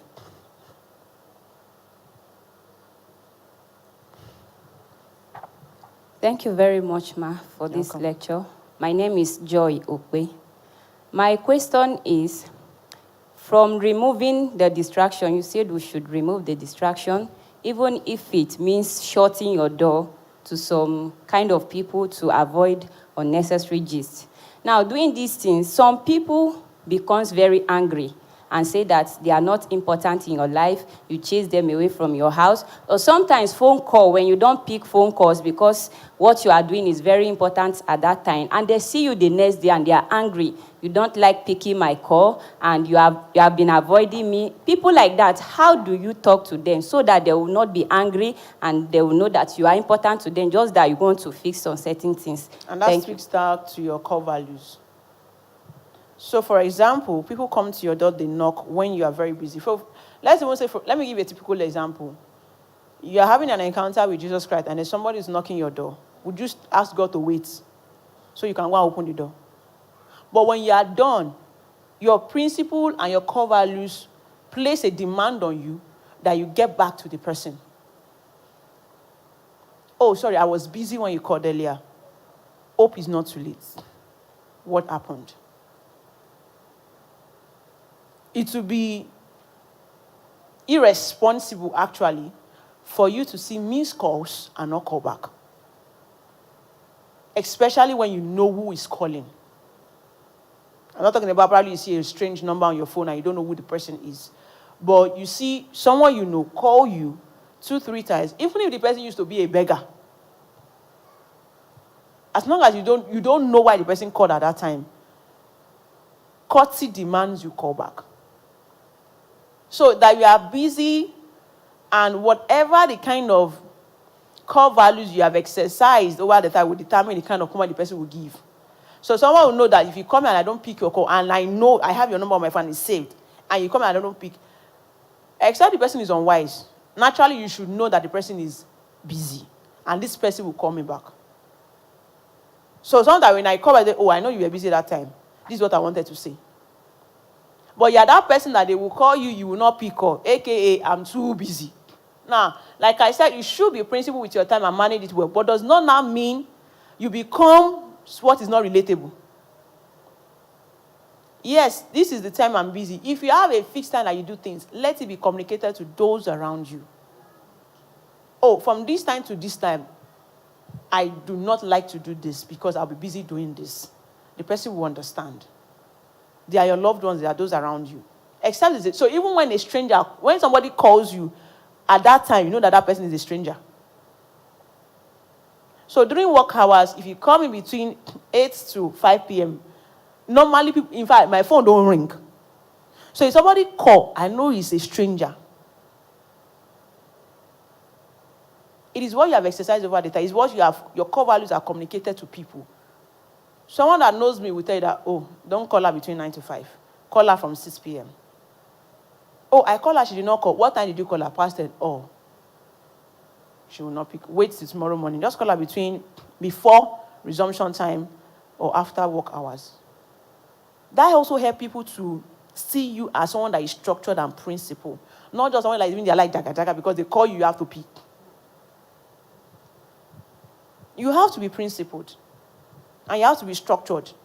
So anybody that is just a typical example, you get to a kitchen, there are so many dishes scattered everywhere, and you just finish eating. When you get to that kitchen, naturally you put your plate down and walk away. Right? Because everywhere is dirty already. The zinc is full of plates. Everything is scattered. When you get there, you will easily drop plate that you finish using to eat, and you will leave there. But when you get to a kitchen, even if your serious self wants to drop a plate in the zinc, when you get to that zinc and everywhere is clean, unconsciously you will have to wash that plate so that you don't become the scapegoat that disorganize the kitchen. You won't just throw it there because it has already been laid clean. So if you're already a structured and organized person, when people come to your life to drop dust, they will know that, oh, there is no dust here. This is how she does her thing. So we now start hearing, I know her for who she is. I know she's someone like this. I know he is someone like this. If you have done this thing, people can respond to you ahead without seeing you. If you say this thing, this is what the person will say. Oh. So you have to, first of all, cultivate a principle around your life first. Be someone of structure and principle. have a timing for yourself. Just do your thing. When every other person comes, they will adjust. And they're not adjusting because they want to fight you or anything. Now, if the person, let's now say in a cases, you now meet with some people that they are out, let me call them outliners. They don't adjust to anything. They want you to adjust to their way.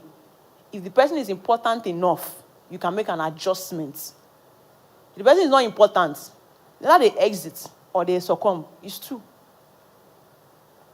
So you know who is meant to stay and who is meant to go. Did I answer your question? Yes, ma'am. Thank you. Thank you so much, everyone.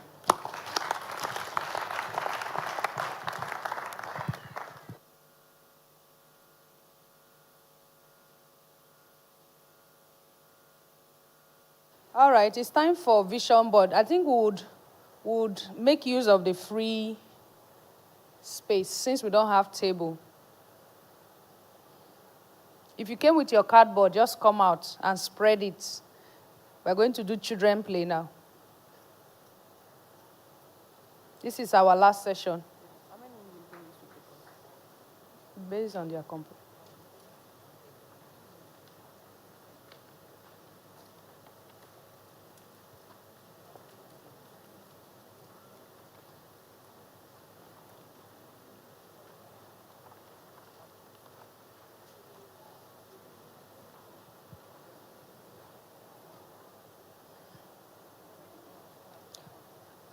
People don't want to do vision board again. Oh, you were shocked that I said you come in front. It's only children that can learn. People that can play, that's the only ones that can learn. It's practical. It's something you must do by yourself. It's only one newspaper you came with. When I say bring newspaper, you went to just look for one and bring. Okay.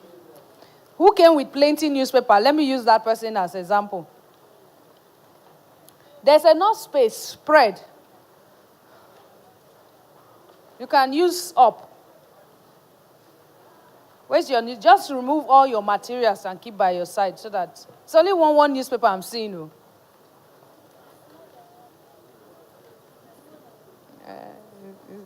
All right, spread. I hope it has what you look for.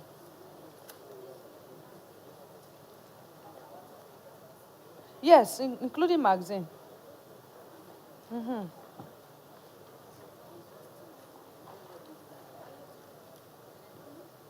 Gum. I've not seen anybody with gum, scissors. Okay, I've seen gum.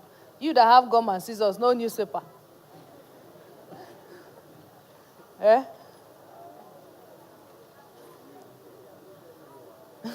The way people are sharing the newspaper, like... Okay, see what we will do. All the newspaper, just bring all the newspaper. Let's put it together. All the magazine, newspaper, just put it together. Do you understand? Let's pile up, just like you used to submit your prayer request. Come and submit all the newspaper and magazine one side, together, so that we can use it together. It's not like, because what you may be looking for may be in another person's newspaper. Do you understand? So I'm going to explain and you know why. It's not like you must use, you may be surprised that the newspaper you came with, there's nothing there for you. So just pile everything up together. Magazines, everything, just pile it up. So go and stay with your cardboard and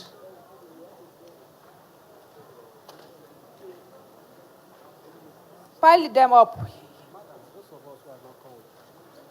I can't help. So how will you call cardboard? So which person's cardboard do you want to use? No, it's only one. Unless you look for someone who has two cardboards. It's only one. Yeah, just drop all of them together. Don't worry, we saw that you brought plenty. All right, so while you put that together, let me explain what a vision board is. A vision board is a pictorial representation of where you want to be. There's this saying that a picture tells 1,000 words, right? Right? So you know that it's easy for you to show someone a picture of where you want to be as compared to trying to write it out.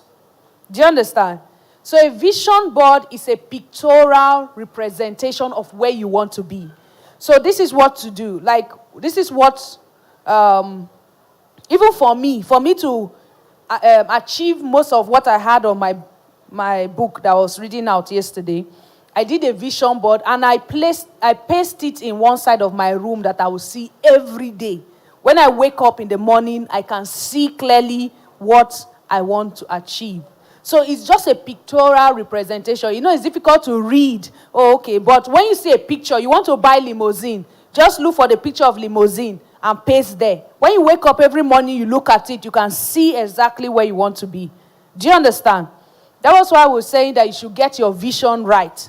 So what you are going to do now, for your plans for 2023, okay, look for the pictorial representation of what you want to achieve in 2023, cut it out and paste it on your board.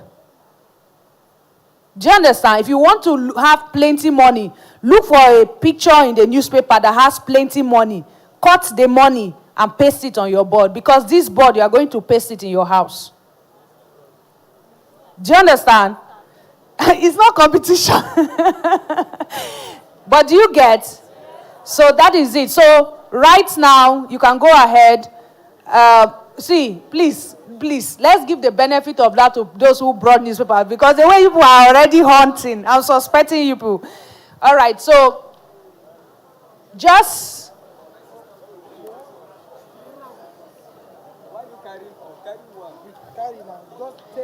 So, cut the ones you don't need, put it back so that another person can use.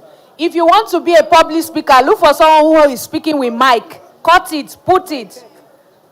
If you want to, all of that. So it's just a pictorial representation, and this is just to give you an idea. When you go back home, now that you have an idea, you can do a much more clearer one. So we have the next 15 minutes to do that.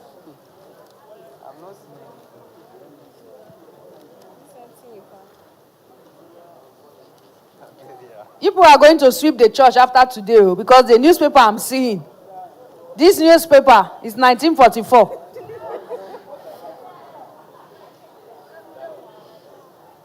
So by the time I look at your board, without you saying any word, I should be able to know exactly where you want to be. When I look at your board,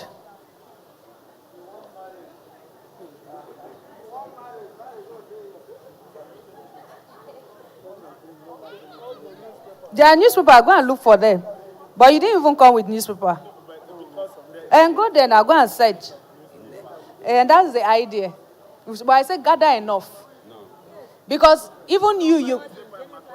Eh?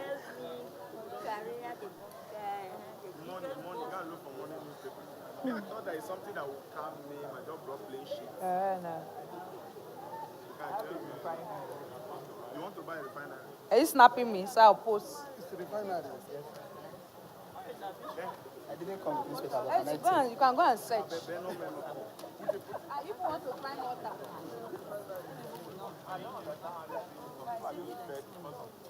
No, everybody has started. I'm not seeing money, so I'll just remove Naira notes from my account. And put it. Put there. Simple. There's not so what you're doing? Yes. Place it early in the morning.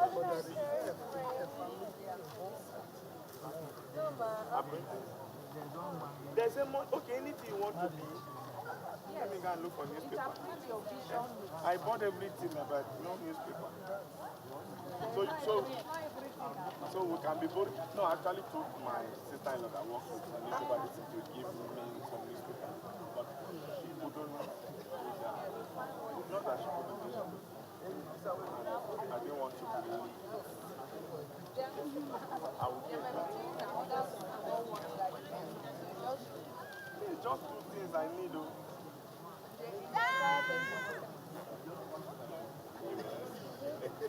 Need my company to close.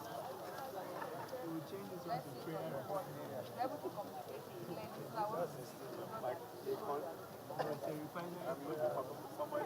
Just cut only the picture. You don't have to put a full newspaper there. Remember, Remember, we say pictorial representation. So make sure that whatever you are cutting is just the picture that communicates what you really want to achieve.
You can also put picture of people that inspire you, that you want to be, like you want, their life is a model of where you want to be, so that when you look at them, you can pattern your result.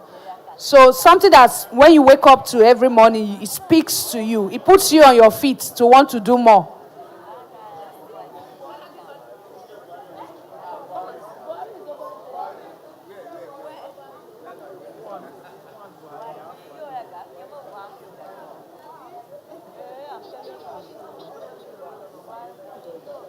What are you recording?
10 more minutes.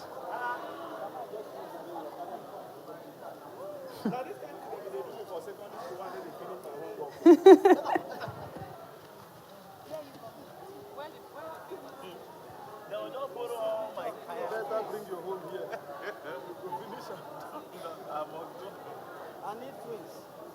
Picture of twins. Jesus. I can't put my wife in that kind of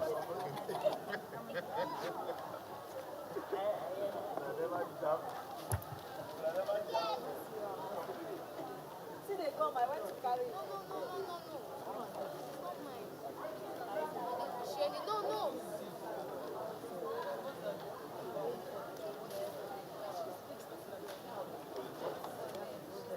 10 minutes. I didn't need 10 minutes.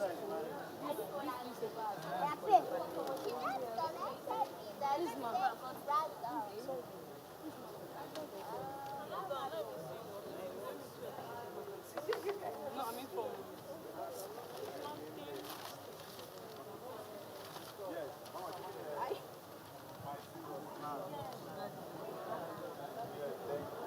8 more minutes.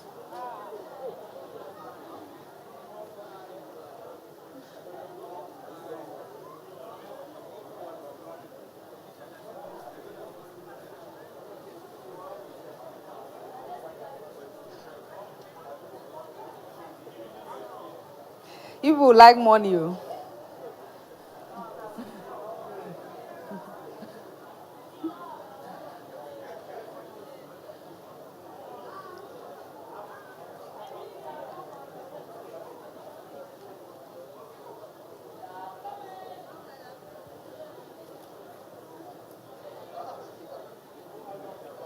Seven more minutes.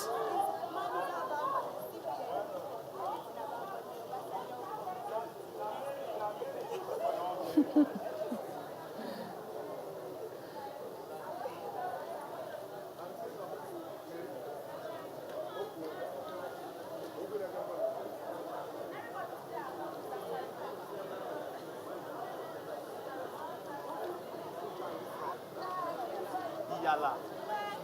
Are you see Yala? Is it Yala that's before the canal or something? And what again? And what again?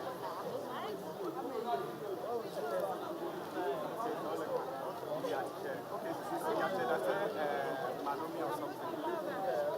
You do Manomi something. Okay, yeah, sure, yeah. That, okay, I really come on, man. Where are you? I'm somewhat. That's why I said to you. That's why I said you are welcome home. Yeah. I've come to carry you.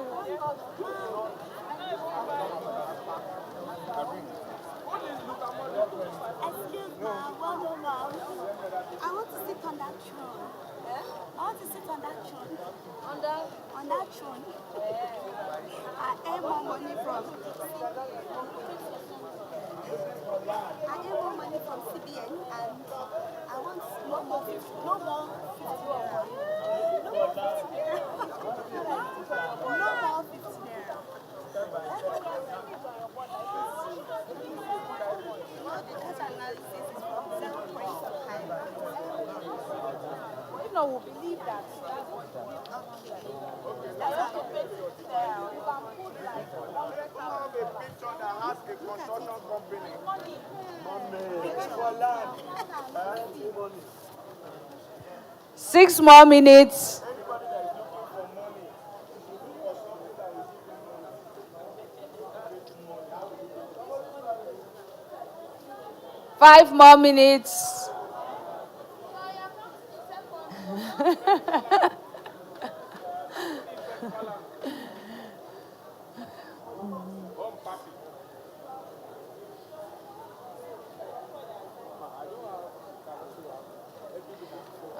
Oh, yeah, helping people to get their vision. No problem. All right.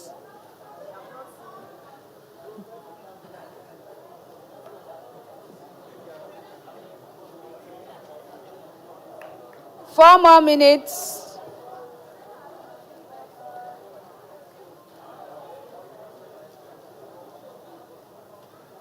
3.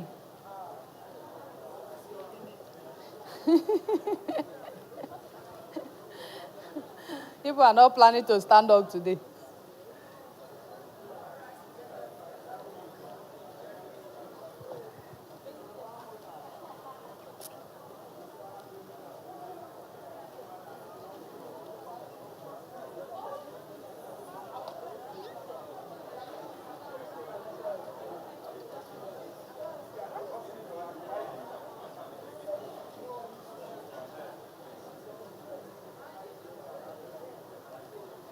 Two.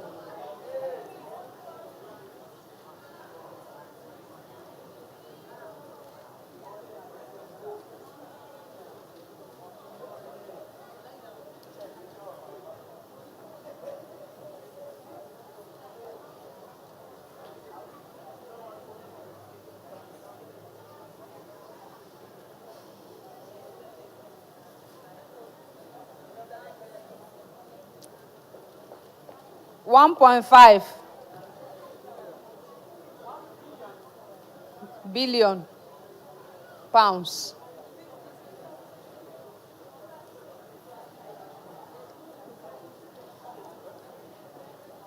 One minute.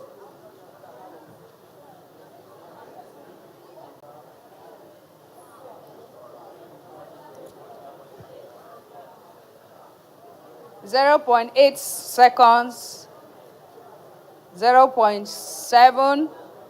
0.6. 0.5. 0.4. 0.3. Someone is shouting who have scissors when we are finished. 0.2. 0.1. 0. Time up. All right, let's gather up the newspaper. Let's gather up our materials and sit down so that we can round off. The good thing is you have an idea. So now that you have an idea, you can now go back home and do a proper vision board. Do you understand? So let's gather up the newspaper. Let's clean up and then go back to our seats. Please clean up. If possible, get brooms to sweep this place, please.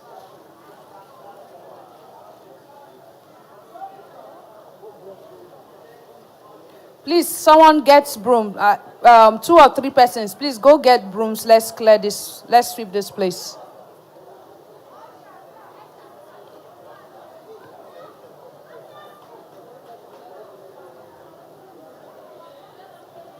We talked about people taking responsibility. So I'm yet to see someone going to get broom.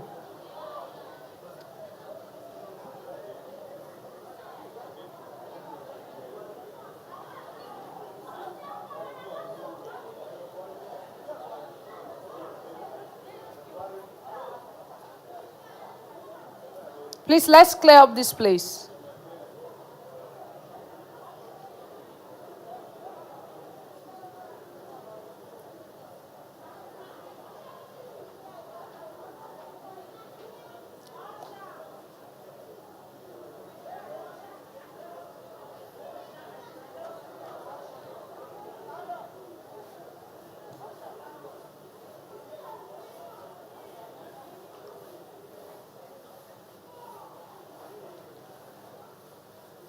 Please, some people should go start from the other way and sweep. So why these persons are sweeping this way?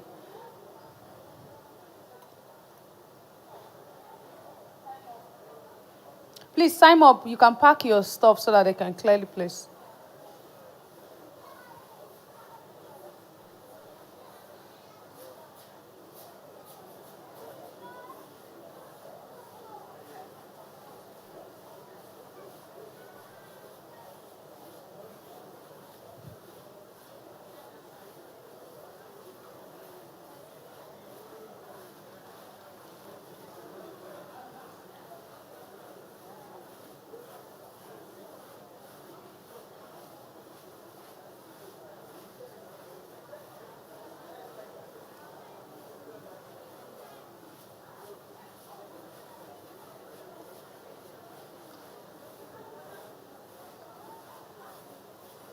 Those of you that went to bring newspaper from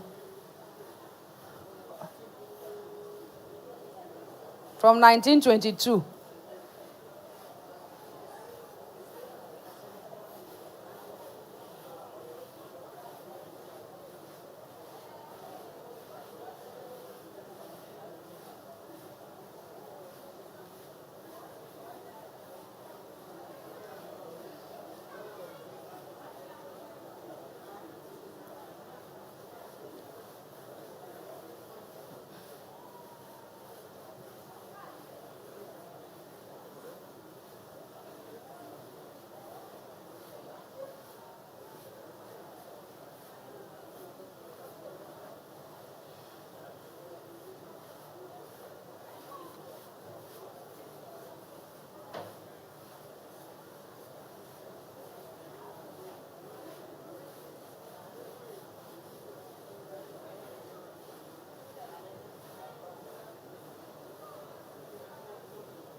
Please, media, please go to the next slide. The feedback form. Yeah. So while they are going to throw the debt, please log into this link and start filling your feedback. It's a review of the 3 days. Okay, we want to hear from you what you think about what we did for the last 3 days. Okay, you can start filling that while we wait for the people who swept this place. Thank you for those who swept this place. Clap for them now. You are planning to clap. Clap for them very much.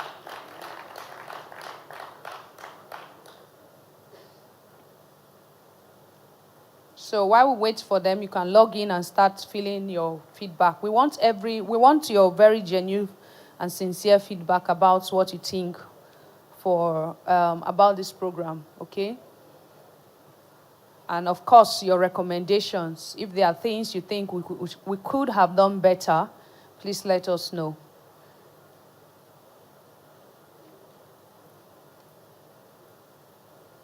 Remember at the beginning of the session, we talked about having an expectation, right? This is where you now do an evaluation. Your expectations, were they met? Okay? So let us know if your expectations were met and your whole review about the program.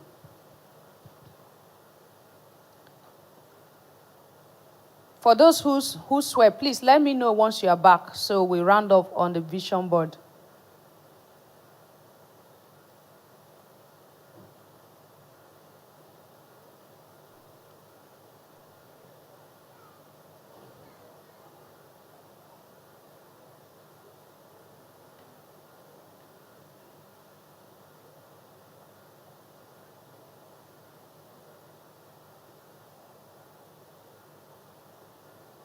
Are they back?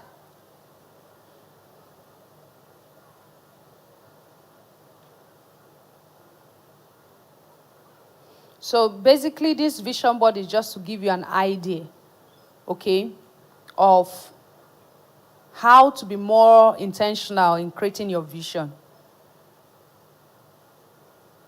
To take it even much more seriously, you can have vision boards for every aspect of your life. So what I did for myself is, on my vision board, I divided my vision board into various sectors of my life and well-being.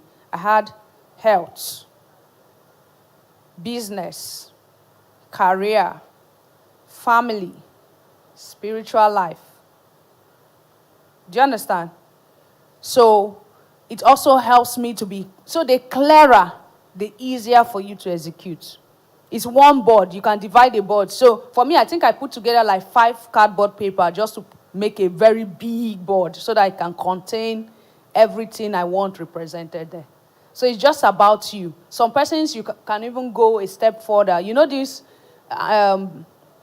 announcement board in school that they used to pin results? You can be more, it's you. Create it go meet a carpenter, let it do it neatly for you. And you can have these pictures, you just pin. As you achieve, you remove and replace. Do you understand? This is how to be more intentional. What you are doing to your mind doesn't know the difference between imagination and reality. So, but whatever picture you plant in your mind, it has a way of pulling that result towards you. Have you noticed that when you start thinking about a particular kind of car, suddenly you start noticing that is the car almost everywhere you turn? For those of you that have done wedding, when you were choosing your wedding color, suddenly you notice that all the people doing wedding are using that color. It's not that they weren't using it before. It's just that your mind paid attention to its particular thing, so your focus has been designed by default to identify it when you see it. So when you tell your mind what you want to see, it begins to show you opportunities in that area. And that's what the power of vision board does, because it's a pictorial representation of where you want to be. So you are pulling it by the force of nature towards you. And then you also discipline yourself through time management and what we talked about, how to be an effective leader to attract those things. When you wake up every morning, you look at it. Have you achieved anything? Right? What can you do? You need to tick off. Right? So this is how to be more intentional as compared to just reading, attending conferences, and then you're excited, nothing more. You have to back it up with action. So what I expect that you will do going forward after today is go back. You remember we talked about one day you need to lock yourself. So you can do one day, lock yourself, gain your clarity, write down your goals. It must be clear somewhere before you can translate it to your board. Right? So use that one day, get all the answers you need. Once you are sure of what you want, then now go get a better vision board and get pictures. If the pictures are online, print them out. At times you may not see it on newspaper. They could be online. Print it out and go and paste it there. This is how to be intentional towards getting result. So that is what you do, and we hope that you would definitely get most of your result ticked out for 2023. If you're going to do that, let me see your hands up. You're going to take responsibility and you're going to do that. And we look forward to seeing you again some other time with proof this time around to show that you were able to get result for these 3 days. So we have come to the final end of the session as regards our trainings, our long talking. We are going to leave you and all of that. And I believe it's been an exciting moment these 3 days. Please fill the feedback form and let us know your review about this whole session. At this note, I'm going to take a bow. And I want to say thank you to Pastor Tony and all the management and board members of RCN for this opportunity given to us to share our knowledge with you. Thank you to you for also listening to us. Celebrate yourself. And let's celebrate Pastor Tony as he takes over. Celebrate! Oh! Thank you, sir. Praise the Lord. You know, Testify Limited, they've routed the feedback. They made it something that is back-end feedback, but I'd like us to give maybe 2-3 persons to give a public review or commendation, affirmation, whatever it is. Are there persons that would like to just tell us how you feel about this 3 days timeout, especially not with any other company but with Testify Limited? 3 persons? All right, our brother there. Okay, I just want maybe 2 brothers and 1 female.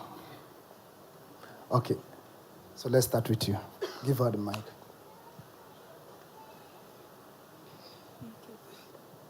Praise the Lord. Thank you very much. My name is Mrs. Doshima Obwa. I must commend our facilitators. They are excellent. They are wonderful. Excellently wonderful. Ronke, I hope you are taking those with you. You are excellent. You're wonderful. It's been, I would say my expectations have been exceeded because I knew that we need such avenues in the body in order to put us in a balanced perspective, in a way that we'll be able to compete out there and even excel and speak their language better than they do. We may not look like them, but we'll do better than they do. And so coming here to be part of the next phase has been exciting for me. It has really been in-depth and thought-provoking.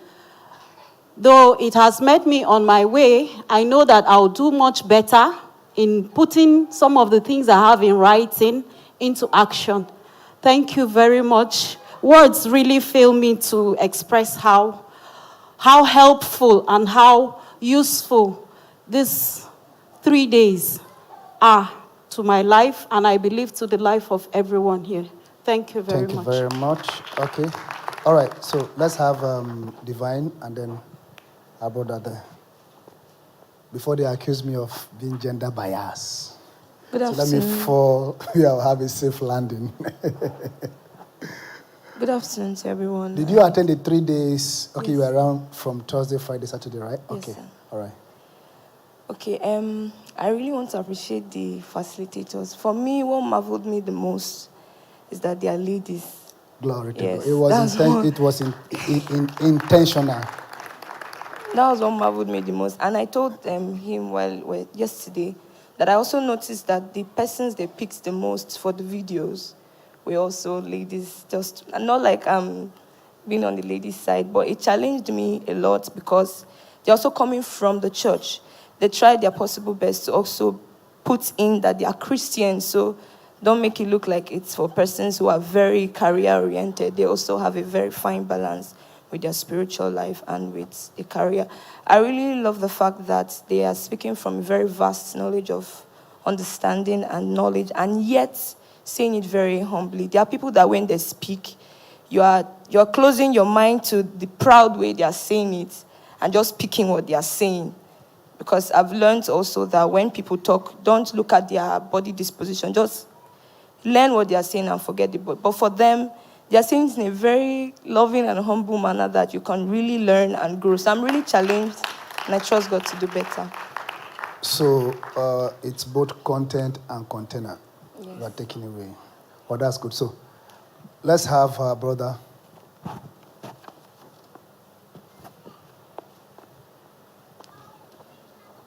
This way. Just, you are doing like Bemubwa. That's Bemuba's model of passing the mic. Thank you very much, sir, for the opportunity to share a brief testimonial. Yes, in the IT world, it's most likely we don't respect women until they're able to command, they give a command in what they're able to defend what they say they have. And I can practically tell you that there's a difference between movement and progress. And from what she has shared, and what I also went through the material, she gave about 15 assignments for software testing, for those who are software testers. I was able to do 16 of those hands-on practicals. So right now, I feel like I am a software tester already, you know. And in 1 year, I am very certain that I don't know what the announcement is going to be like, but I would humbly recommend that more programs like this should be held, especially coming from Testify, because their lessons are short but impactful. They go straight to the point rather than taking you around 360 meters and then not letting you know what the looks and crannies are. So like she is now, she has given us a 3 years experience, coincided in 1 month, and then in less than 1 hour of the video, she is able to tell you what software testing is really about in a practical sense, which has aided me to do 16 of our assignments, overseeing her 15, which was the budget for us to do. So in a way, I want to say a very big thank you, Ma, for the opportunity to be here, and Reverend Tony for the effort, sir. Thank you, sir. Wow, that's beautiful. So Testify, based on popular demand, there's going to be a second leg, right? That's good. On behalf of the Remnant Christian Network's leadership, headed by God's servant, Apostle Arome Osai, who is unavoidably absent. Currently, we want to extend our appreciation, deep, profound appreciation to Testify Limited and every other phalanges expression of what you represent. I was telling Sister Ronke that, I've been in touch and in talk with her for maybe not too long, but there is a grace to discern, to smell destiny, to discern greatness and what people are made up of. From the very first day we got talking was the very day the proposal for this event was put forward, and she obliged.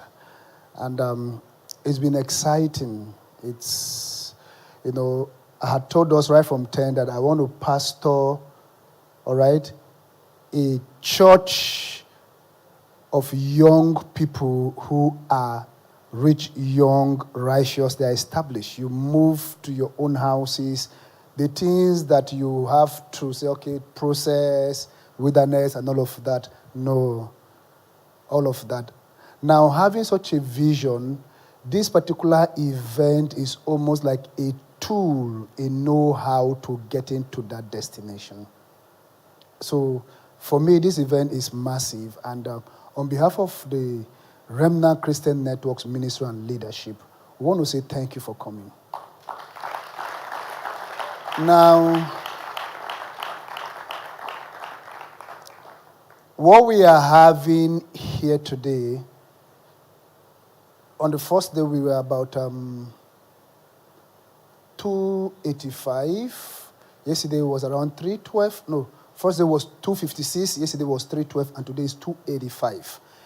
If we were to pay for this conference according to the standard rate, all right, for the value we have received, each person was meant to pay around 320,000. I think that's the figure on the proposal, 320,000 naira. So can you just do the arithmetics? Do 325 by 256, which is the lower limit.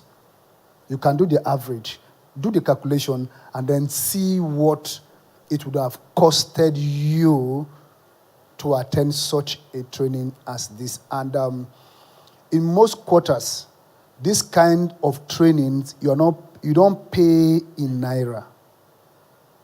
Even though it's Nigerians that are running the training, the charge is in dollars. And if you do the conversion at official rate and then do the conversion at black market rate, you can almost tell that this conference has come to us at ridiculously great sacrifice and cost. Praise the Lord. Her having to be here, she had to turn down her own pastor, right? Was it your pastor who wanted to schedule this event for this same time, this same window, and all of that? But she chose to be here because She is a daughter in the house, and it's been super amazingly amazing. Can we put our hands together for Testify Limited and for our sister Ibironke Yekini and for the superwoman, Sister Blessing, Mrs. Blessing AJ. In case you are a young man here and you were just like flabbergasted, you were thrown off your feet and like, oh God, my vision. If you put her on your vision board, that vision is not attainable. Did I see somebody snapping Ronke to put on his vision board? It's like I saw some cameras around you. I don't know what it is. I don't know if it's a vision material they're trying to put together, but whatever it is, the Lord give you help in Jesus' name. All right, so for those of us, this particular training along the tech line, we intend to hold this as an annual event. But, yeah. And before I go far, let me tell you where this came out of. In September, myself and Apostle Aaron Osai, we were, Pastor Dan, we were with Apostle at the Navy. Okay, that was 16th of September. We were at Navy with Apostle. And we were talking, and he gave a marching order. The first of the marching order is to force the missionary age of our ministry downward to the barest it can get to. That means we are going to member this ministry with much more younger people than older people, so that we can have a church of the future, because the church of the future is actually the future of the church. And we don't want to have a stake necessarily in today, but we want to belong to where we are going to and where the church is going to. And two is the Economic Empowerment Conference, of which we have a 10 years timeline to raise the economic water level of this ministry to a place that is enviable. And the way I understand it, I don't think anything abroad. Do you understand? I don't think abroad. In the next 5 years, it should be unheard of that we are trying to raise Festival of Glory partnership, and then we announce it for people to send money from outside the country. No, we will send support outside. And if you can't fit into what I'm saying, then you don't belong. Do you understand? That if they say it's 85 million to run Festival of Glory, we have 150 on ground already. And there will be no noise. The time we are using to push for funds, read Deuteronomy chapter this, verse this, so that you can give, we'll use that to preach. And the white people will come here to come and receive value, because the black man cannot get anywhere until he becomes confident and trust himself. And we are going to lead that pack. That when white people come here, they are coming to take for free, fully paid for, fully provided for by local content. I'm not even thinking about Lagos. Leave Lagos, leave Abuja. I'm talking about Makurdi here. Do you understand what I'm talking about? So, that economic empowerment initiative has different expression, and because of the predominant age demography that we have to take the tech leap, because most of us are here, we are between 14-40 age window. All right? And if you are less than 40, get ready, 2023, we are coming after you. Your life must work. Because the better part of your life is in front of you and not behind you. Those are the people I want to have on my team. People that are less than 30 and below 40. If you are 40, you're already in an emergency situation. All right? So, tech, hopefully, just like I was saying, when the proposer for this event, Apostle gave us a vision, this is what I want you to do. economic empowerment, missionary age reduction. When I presented a printed proposal to him, I didn't discuss with the apostle before discussing with Ronke. In fact, apostle saw the proposal about 2 weeks ago or so. And he said, I was trying to explain, he said, this is a good initiative. What will it take? And before that time, we have already paid for your flight ticket before apostle even got to know that, all of that. Okay? So, the kind of support we are having from the leadership of the ministry, there is no reason not to become. Do you understand? So, hopefully, tentatively, we are going to be having the second installment in the month of June of 2023. And I'm already feeling threatened that perhaps this facility may not be enough. So we've had discussion. It's going to be a tech stretch week so that all the different career pathways that we had at breakout levels, we can still have them generally so that even though you are staying on software testing, all right, you still know what is in cyber security. You know what is in cloud computing. You know what is in data analytics, and then front end, back end, and all of UI, UX, and all of that. Then you can make more better informed decision. And if you have to even switch, you know that if I'm switching from cloud computing, I'm going to data, and this is what is in data. And you can even tell what skills you already have that you can import into this place where you are going to. Of course, Sister Ronke told us about the fact that she went round before she eventually settled in on software testing. You can see the advantage it gave to her, that she's just so vast. Do you get that? So it's going to be a stretch, and we're hoping that before she goes back to the UK, we will have had plans of her return ticket back to Nigeria in June. If we have it in June and have it in December, December to December is too long a time. Sometimes you need to reinvent the momentum and the zeal for you to eventually get into that auto cruise mode where you become self-originating and agitating. So we're hoping that by June, we're going to have this tech installment again. Do you understand? So please stay put and stay tuned. Sometime in February, March, the agri handle to this is going to be coming up. Yeah. The ministry and the leadership, thank God we have a visionary apostle heading the pack.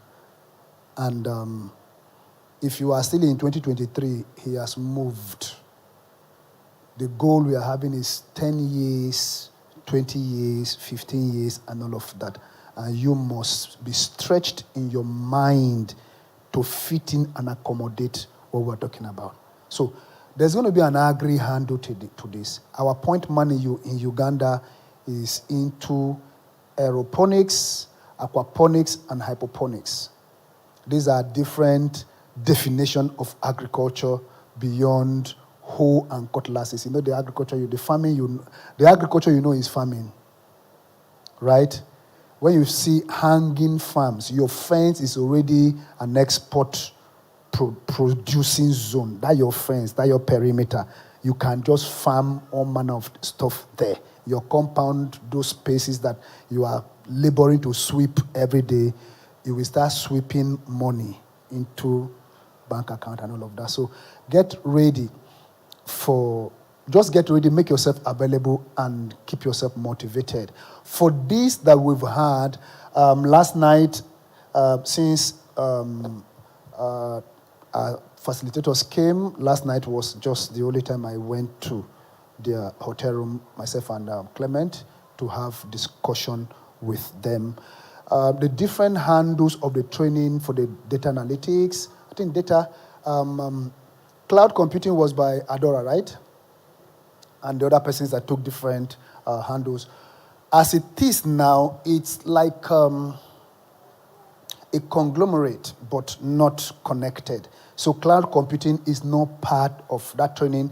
Adora is not part of Testify, but they have a network.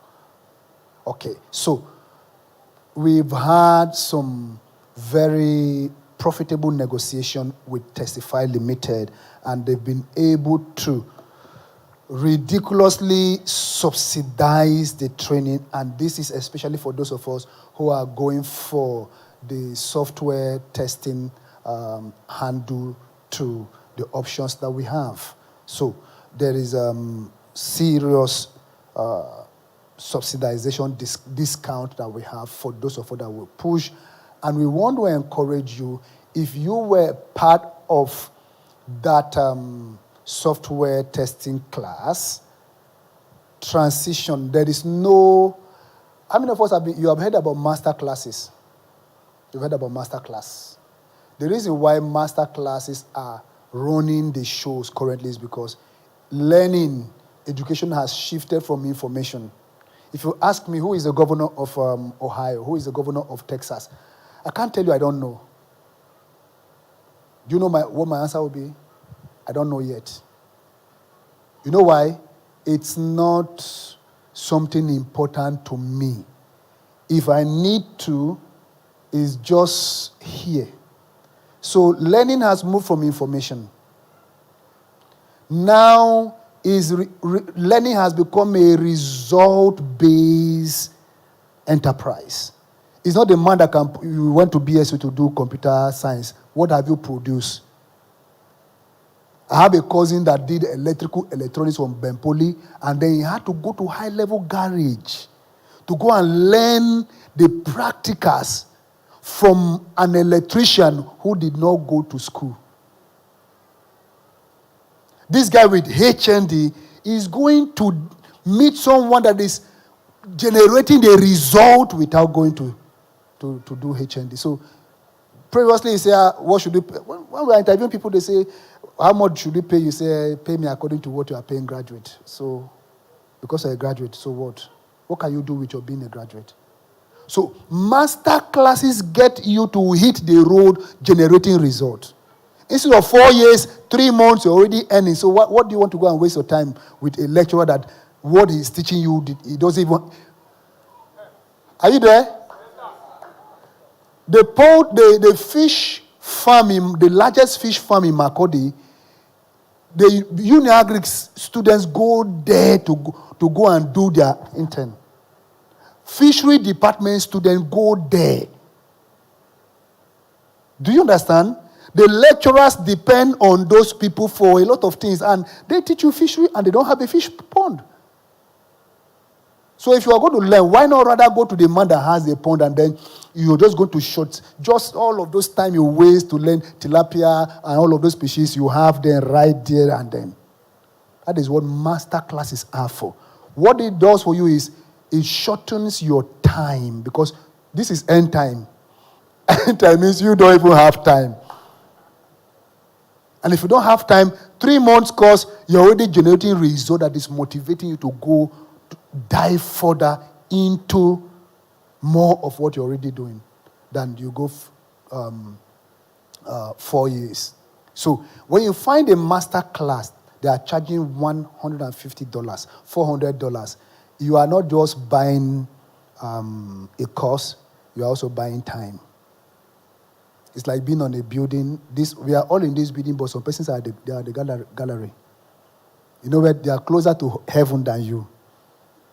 Whatever will change your dimension within the same building, I think is worth paying for. And if you are really serious, you will take this training and espouse us. You take it further at a personal level. So we've negotiated for those of us that want to do the software testing, of which, since, how many of us you enjoyed Sister Ronke? Like full package, bagam like that, everything complete, right? In fact, there are certain benefits you've derived that she did not extend intentionally, but it's just there. I would encourage every one of us here, whether you are going for cloud computing, you are going for data analytics, you're going for cyber security, you're going for front end, back end, UI, UX, and all of that, I would also encourage you to run this cloud testing package.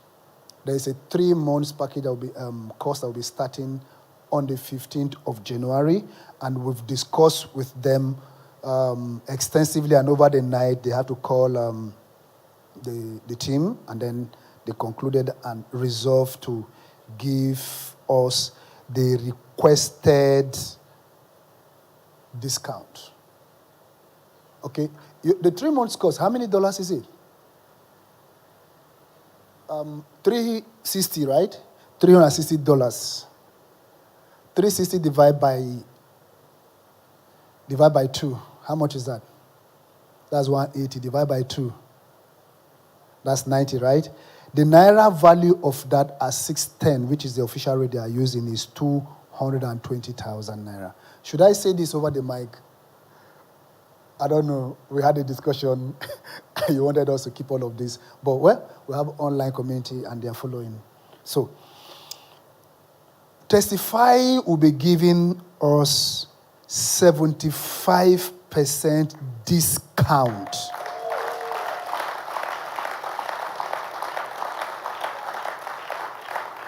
$75% discount if you are going to be enrolling for the next course that is coming up 15th of January to 15th of April. That window, all right? It's going to be a 3-month course, and you will hit the road, okay, running if you run this program, if you buy this course, and it's practical, and then it's also, there's a mentorship handle to it, and they have a robust online community that has their benefits and advantages. You get to assess if you are if you run the program automatically, it makes you a member of that community, and the advantages are enormous. So if we have 30 persons and above who are going to be enrolling for the next course for the software testing, the discount is 75%. Do we have 30 persons that you are sure that the software testing course, you are going to enroll for it? You're having 75% discount, and that will require that you make 75% discount, leaves the training course at 55,000 naira.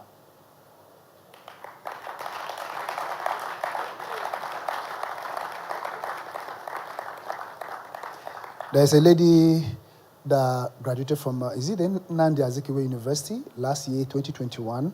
She was doing her thing. She was doing her thing in Nigeria, and the moment school released her, she moved to Dubai, and she's selling her courses to us $100. You pay in dollars so that she will cash out in dollars and then come and convert at black market rate and all of that. But this one, 55,000, how many dollars is that? That's like $90 or less. It's not about that, depending on the conversion rate you use. If you use the black market rate, then it's okay. So if we have 30 persons and above, minimum of 30 persons, then the discount is going to be 75% discount. And then if we have 20 persons, less than 30 persons to 20 is going to be 60%. And then anything 10 people or less, discount is just going to be 40%. And now I would like for us to go for the upper discount limit. So the link for registration, you didn't tell me about it. Okay, you are dropping it on the community, right? So the link for registration is going to be dropped on this tech community.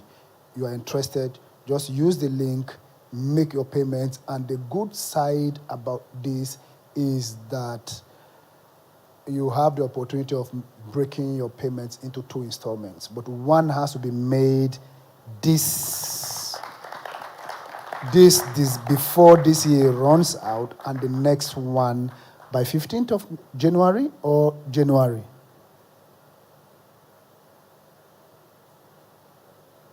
Sorry? Okay, so you have to necessarily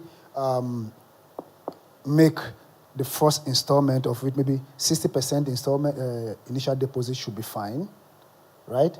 Then the remaining 40% before the end of January. But you cannot compare the value you're going to derive from this training with that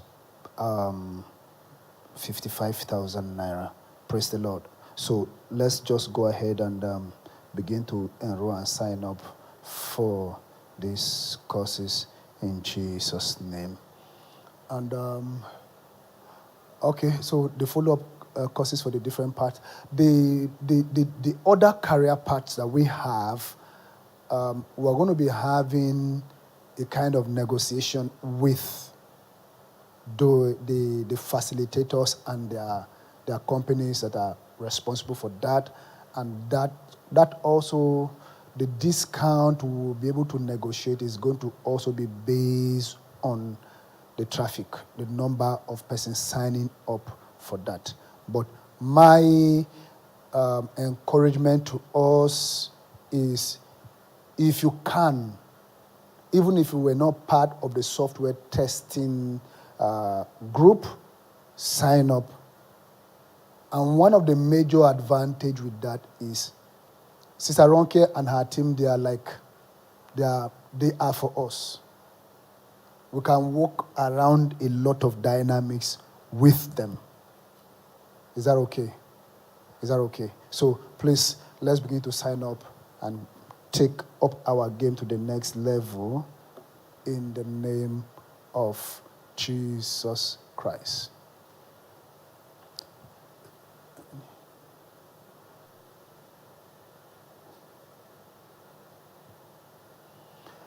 Then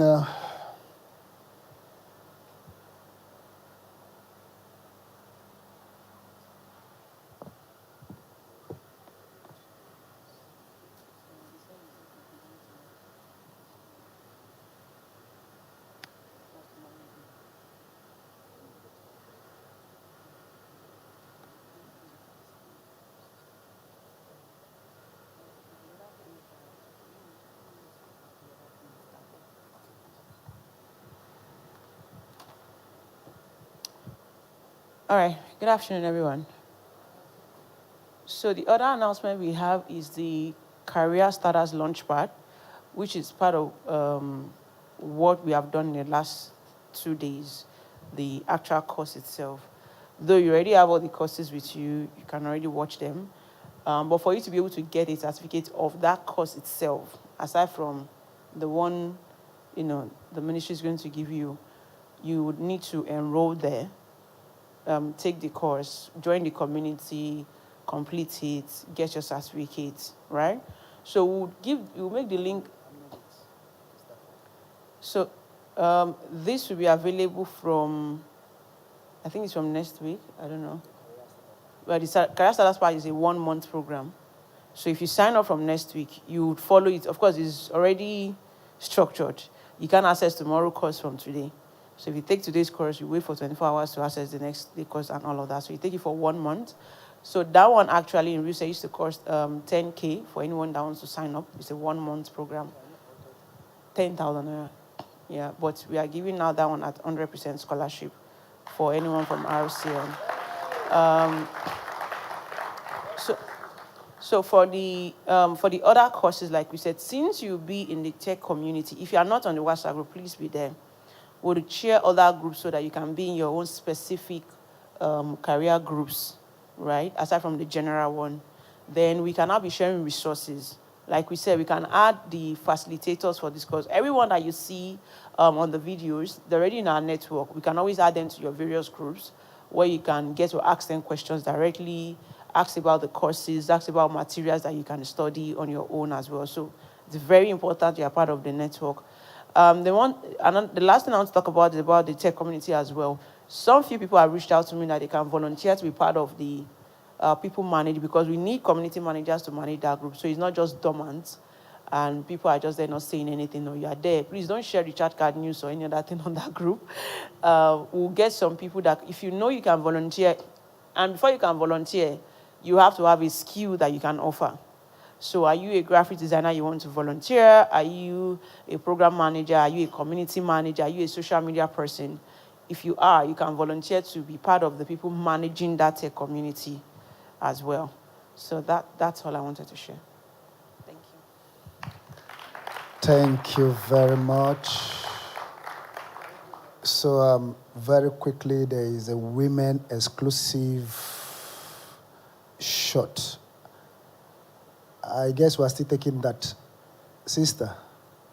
The women exclusive, we're still having it, right? Okay, I think that will be taking place at the Quiver Hall as soon as we are done with this General Assembly. Tomorrow is going to be our last general corporate meeting for the year. So it's been a stretch week from Children's Conference to Tech Conference, and then tomorrow we're going to be having our Thanksgiving. Amos, do we have it for display? So the annual Harvest Thanksgiving and Pastors Appreciation Sunday service will be taking place tomorrow here at the embassy, and the time is for 4 p.m. So let's come and thank the Lord. Let's come and appreciate him, and then come and appreciate your pastors also for the journey so far so good, in Jesus' name. Is there something that anyone would love to say before we shut down? All right, would you please rise up? So this announcement, it's off tech now. So this morning I woke up with a dream, and the summary of the dream is, if you are here and you are having sexual disorder challenges, maybe you are a lady, you are experiencing this inordinate pull towards the opposite sex, or you are a guy and you are experiencing this inordinate pull towards the male gender, please find a way to get my contact and send me a WhatsApp message. It's an emergency, I need to attend to you. That's the summary of my waking up dream this morning. So if that's your condition, whether it's something that has lingered or it's just an emerging kind of challenge, please find a way to reach out to me, and do that between today and tomorrow. Because maybe after tomorrow I may not just be in that mode or mood to attend to you. Can you just go ahead and thank the Lord? Let's bless him. Appreciate him. Give him glory, give him praise. Amen.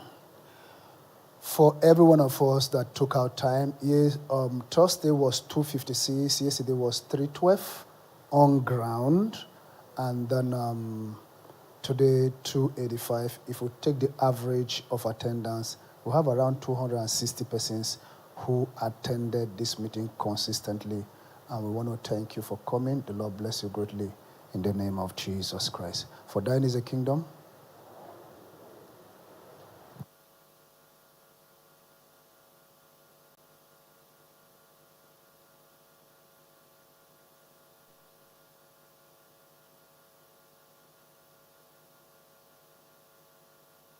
Everybody, please, let's take a snapshot with Testify.